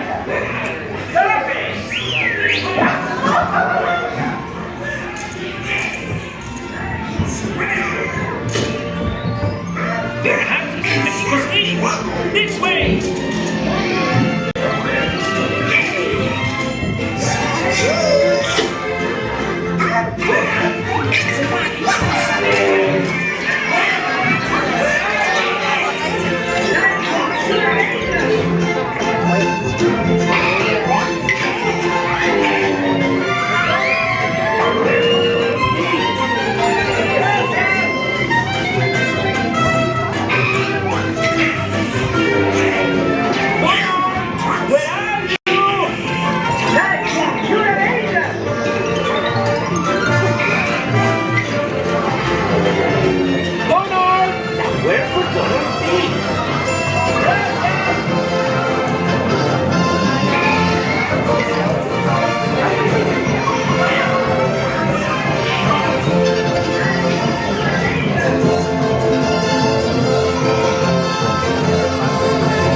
Hey, hey, wrong up. Goodbye.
See you again. Hey, get yourself too. Oh, you're a terrific audience. See you next time. Goodbye. Hey, amigos. Thanks for coming to Mexico. Come again soon. I've been waiting for you. Adios, amigos. Come again. See you next time. We'll be watching for you. Catch us on tour. Viva Mexico.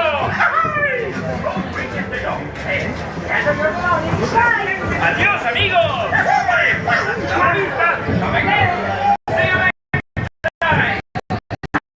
Remember to stay safe.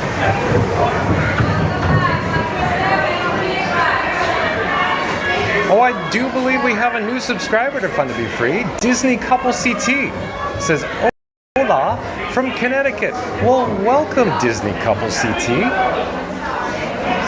In just a few moments, we're going to unload here from the Grand Fiesta Tour starring the Three Caballeros.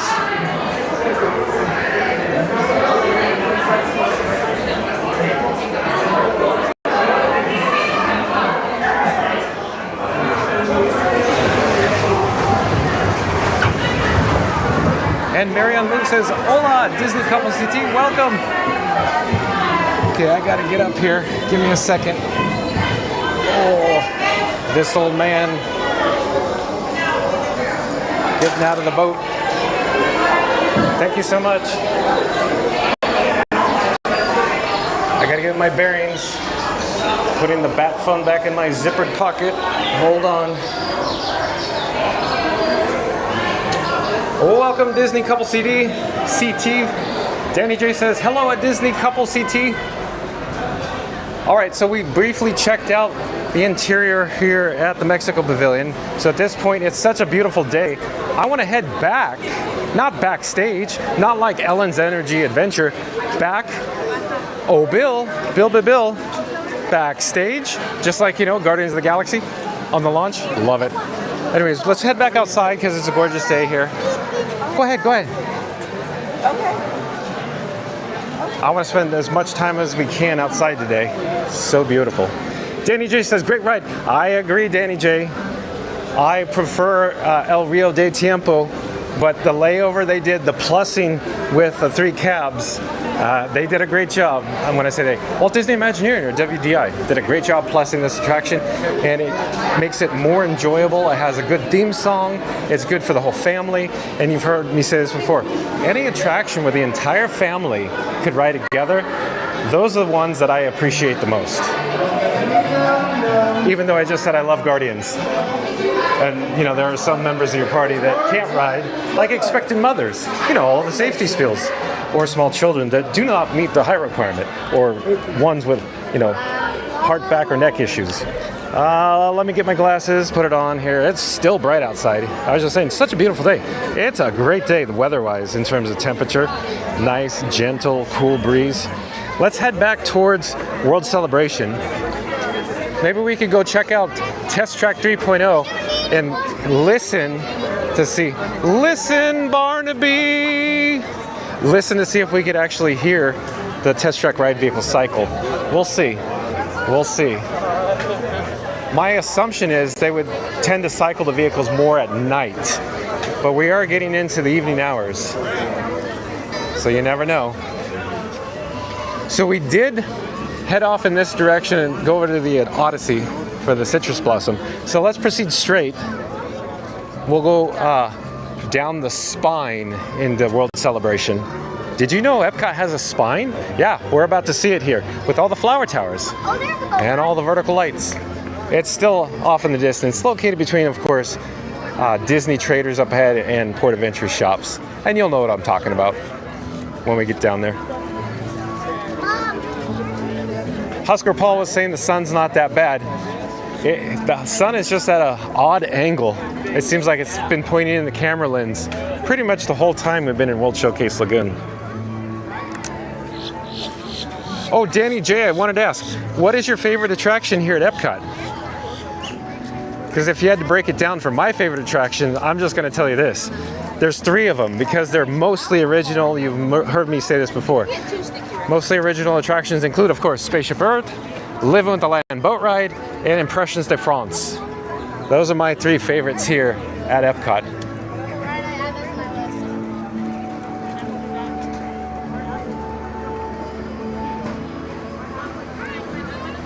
And if you're new to the channel, remember to like, comment, and subscribe. Also, don't forget to ring that notification bell. So we are now approaching the Encanto Topiary, and in just a few moments we'll make a right and we'll actually walk down the spine that I was talking about, and everybody will go, that's what they call a spine? That's what the lingo is, the spine. You can see the vertical lighting that's been installed, about this time last year, I do believe. I really like the updated lighting package that they implemented around World Celebration, World Nature, and World Discovery. Of course, a lot of it, not all of it, is on show control, meaning during the show on Spaceship Earth, it all, you know, dances, changes colors, all the lighting. Very neat, very cool. So yeah, we're walking towards the spine in just a few moments. We'll be walking on the vertebrae. That's not official lingual vertebrae, but the spine is, apparently. So I love the little flower towers. When I say little, they're actually large in stature, a lot taller than us, because look at, in relation to or proportion to the people, how tall they are. And I can only imagine these things are forked in, meaning forklifts. Bring these things in with forks. Not the forks you eat with, but the forks on a forklift. Jeez, John. And of course we get in this area and the audio changes. The word I always use, I think, is the best to describe, like, the transition in this area is just tranquil. It's just so peaceful when you get the background music playing.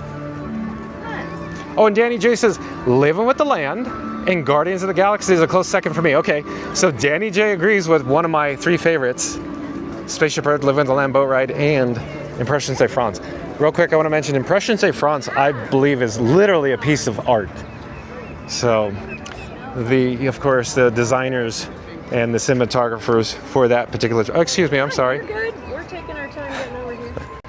We're now in the butterfly topiary area. Glorious grapefruit, and as I was saying, oh, it smells like citrus over here, because literally, citrus trees.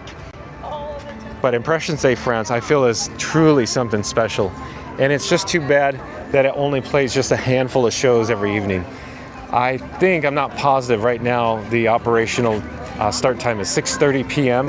and it only plays until 9 p.m. So that means the last show could be 8:30. So really, it's only 2 hours a night. You know, of course, it's an 18-minute show. So start doing the math. You only get a few shows to experience, or I should say have the opportunity to experience. But Beauty and the Beast, that plays during the daytime, is still another great show, good for the families. I just wish that Impressions de France would play a little longer, because it's a little difficult to get over there for me. But you're looking at the topiary here with Chip and Dale and Minnie and Mickey, and of course Pluto. Mickey's holding the yellowish chitin color. Pluto has, of course, the string in his mouth. And I was mentioning the flower towers. The flower towers just add like a oomph, like a background to it. Even though there's only 3 of them. I think it adds so much depth to it. Oh, over in here, over this direction, we've seen it before. We'll see it again. Phineas and Ferb is back this year. I believe it's the first year they've been back. Out of storage, out of rehab. Just take a quick look.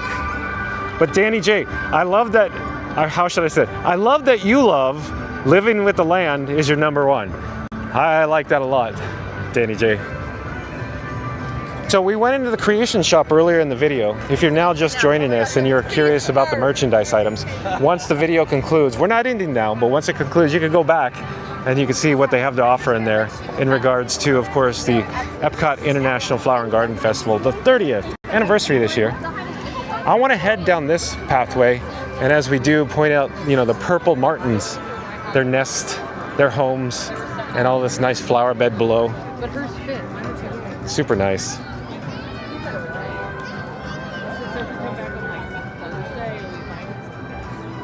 Here, let's pause and just take a quick look here at the signage. Purple martins, migratory songbirds, range, diet, appearance, learn more. So just a quick look there. And overhead, there you go. Got seagulls, all the nice flowers below. Quack, duck, like in, you know, Muppet Vision 3D. Duck! No, not you! Duck! On the opposite side of the pathway is the playground. We're not going to go inside, but I'll just go up to the marquee because they got the flower towers, the potted plants, all the flowers, all just for look, it's just crazy. It looks so good beneath the trees, all the flowers. And then we'll step foot on the AstroTurf and then we'll walk back. So, off. So let me read that the correct way. Off presents camp, get out and play, garden. There you go. So very cool, very cool. All shaded right now. It's nice. It's just the evening here. Beautiful evening coming in the evening hours. More flower towers.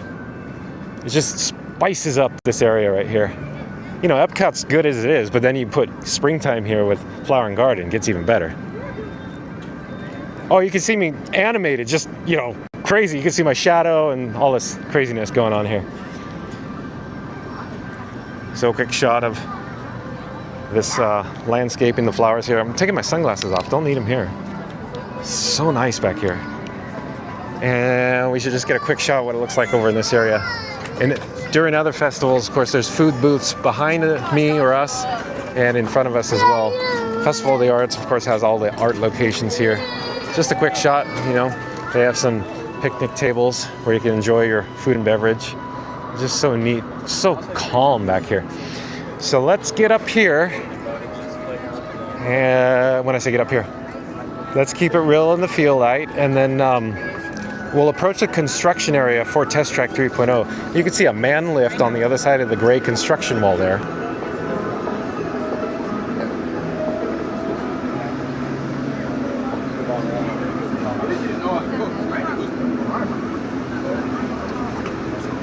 Under construction.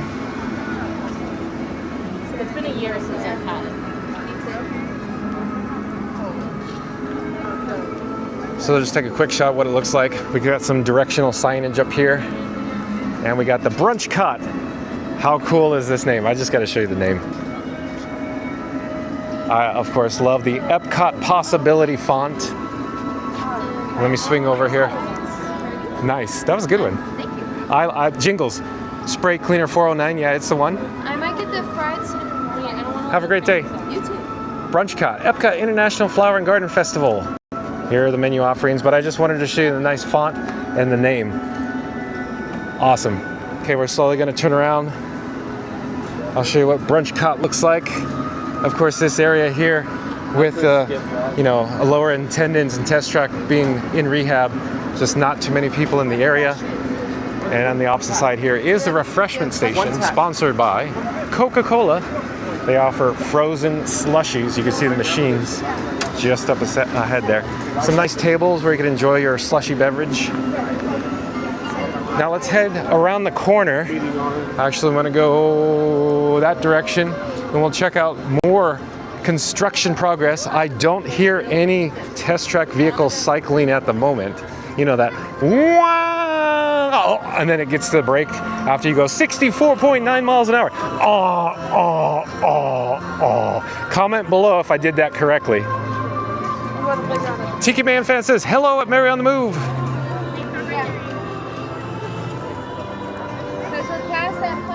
Oh, there is a drinking fountain here, so let me get a drink of water while you enjoy, I guess, restroom views. Because as I said in previous videos, sometimes this EPCOT block gets pretty crowded, and even though the attendance is lower, there's still, this is a good example. Most times I pass by, when it's higher attendance, the women's restroom has a line. So give me a second. You could also see a yellow Corvette off in the distance. We're gonna head over there in just a moment.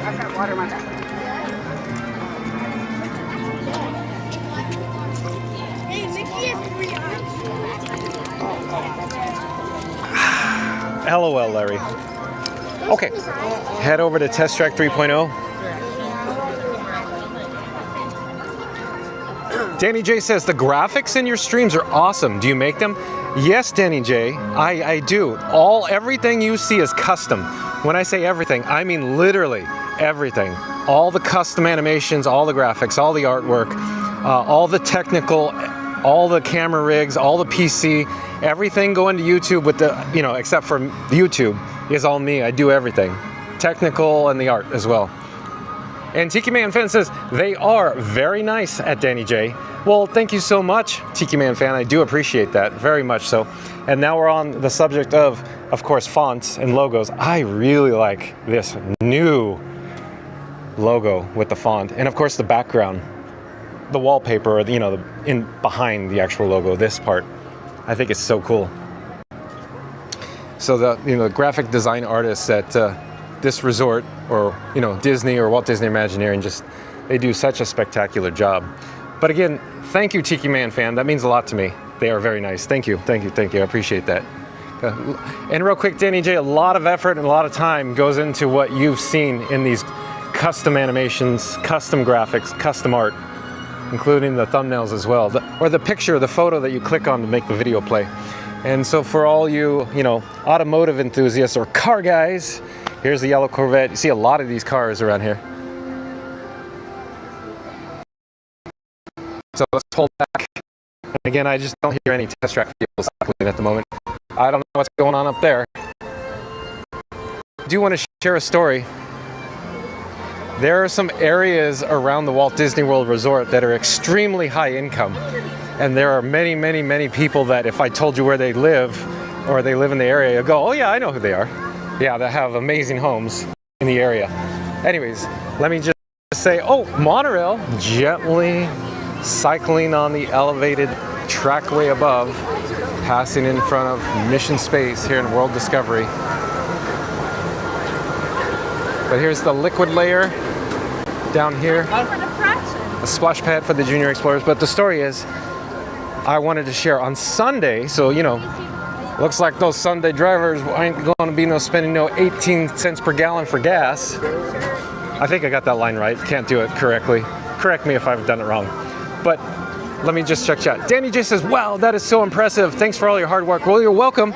Danny J. I bring all this to you so you can experience the magic of the Walt Disney World Resort. As much as you enjoy it, I guarantee that I am enjoying this more being here at EPCOT today, bringing you this live from EPCOT right now. Just up ahead is the Buzz Lightyear topiary, but back to the story. Sunday drivers. So certain areas around the Walt Disney World Resort are extremely high income. And the story I just want to quickly share is I saw 4 McLarens. Yes, 4, as in F-O-U-R. 4 McLarens, 2 Ferraris, and a Bentley. And they were all different. They weren't the same McLarens or Ferraris, all within a very short period of time, within roughly 3 to 4 minutes of passing me on the roadway. Incredible story of all the, exotic vehicles on the roads around here. But not all of the Walt Disney World Resort area has that level of exotic roadsters. I'm talking about a very specific area around here. And we're now approaching Mission Space. Up ahead is the Space 220 restaurant. And over in this direction are more construction walls for Test Track 3.0. We're not going to spend too much time here, just giving you hello there. Just a quick look what it looks like. How should I say? A quick look what it looks like. Okay, that works, I guess.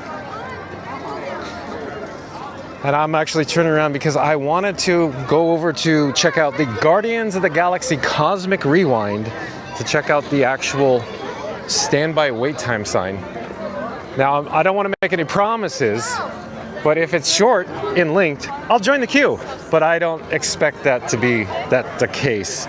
I mean, if I just had to make a guesstimate how long it's going to be, I'm going to just go with like 65 or 70 minutes. But we'll see in a few moments when we get up here. And then while we're in this area, of course, the Wonders of Life Pavilion peeking up. The gold dome that you see there on the back side of the green construction fence. So this fence is more of a chain link fence in nature with the green scrim in the foreground. But here's the point I just wanted to make. Remember they announced that they were going to build or open the Play Pavilion, P-L-A-Y Pavilion here. And then as soon as they poured this curb or this concrete, I kept telling everybody, yeah, I don't think that's happening because that's literally a curb and there's no walkway access or egress into the pavilion. So other people said, well, they could just come back and redo it. And I go, I don't think that's how it works with the paving. They don't generally make the permanent paving and come back and do it later. Yes, they make sections for temporary, so, for guest flow and safety, but that's not what I'm talking about. This is the full-blown themed pavement with the themed concrete curbs. So way early on, before they announced that it was never happening at the Play Pavilion, I kept saying, yeah, it's not happening because the curbs are up. There's no access. Okay, here's the Nova Corp ship. Right up here, what a great shot. Look, you got a sun behind it, Spaceship Earth. That's pretty neat. So I'll just pause here for just one moment so you can enjoy that. Well, let's go check out the standby. And like I said, I think my expectation is 65 or 70 minutes.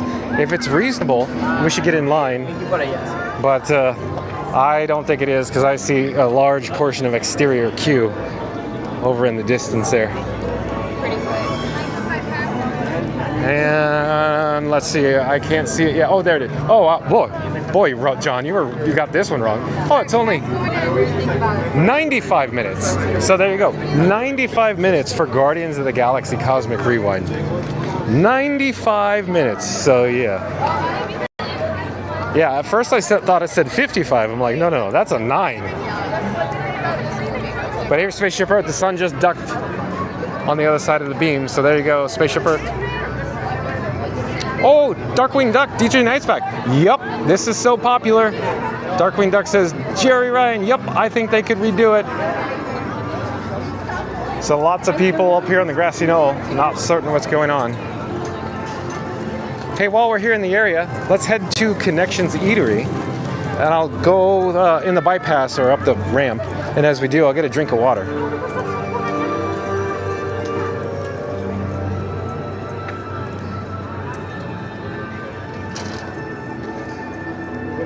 You're watching live streaming coverage from EPCOT here at the Walt Disney World Resort. And that's Test Track off in the distance. That's where we came from down there. And Scoot Adventure says, hello, sir, I'm back, home from work. Oh, welcome back, Scoot Adventures. Thank you again for joining us. So Scooter, we made it all around World Showcase and we actually experienced the Grand Fiesta Tour starring the Three Caballeros. Let me get a drink of water here. Be right with you.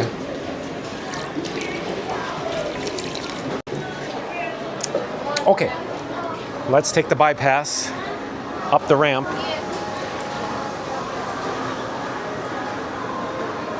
Smells delicious in here. Anybody in the chat ever had the salad? It's the general like TSO salad, I think it's called, with the chicken and the salad. Oh, it's so good. The little sauce they have here at, let me get a better shot, at the Connections Eatery. I like that salad. It's good. What did you do in EPCOT?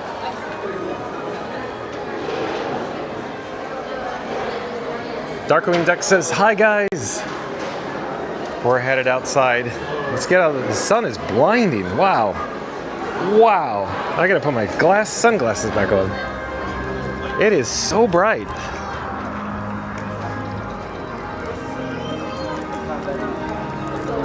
Okay, I want to actually head, or here, let me mention this while we're here though.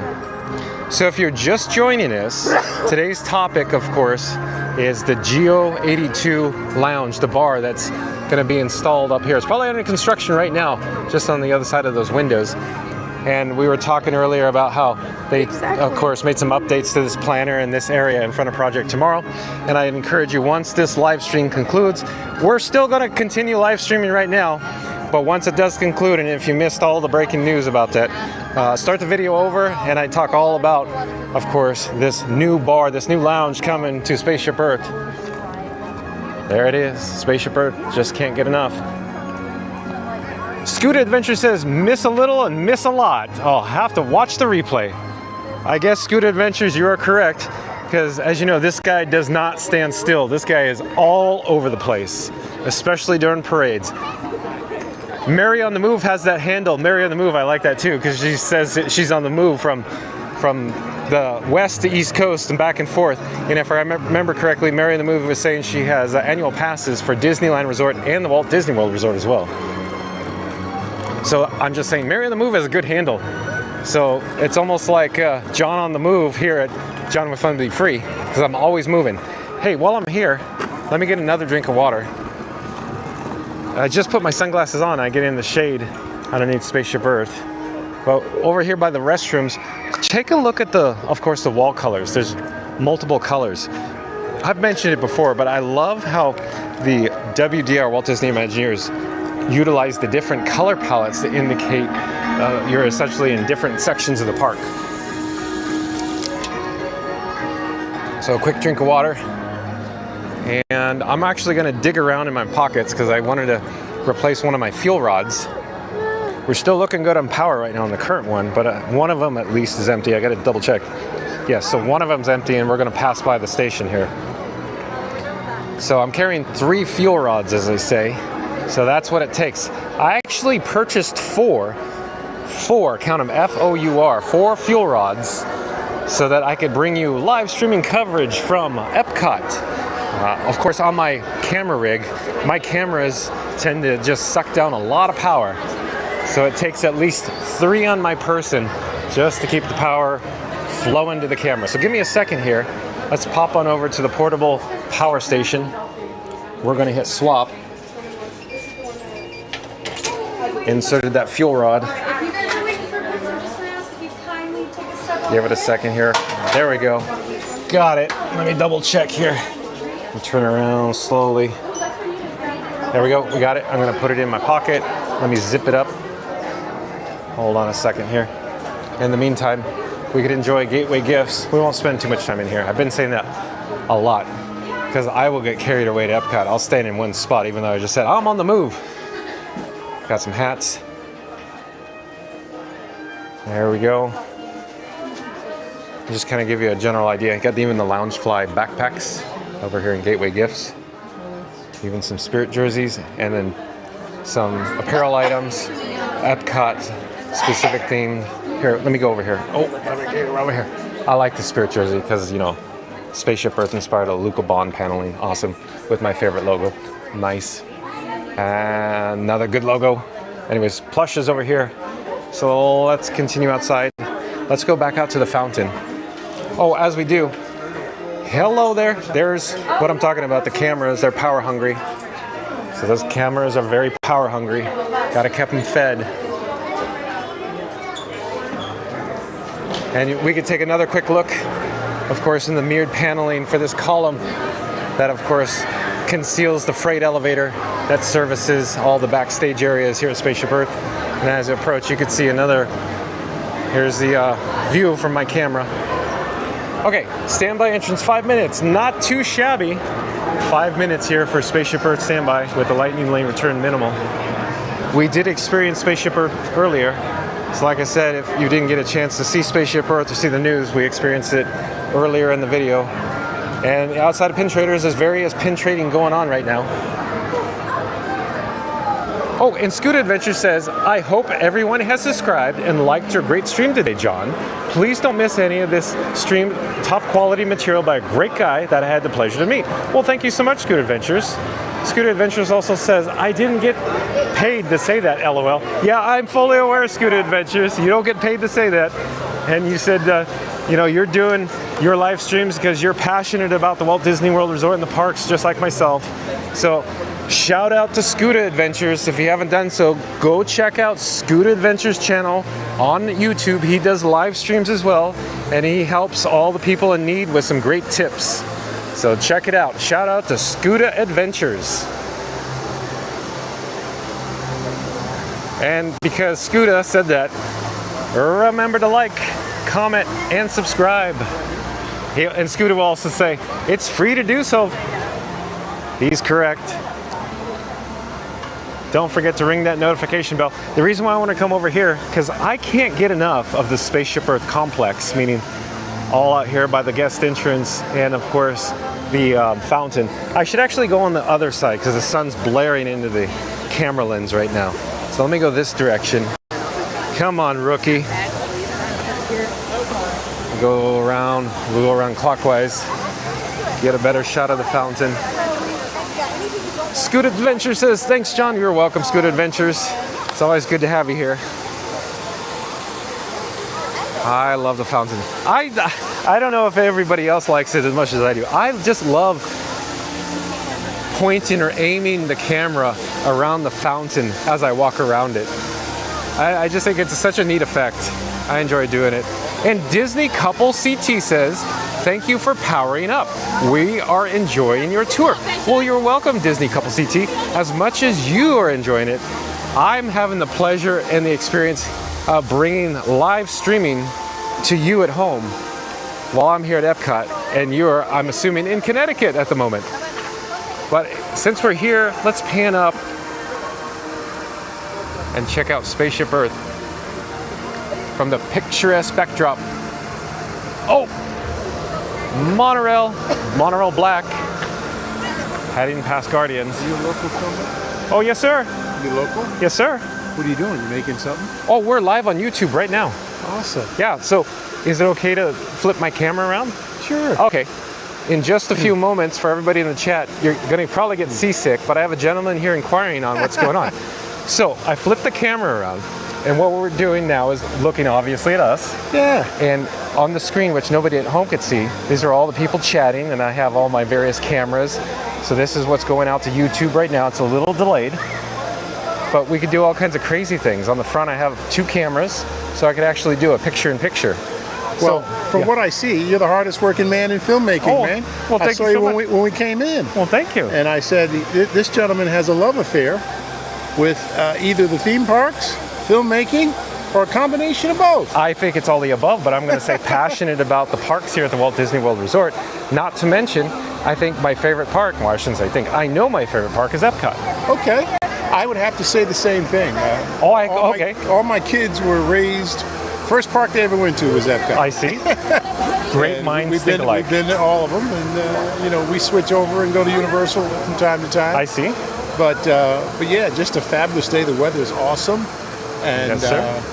Yeah, to the audience, you've got to come out here to EPCOT. That's right. This is the place, international heaven. This gentleman, he knows what he's talking about. My lovely wife is here, and she, of course, similar to my thinking, just enjoys Epcot. It's her favorite. Yes. We're getting ready to go to Soaring. Oh, okay. I was actually headed to the Land Pavilion myself. Oh, okay. But I'll probably see you over there. All right. But real quick, I'm John with Fun to Be Free. Nice to meet you. Okay, John. And you're locals in the area, so I'm sure I'll see you. Fun to be We'll free. find You can take a photo in this if you prefer. You just pop me up. We're live right now on YouTube.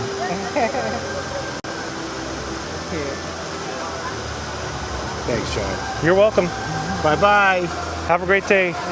Enjoy your... Okay. Oh, all the... I got it. Okay. Okay. Thank you for Good? stopping. Thank Oh, you. absolutely. Keep Take doing care. what you're doing. Oh, we... And I'll reach out. I'm Tony. Tony. Okay. Yeah, Hey, Tony. Nice to meet you. I'm John. a filmmaker too. Oh, you Yeah, are? I do documentaries and stuff. So, yeah, I'm involved with a lot of stuff. I see. And I do some work with Disney too. Oh, you do? Nothing official. But, Okay. let's just say I'm a travel person who transitioned into filmmaking. I see. And I combine the two, but what you do is great. And I may have some opportunity. Okay. That's good to know. Yeah. You know how to get... Working on it, yeah. Excellent. Nice to meet you. Nice to meet you, sir. Yeah. You too. Bye-bye. So, as I always say, nice meeting new faces. You never know who you're going to meet in the parks. So let's get some more views of the fountain. And like I said, I wanted to head over to the land. I didn't say that yet, but that was my plan next, because this guy loves me some Land Pavilion, as you know. I want to head back to my office. That's what I call the land, my office. Let me check out the chat here in just a moment. Let me get out of the way here. Scoot Adventure says, we only stream on weekends due to our weekday jobs. Latest stream from Sunday. We got lucky and streamed the final Tough to Be a Bug show. Okay, yes, Scooter. Scoot Adventures also says, hello park guests, nice to see you, sir. Oh, it's too bad, Scooter. So preoccupied. Danny J says, what an awesome interaction. Yes, it is, Danny J. It's always special meeting new people here at the parks. Love it. And we'll take another quick shot of Spaceship Earth while we're here. And I'm sure there's a lot of people that probably, even though we've done it, I think this will be the third time, maybe we should go see the Encanto Topiary again, because it's very popular. And of course, they did such a good job with the installation and the overall theme of the Encanto Topiary. Let's go take a look again, since we're here. And then we'll head over to the Land Pavilion. Maybe we'll, check out Soarin'. I don't want to spend too much time in there. I just thought it'd be nice to go see the Land Pavilion, because I like it a lot. And remember to like, comment, and subscribe. Also, don't forget to ring that notification bell. Now we're in the sun again. I keep getting in the sun. Let me get out, and then we'll get a closer shot of the topiary. Okay, I think we're good here. Oh, you can even see Moana's oars lighting up. See it? There we go.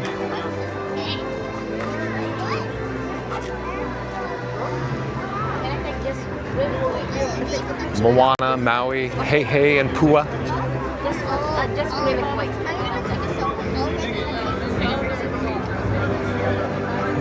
And of course the logo with the Flower and Garden Festival for 30 years and growing.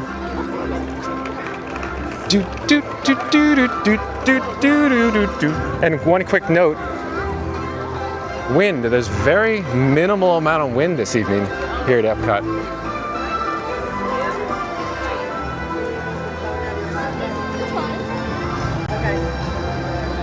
See the flags? They're just barely waving in the gentle breeze. So gorgeous right now. In fact, I think it's a better idea, instead of heading over to the land this moment, stay tuned. We should go through Moana, Journey of Water. That's what we should probably do. But before we get there, let's take a look at the fountain and what it looks like down below. Sense where the water goes. And change down there too. But so cool, the lucite fountain.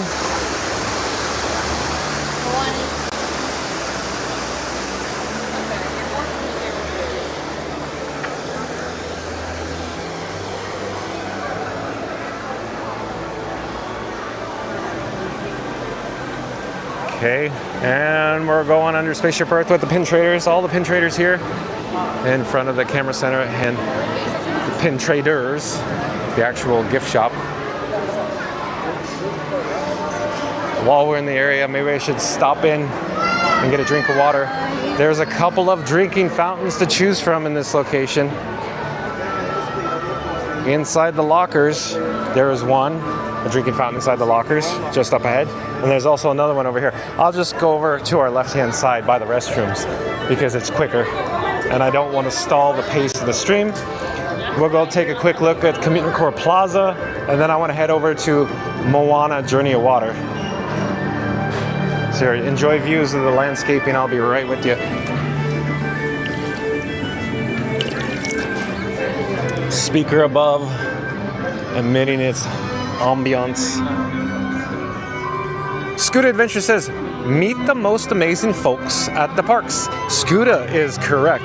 Scooter probably meets a lot of people too. And probably a lot of memorable one-on-one interactions.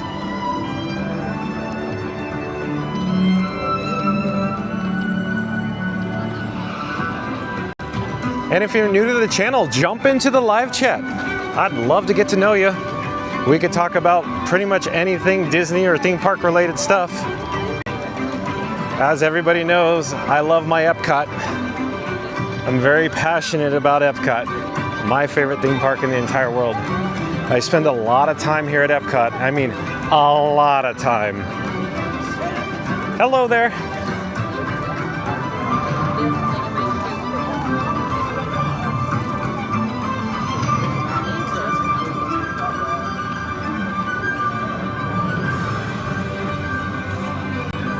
Okay, so if you just joined us, today's video topic was about the bar, the lounge, the GEO-82. In other words, we're gonna get a Spaceship Earth themed bar here on the backside of those windows, right up there in the upper level, under construction right now.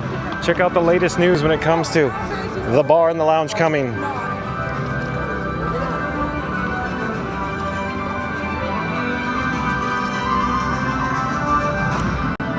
Like I previously said, I just want to take a quick look here at Communicore Plaza as the sun is just about to, go down behind the land pavilion. It's setting low in the sky right now. Get an overall look of what we're dealing with here. So awesome. Super good weather. Amazing. And I'm going to mention, I do believe the weather has been amazing for March in Central Florida. So, I mean, there's been some Marches where it's like, wow, it's humid and hot already. And other Marches are just, mild, like right now. So nice. So beautiful. So gorgeous here at EPCOT right now. Tomorrow, like I said, I want to get out to Magic Kingdom. So 2 o'clock Eastern tomorrow, we'll get over to Magic Kingdom. We'll talk about the new lounge going on over there. Every time I try to get over here to see the show, I just missed it today because this guy kept talking.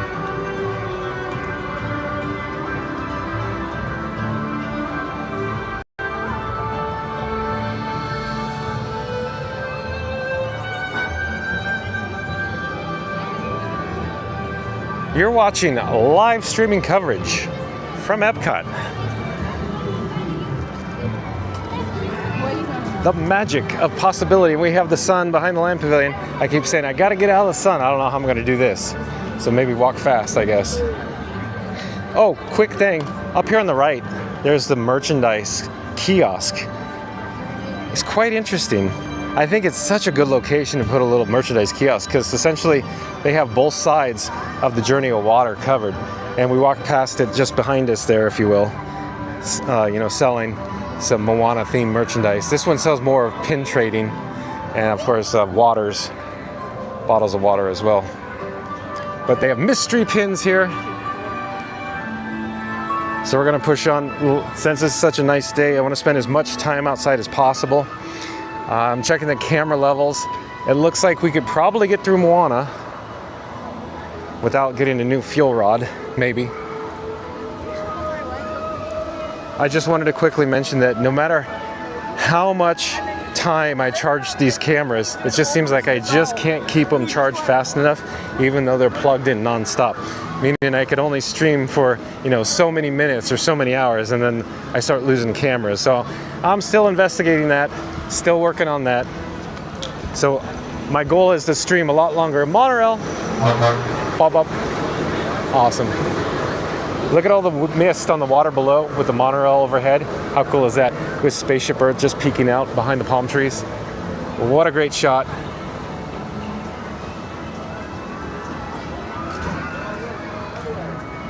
And up ahead is the Seas with Nemo and Friends. Operational note, they close at 7 p.m. now. That's been going on for a few months now, it seems like.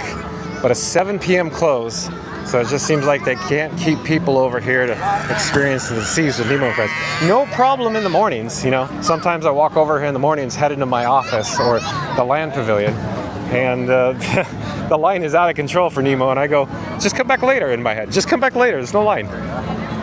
I don't actually say that, just what I think, you know. But here, Spaceship Earth, just emerging from underneath the beamway here.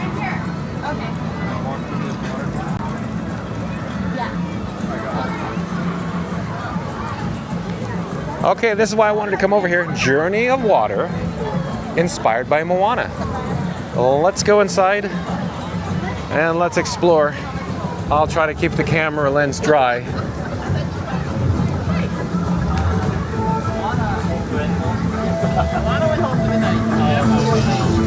The water cycle with the logo.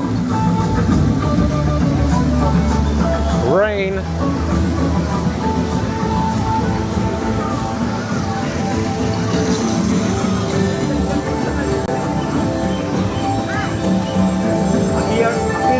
Interactive water feature, touch the strings of water. So let's go touch it.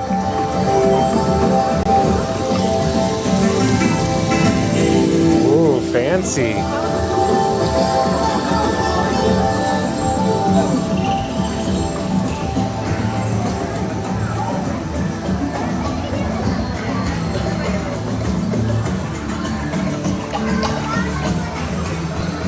And we're up to stream. Made it to stream. So another interactive water feature here.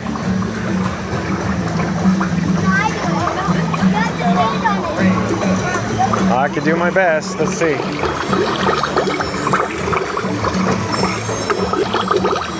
There you go. And we got Spaceship Earth.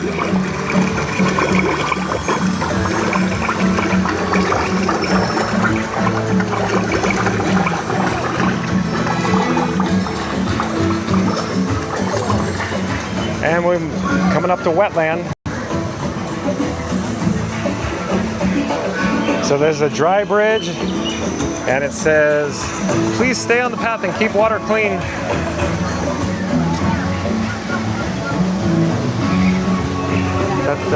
And we got spring.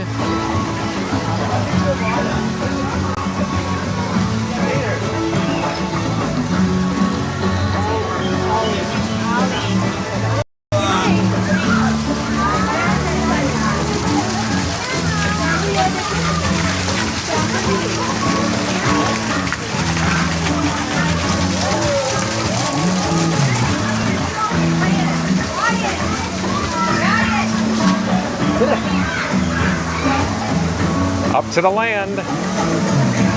And we have the wet road and the dry road. The sign over here says dry path. We'll go through the dry path, but I just wanted to show you. I can see the water curtain. I hope it comes across on the screen. It shuts off when you walk. You'll probably see it.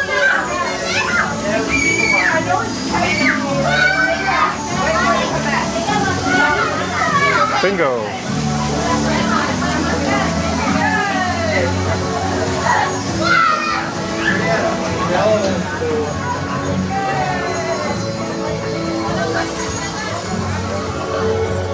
Oh, I gotta change out my fuel rod. Like I said, I'm starting to lose the cameras. Once it gets down to a certain amount, it's hard to, you know, even keep it powered or stay on. So hold on a second. In the meantime, you could enjoy views at Tahiti. Okay, I got one that has juice. Give me a second here.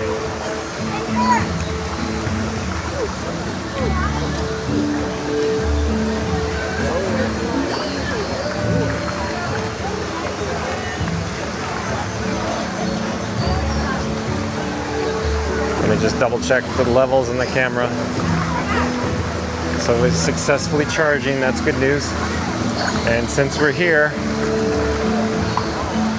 get an overhead shot of Spaceship Earth real quick. And we have all the water features down here in the lagoon.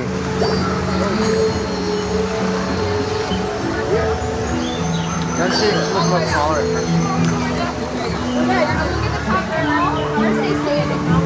Made it to river.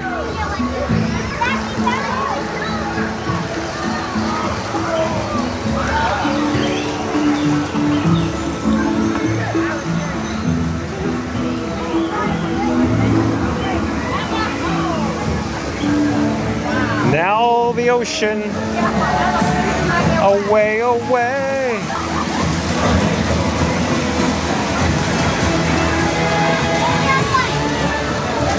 And into the sun, let's get out of the sun. I really don't want to enter this area here because it ends up, oh look, we got it. Interactive water feature on the ocean waves. Oh, they love it. Look at the kids, they love it.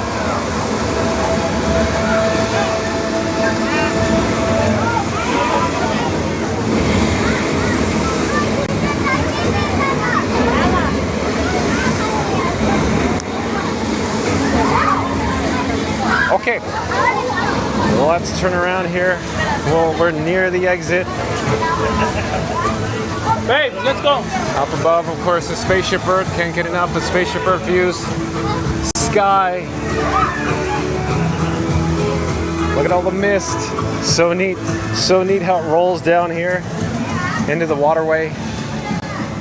Away, away. But now I think we should head over to the land, just briefly. Let's just go poke our head inside and see what it looks like. Maybe we should go look at the actual Soarin' standby wait time sign. I'm curious to see what it looks like because the attendance is a little on the lower side today. So stand by, check that out. Stay tuned for that. As we do, we could see the actual standby wait for the seas with Nemo and Friends. I speculate it's going to be quite low. Well, let's check it out here in just a moment. 5 minutes, I was going to say. It's probably like 5 or 10. But there you go. Standby entrance, 5 minutes. Mine. Actually, you know, somewhat of a lightning lane return. And usually in the, you know, morning hours, not right now, that you have a Disney PhotoPass photographer stationed over here. Of course, in front of Nemo and Dory. And then I'll meet you back. And just up ahead is the large stroller parking area. And as we get closer, of course, the background audio will transition into one of my favorite loops here at Epcot. Of course, original loop here in front of the land exterior. And while we're in the area, look at the planters, the landscaping, the flowers. So neat. Floating flower pots. Yes, sir. Up ahead on the left-hand side is the butterfly topiary. Yeah, that's cool.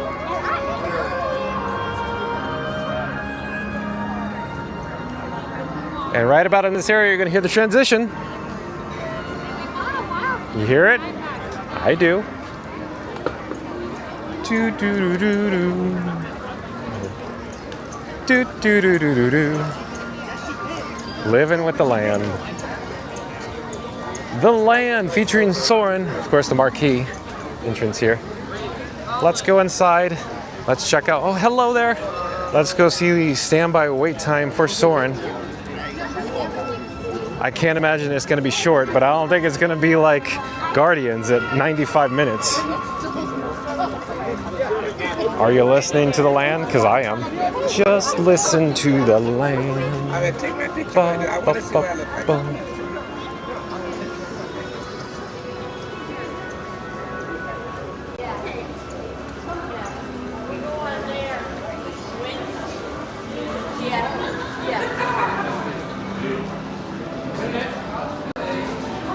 Here we're about to enter, and we'll check out the overlook, and we'll proceed right down the pathway down the. Oh, hello there! Thanks for making the magic. Thank you. Have a good night. You too. So I always say that the land pavilion is my office. Right down there you can find me. Like today, right before I went live, I took my little iPad and I sat down there at my office desk and I made the thumbnail and then posted to YouTube, and then I grabbed my camera rig and we're off to the races. Let me check the chat here. Casey Rodriguez says, oh, Casey, welcome back. Casey Rodriguez says, hi, it's me, Casey. Sing me happy birthday to me on Casey right now. I'll just say it right now, Casey, because we're going to proceed down below. Happy birthday to you. Happy birthday to you. Happy birthday, dear Casey Rodriguez. Happy birthday to you. So there you go, Casey Rodriguez. Happy birthday to you. Up ahead here is the Awesome Planet. I'd say it is an awesome show. Right now, 5 minutes to the next show, but not uncommon as you walk by. Seems like, you know, as it counts down, I always end up seeing it about 5 minutes. It's either 5 or 8, it seems like, whenever I walk by. And up ahead is the Garden Grill restaurant. If we're lucky, we may have the opportunity to quickly spot maybe Mickey, maybe Chip, maybe, oh, there's Mickey right there. Look at that. What great timing. We'll just take a quick look. Pause here for just a moment. And I was going to say go down the escalator, but it says walkway closed. Sorry for the inconvenience. Womp, womp, womp, womp. Okay, I'm going to pause here for just a moment. I'm going to show you my office. So down there, that's what I call my office. I like to do all my work for the channel. So when I make all my animation, my graphics, my thumbnails, all that stuff, I like doing right there. That's my office. Walking down these stairs, of course, holding the handrail. The Living with the Lamb boat ride, one of my personal favorites here at EPCOT, is only 5 minutes. So essentially there is no wait right now. But like I keep saying, it's such a nice day. Let's not stay inside too long. I just wanted to go check out the standby wait time sign for Soarin' Around the World.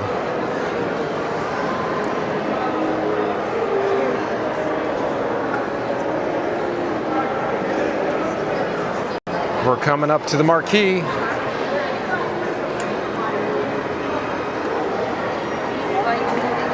Soarin' Around the World.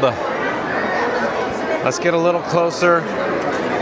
Check out the actual, 30 minutes. I can see it from here with no sun, so easy to see.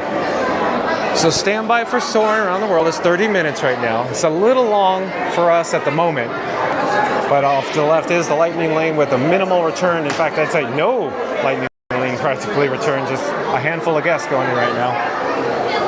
And you can see, of course, all of these ecstatic, happy guests experiencing Soarin' as they're exiting. So we're going to turn around and let's actually go and see if we can get maybe a cup of water. If I remember correctly, the last time we were in the land, Mary on the Move made a suggestion, go get a cup of water over at Seasons or Sunshine Seasons, a quick service restaurant. And I went, that's a good idea, Mary on the Move. So I'm going to take Mary on the Move's advice from the last time we were here and just get a cup of water and we'll head back outside. But like I said, I just wanted to get in here, look at the wait time, see what it looks like. You know, we got to go further down, but that's okay. I do believe they closed the Sunshine Seasons a little early, hence why they have this stanchioned off, or, you know, these black stanchions. In other words, they're, you know, closing down the Coca-Cola beverage station, but we'll head over to the other one. Just quickly get a cup of water, and you can see they've already cleaned up, closed up shop for the evening, but you still can purchase grab-and-go items and limited selection of sweets, and of course beverages as well. Let me grab a cup of water. I'll point the camera back so you don't have to just see a boring sign that says Coca-Cola makes the meal. You get to see at least something intriguing.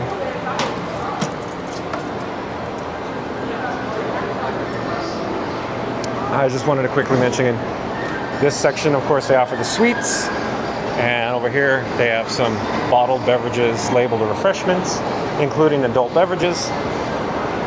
And in this section is more healthy. They have some fruit up here, some parfaits, salads, and limited selection of beverages, along with some cheeses and chips. They also have chips. Here, I could point the camera on over here. Limited selection of chips at the register wraps as well. But success, I got my cup of water based on Mary on the Move suggestion. And now let's head back towards the escalator. There it is now, coming into view. We'll go back outside, like I keep saying. Such a gorgeous day. I don't want to miss this day. There is a press penny machine here, just FYI, along with the elevator. They have 2 elevators in this location, one here and one, of course, on the other side or by the exit for Living with the Lamb boat ride. That's out of view right now. Trying to navigate through the pathway. In terms of congestion level, there's essentially nobody in the Land Pavilion right now. I spend a lot of time in the Land Pavilion. Land Pavilion is sometimes very chaotic because Soarin's in here. So chaotic sometimes you can't even like access coming up this escalator.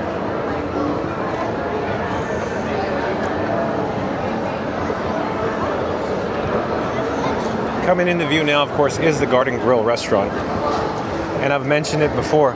My favorite restroom in the park because of proximity and ambiance and, you know, background music are the restrooms on the upper level. Pro tip, if you're ever in the area and you're inside the pavilion, use the upper level, not the lower level. The lower level is always so chaotic because, you know, everybody coming and going from Soarin'.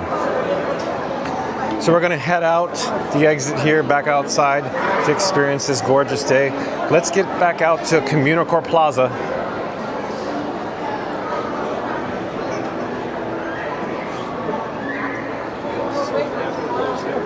I'm just drinking my water.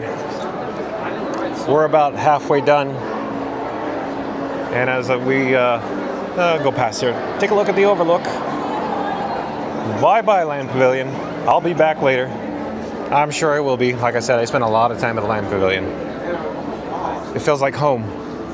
Where the magic feels like home, feels like home.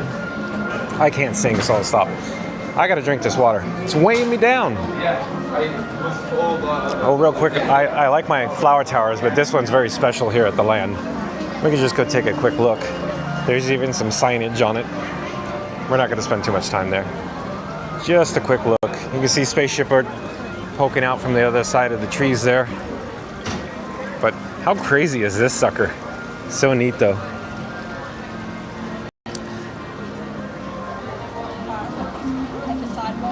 All right, let's keep going. And my assumption is the butterfly landing located over in this direction is already closed for the evening. That's why I wanted to get over there during, you know, more of the daylight hours, if you will. I know it's still daylight out. The sun's going down. I'm just saying. Boom, boom, boom, boom.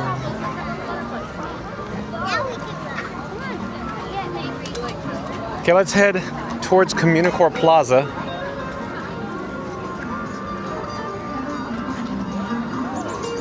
And as we do, we can take a look at the Wish Topiary coming up here on our right-hand side.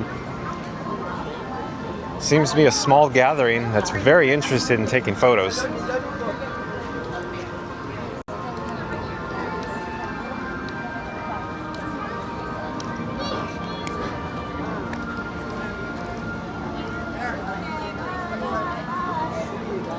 Oh, it's Dave again.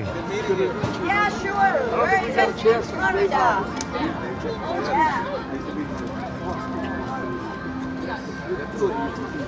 So let me get back up here.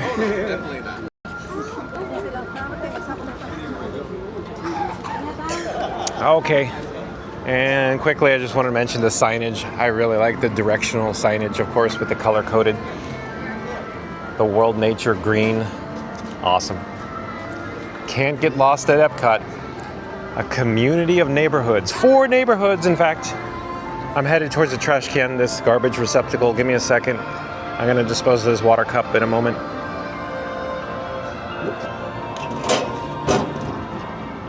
What a great shot of a garbage can, John. Way to go. Look at the landscaping here in this planter. How cool it is. And above the bamboo, Spaceship Earth. Earlier in the video, we did go inside Communicore Hall. So if you missed it, you could always go back. I also made another video on the EPCOT International Flower and Garden Festival, 30 years and growing, on opening day. So if you missed that, I'd encourage you to watch that video as well. The next video maybe will come back, unless there's breaking news, we got to get back here. I want to come back and do like full-blown food, you know, maybe a food review, a food rating video. I think that'd be good. Like I said before, there's so much I want to do, but then we got breaking news and I go, oh, we got to do the breaking news instead.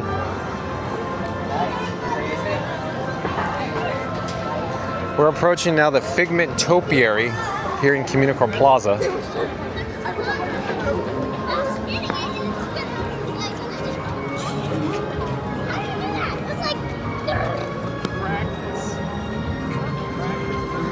And if you're new to the channel, remember to like, comment, and subscribe. And as Scooter Adventure says, it's free to do so, but don't forget to ring the notification bell.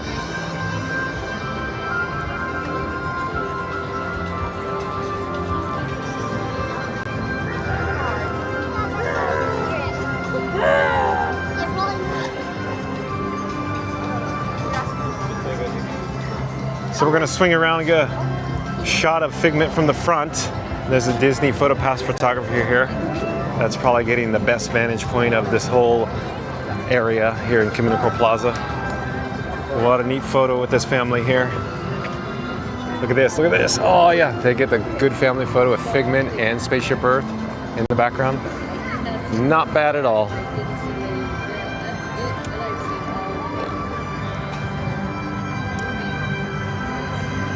The weather here is so nice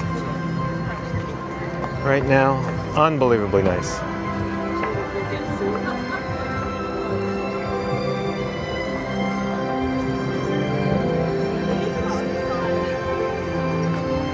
Oh, get some more Spaceship Earth. And the windows below, or the mid-level, if you will, those windows. That's where the new Spaceship Earth Lounge, the GEO-82 is gonna go, the bar.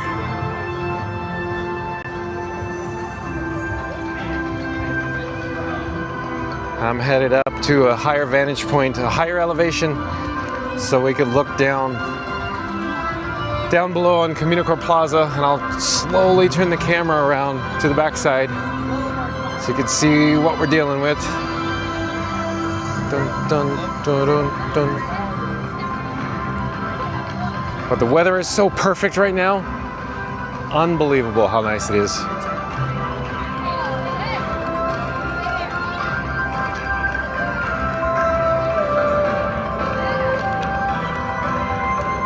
Just pausing here for a brief moment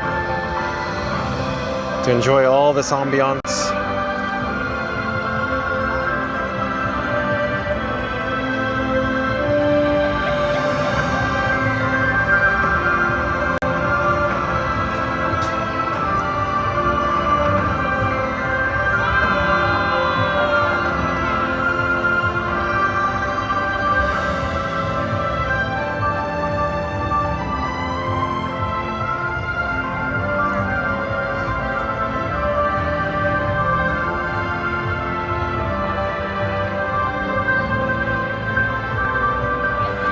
And Disney Couple CT, are you staying for the fireworks?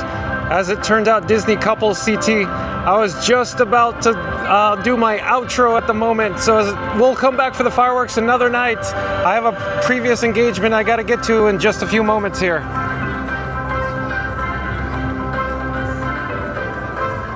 Oh, hello there. John with Fun to Be Free coming to you live from EPCOT. As it turns out, we're standing in Communicore Plaza, and like I just mentioned, I have a previous engagement I have to run off to. So with that said, thank you for watching. Thank you for being here. Today, weather was perfect here at EPCOT, my favorite theme park in the world. Thank you to all the new subscribers. And if you just tuned in, once this live stream concludes in just a few moments, go back, start the video over. We talk about what's directly behind us. See, look, right there. Those windows there. I'll talk about the bar, the GEO-82 that's coming that Disney recently announced. But in the meantime, thank you for watching, and I'll see you tomorrow at 2 o'clock. I plan on going over to the Magic Kingdom for the lounge over there. Take care. Have a great day. Bye-bye.